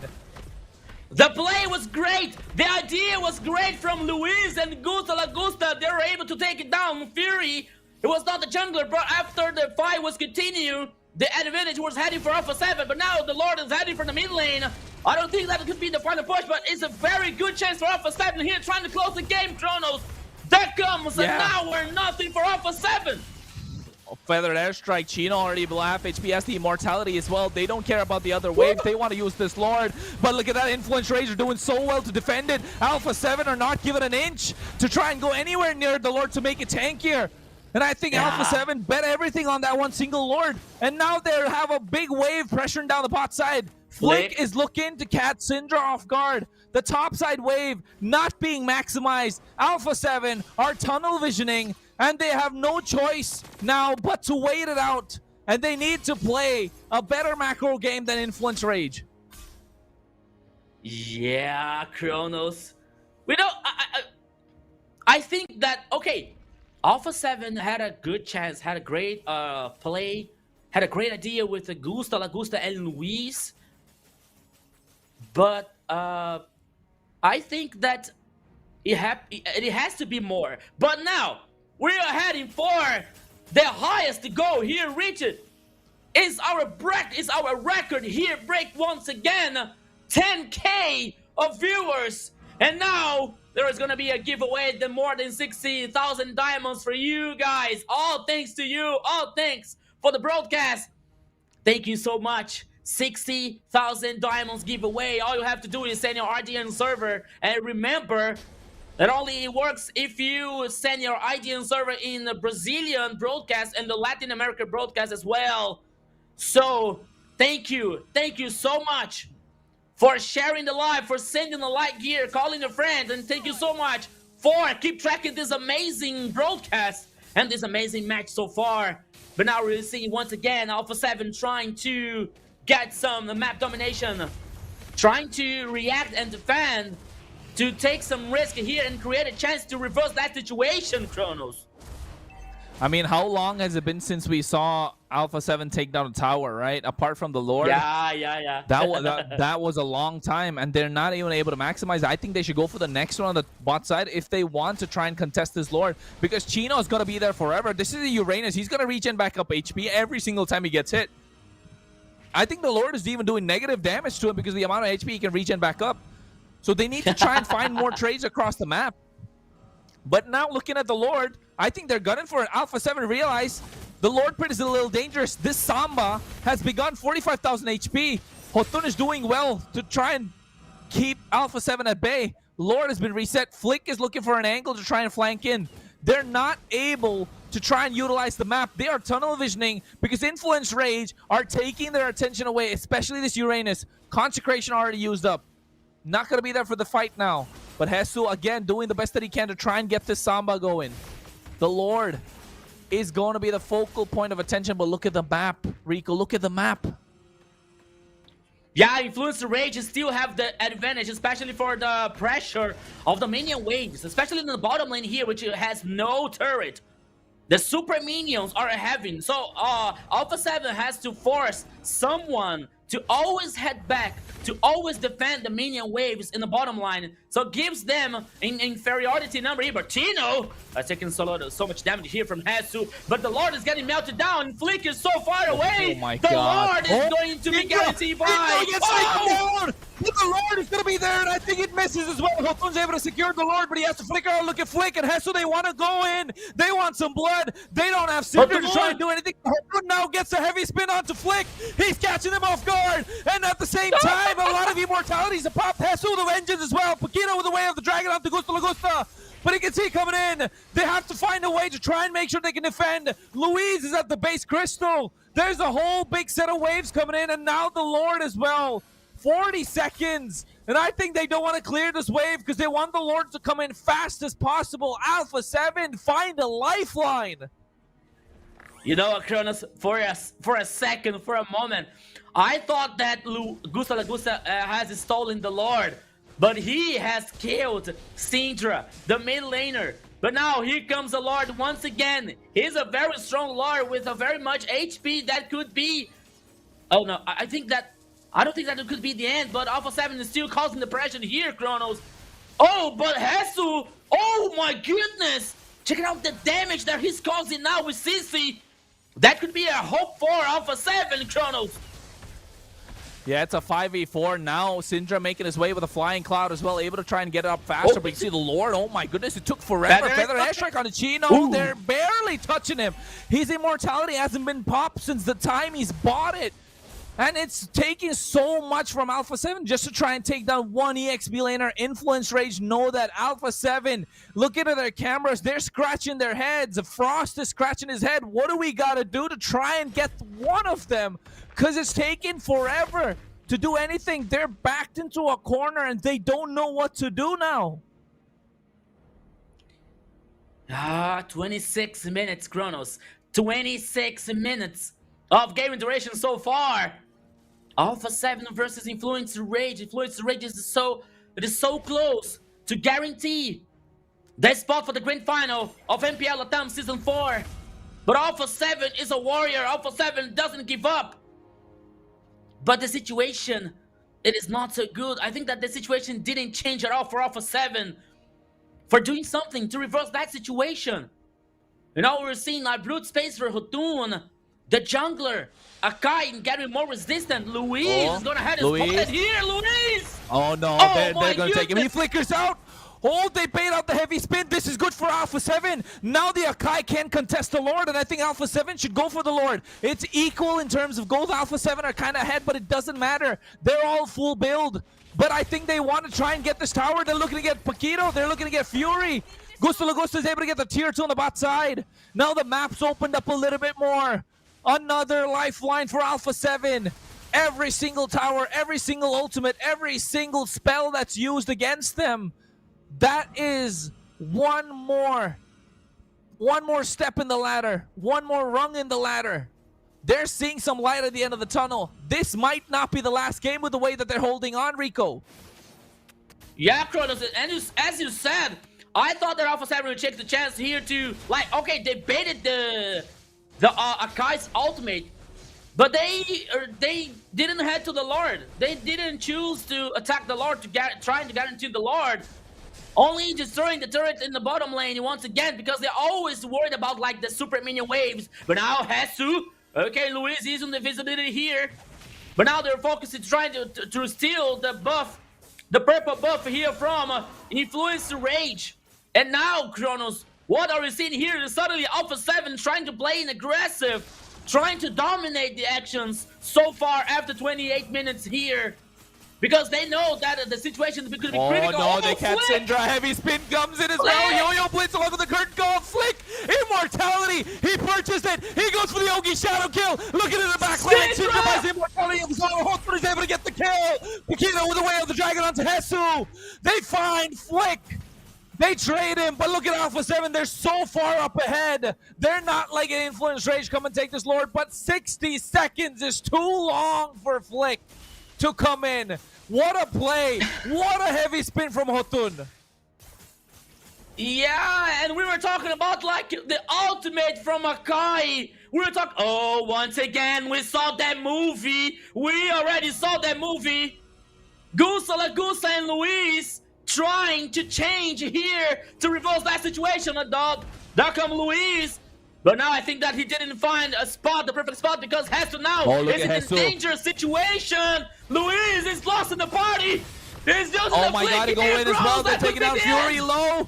Feather Ash Strike is coming through as well. Fury's taking out super low. Immortality's pop. And now I think the look at Gusta. He's trying to take down Syndra. And they go in with a torn apart memory. Immortality's a pop left, right, and center. Gusta has to pop his own. And now he's trying to flicker out, but he's not able to get Fury. Mega kill in the hands of Hotun. But the base Crystal. Look at the waves coming in. Alpha 7 have to defend. They have to give up the Lord. And they're going to lose down to the minions. Feather Ash Strike. This is going to be the last call. Ogi Shadow Kill. It's so close for Alpha 7. Influence Rage are putting everything on the line for them. Alpha 7 are barely hanging on. Hesto's doing everything that he can to survive. Winter Crown purchase, but not enough time to even use it. Influence Rage have found the angle. They lose 3 members, Alpha 7, and now they don't need the Lord. This is gonna be it. Influence Rage are going to march down the bot side, the mid lane, and Alpha 7 are going to be knocked out of MPL LATAM Season 4 as they're looking. Influence Rage are trying to go in. Frost is down as well. Fury's able to get that kill. 4 members. Flick is the only one left standing. He has an Ogi Shadow kill. He's going to use that to try and clear the wave, but I don't think it's possible. Influence Rage move on to the grand final and knock out Alpha 7 from MPL LATAM Season 4. Yeah, did you see the camera now? Hotun learned his lesson. All the players of Influence Rage making fun of Alpha 7's face. They're doing like, okay, time to go to bed, children, time to sleep, because Influence Rage is heading for the grand final in MPL LATAM Season 4. They're heading and they're going to fight versus Black Sentence. What an incredible match here, and once again, almost the minions. We already saw the Lord heading the backdoor, and almost the minions were doing the role. But the fact is, Influence Rage and the finals of MPL LATAM Season 4, my friend Jerry. And nobody aimed to the right prediction, to the full right prediction, 4-1 against from Influence Rage against Alpha 7. All of us were thinking about having 6 games. I think that that was a little bit fair for Alpha 7. We never figured it out that to have this level of Alpha 7 playing this match. I thought that Alpha 7 is gonna be fighting more. It's supposed to be on a better position right now. But that's a merit. That's a good thing on Influence Rage, because Influence Rage after yesterday, don't you forget that they fell 3-0 against Black Sentence. So yeah, they came to the lower bracket with the morale so down. I'm thinking that the morale was down. I'm not gonna play any kind of a game thinking that maybe Influence Rage lost yesterday on purpose to get Alpha 7 out of the competition. You never know. You never know, my friend. You never know. But it looks like... Okay. Well, finally, the final result. Well, Influence Rage is going to be playing the finals with Black Sentence in a best of 7. That's going to be, well, huge. And especially, you're not taking care of one important thing. Influence Rage is a Brazilian team, it's a Brazilian organization. But 4 of the players are Argentinian. Only 1 is from Brazil. And also, the other team that is Black Sentence doesn't have any Brazilian player at all. So I think that's the first time that MPL is not having a full Brazilian team on the finals. That's a change. No, it was last season as well. Yeah. Yeah. Influence Rage was there last season as well. Yeah. No, but last season was Influence Rage against Alpha 7. Yeah, was versus Corinthians actually, but I think that despite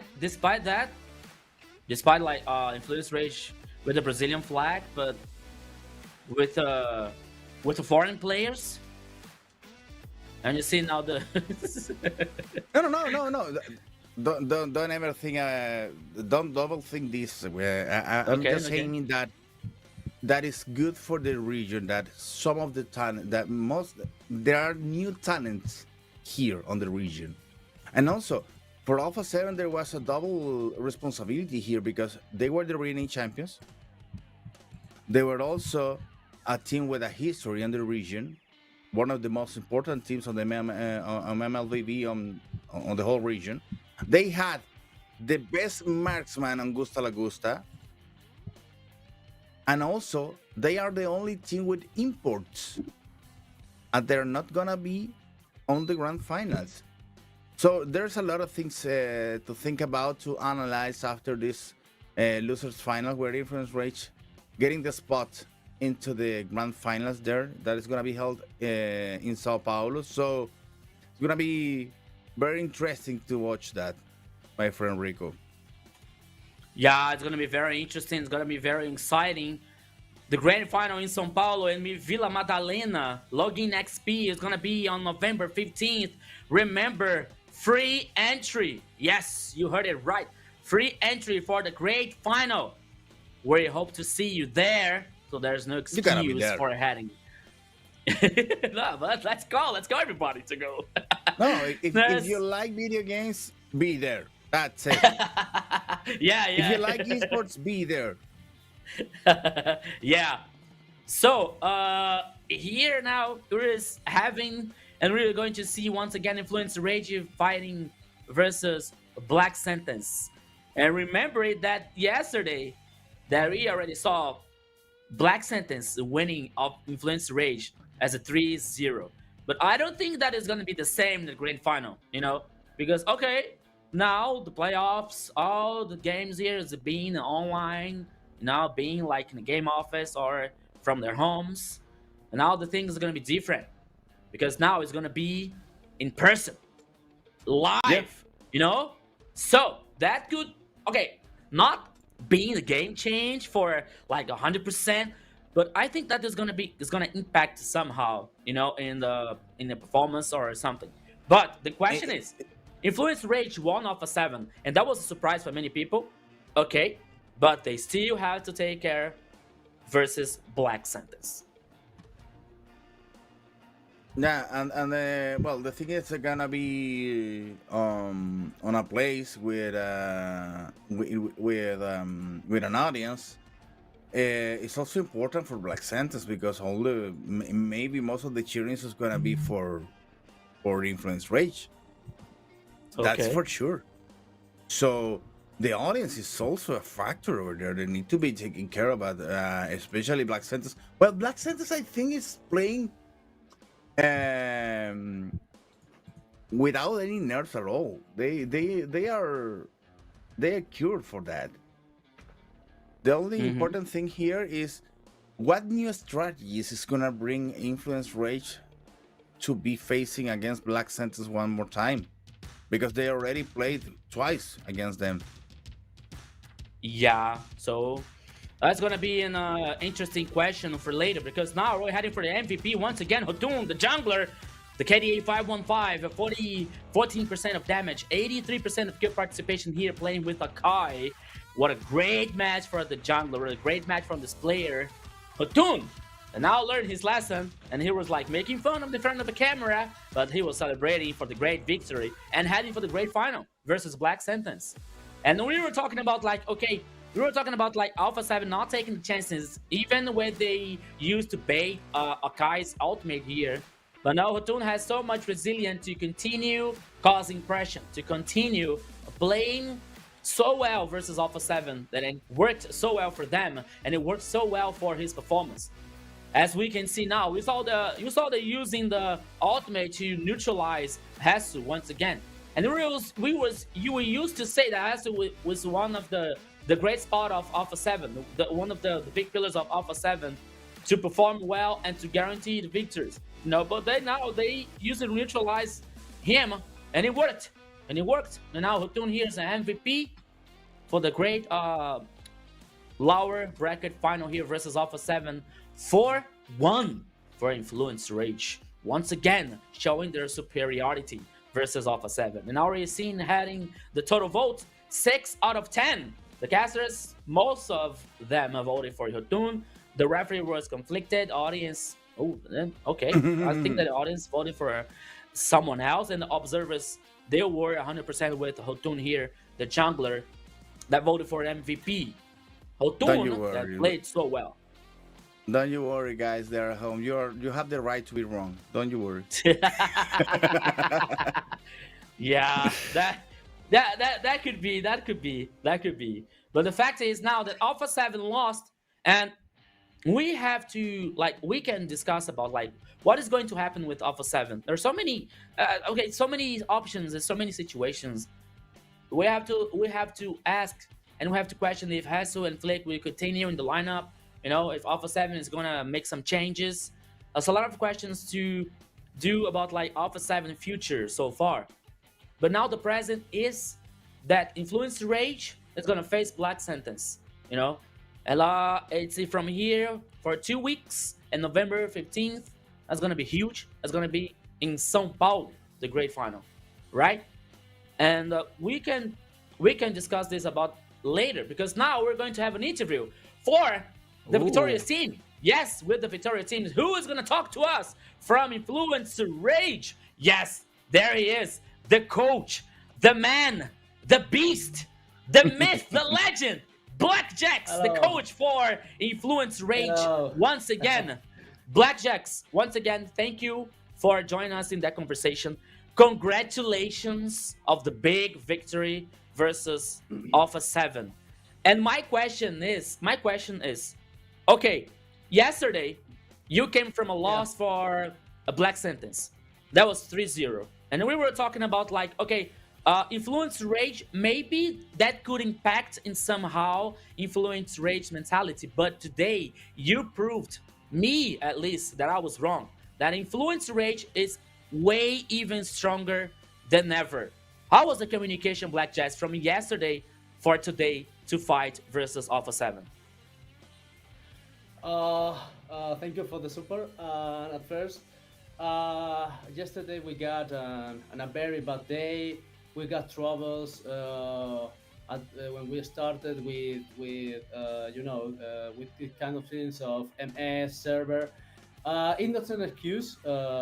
It's not an excuse to our loss, but was probably our worst day on all the season. But we know that it's just one day, and it doesn't matter because we won them the first match on the season. They did good and was really bad by our side. But for today, we were just talking about how to improve our mental, because we know that just a problem of mental.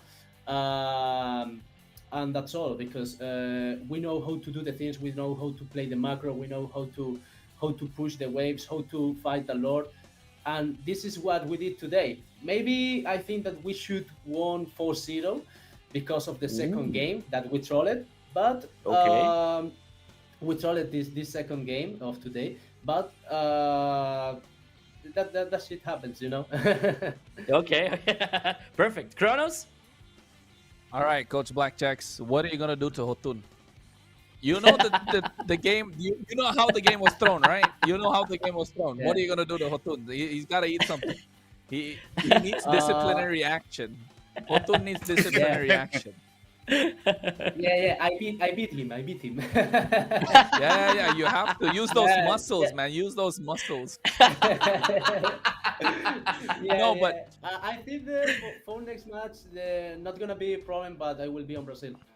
So yeah, I think that's the biggest part, right? That's the one thing I want to ask about. Now you're getting into the grand finals. Congratulations, of course, to make it the grand finals again, right? But This time, one slot for M7, one slot international, right? Not two like last time. One slot international, no wild cards.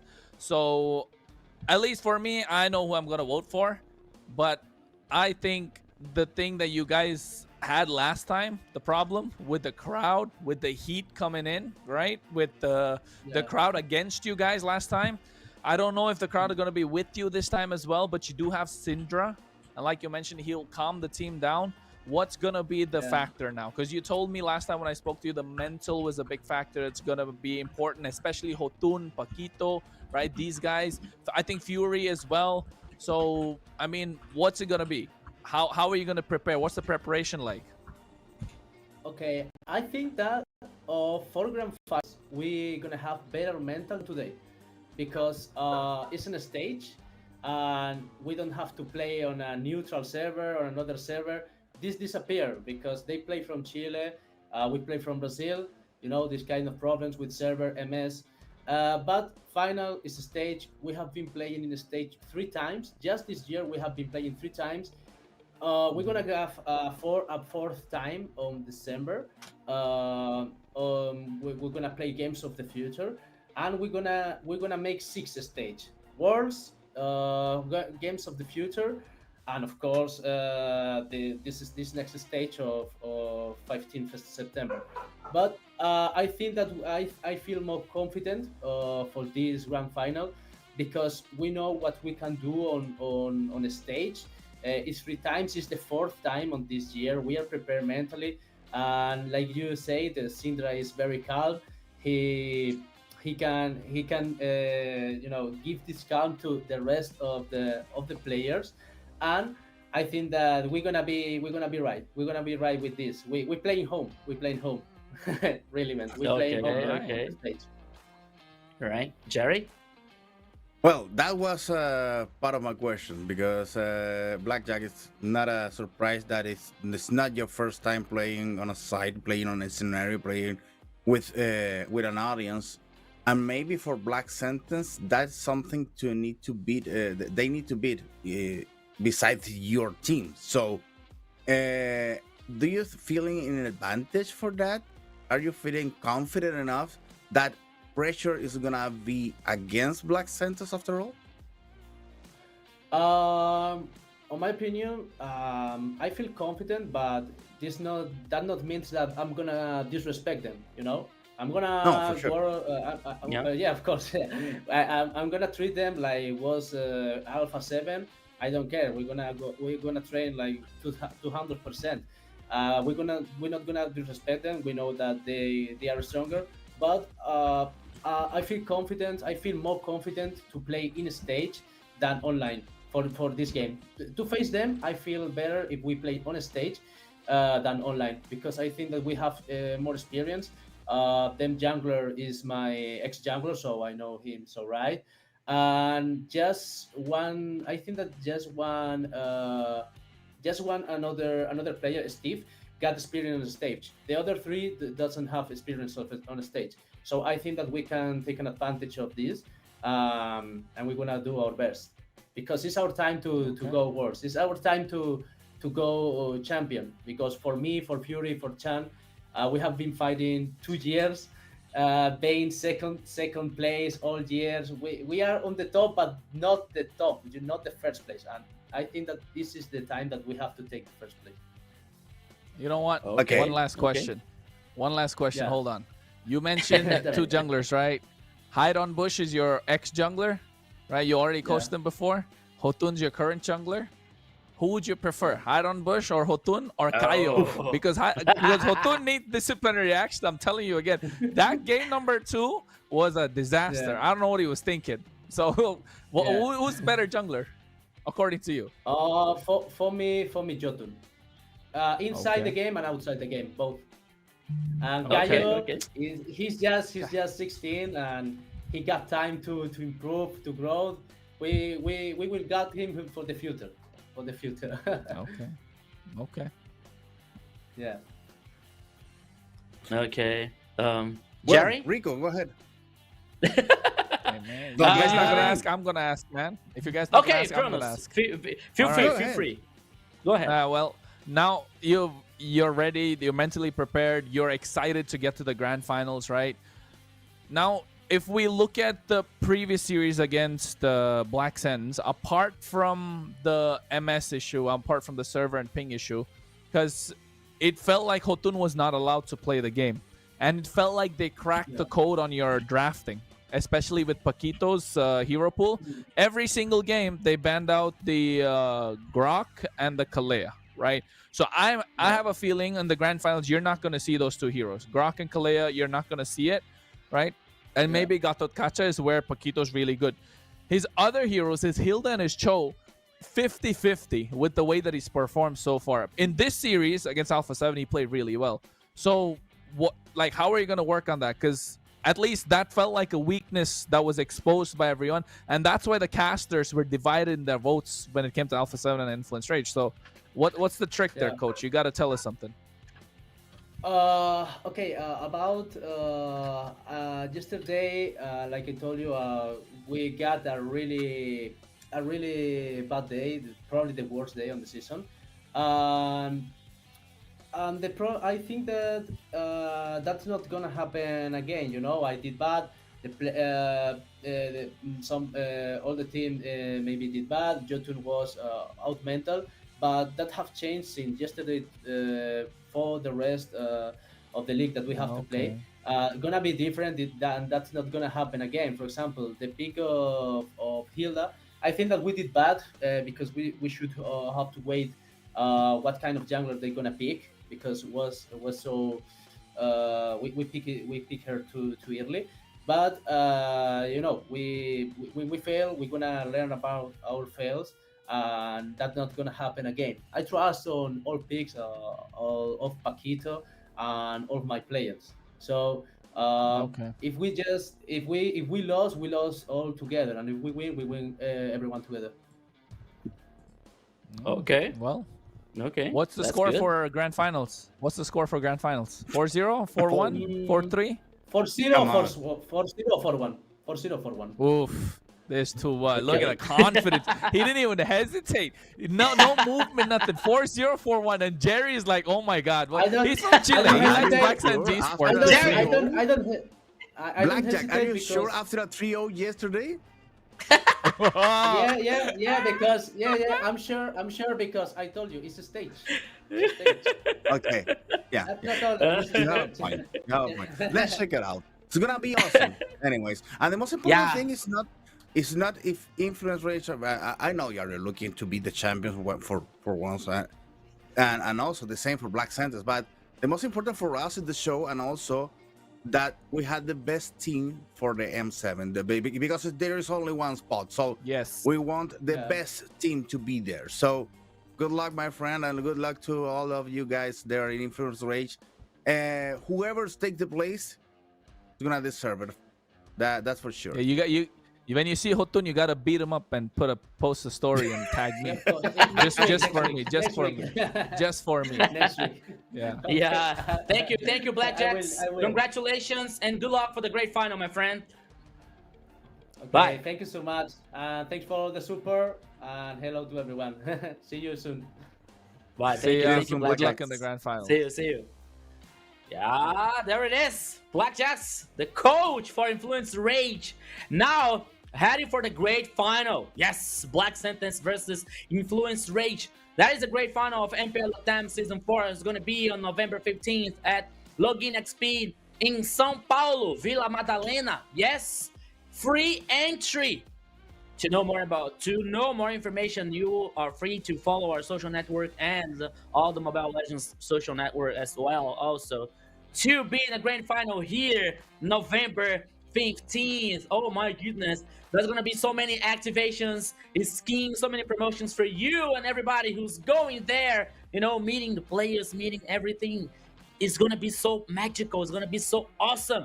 Don't miss it. November 15th, the great final, MPL LATAM Season 4.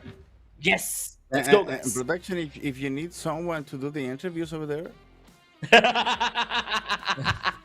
Oh, Jerry. Just 5 hours flight. So clever. So easy. Three reporters. Yeah. Jerry didn't get his tickets. Rico, you and I got our tickets, right? for entry Yeah, yeah, yeah. into Yeah. Jerry didn't get it. Yeah. We're heading. We're Well, my heading. friends. Don't worry about that. It has been a great day. It's been a good day. Nice matches today, and also we can't forget to say thank you to the who made this possible, because all of this is possible for, well, some sponsors like Bonox. You can power up your Mobile Legends Bang Bang adventure with Bonox, the official and trusted way to get your diamonds so fast. Instant delivery, secure payments, and unbeatable convenience to keep you always ahead in the game. So don't miss out and use the code BNXMPL and grab 5% on your next top up today, my friends.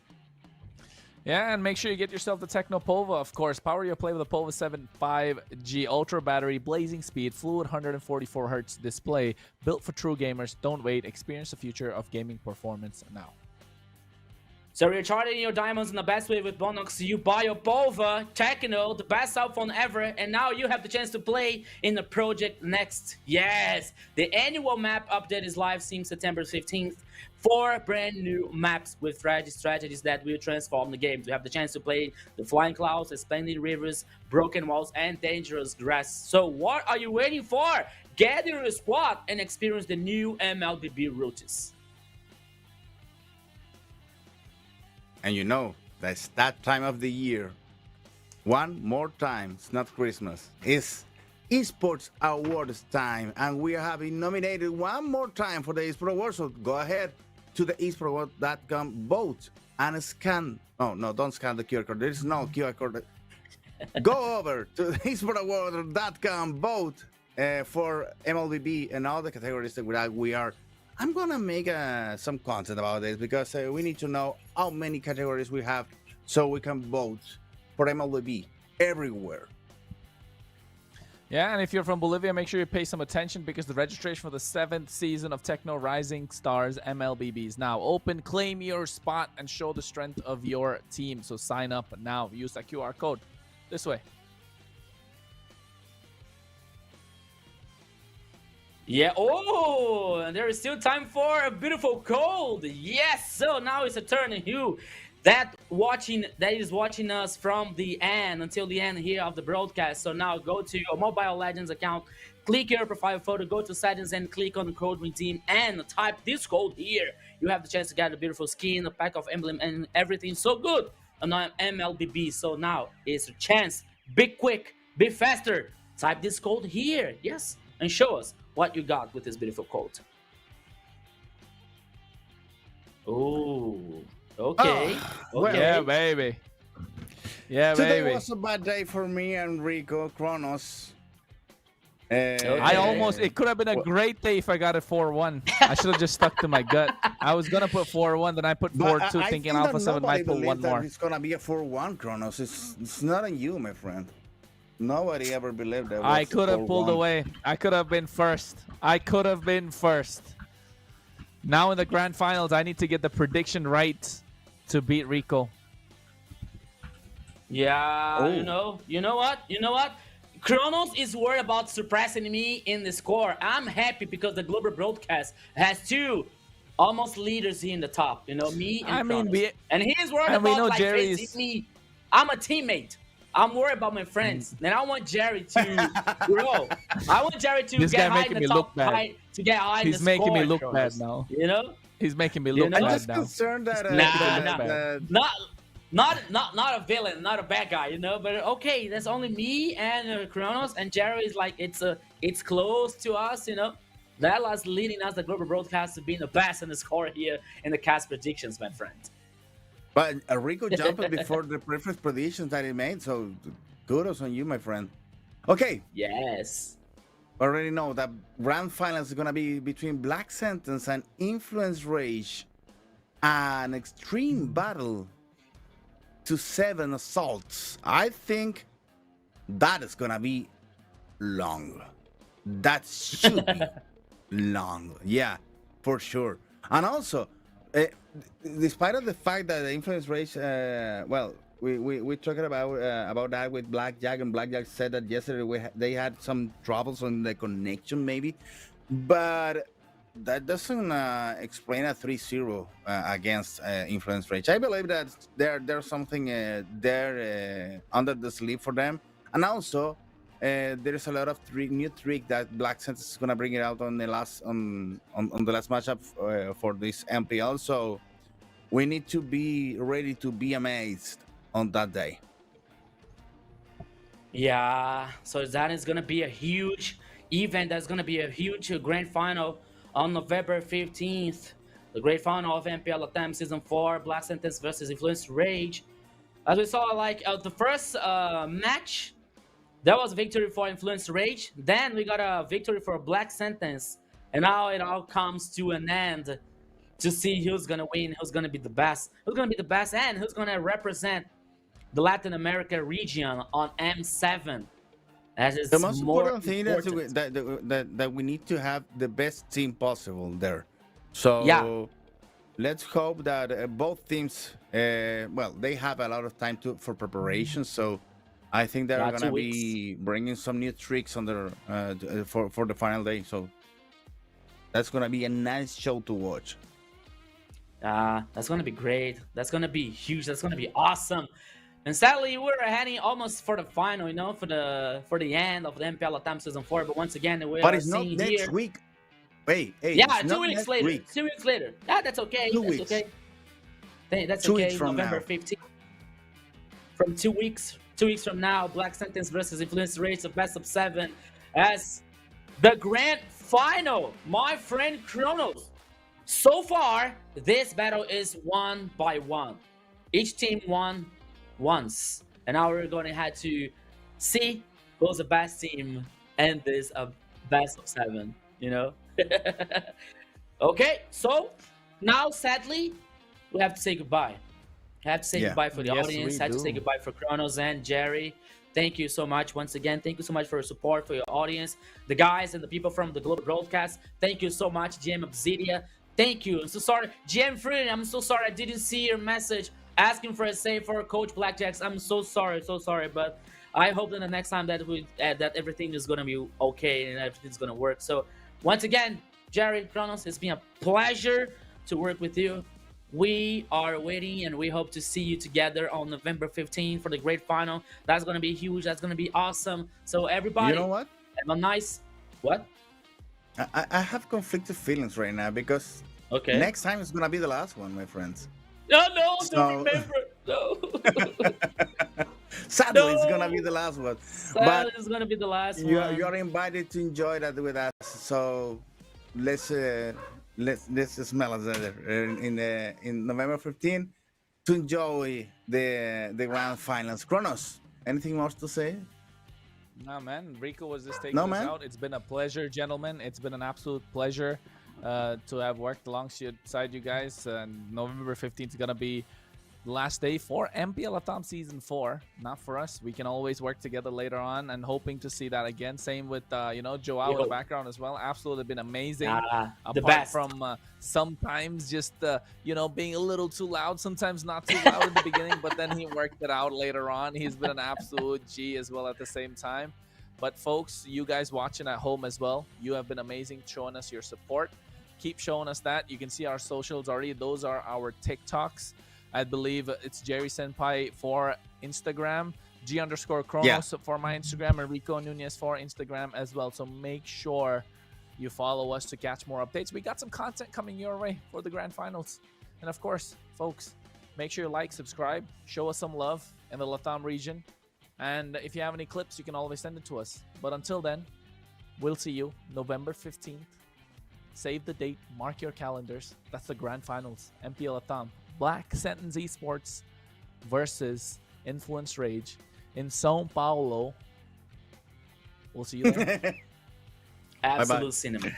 Bye, guys. Bye. Looking for diamonds for your favorite skins and recharge phases? Bonox is the solution you've been waiting for. Top up your diamonds at the best price in the safest way with Bonox. Just create your account quickly and easily. Select your recharge and of course, use the code BNXMPL for a 5% discount. That's it. Enjoy your diamonds all thanks to Bonox. the official sponsor of MPL LATAM.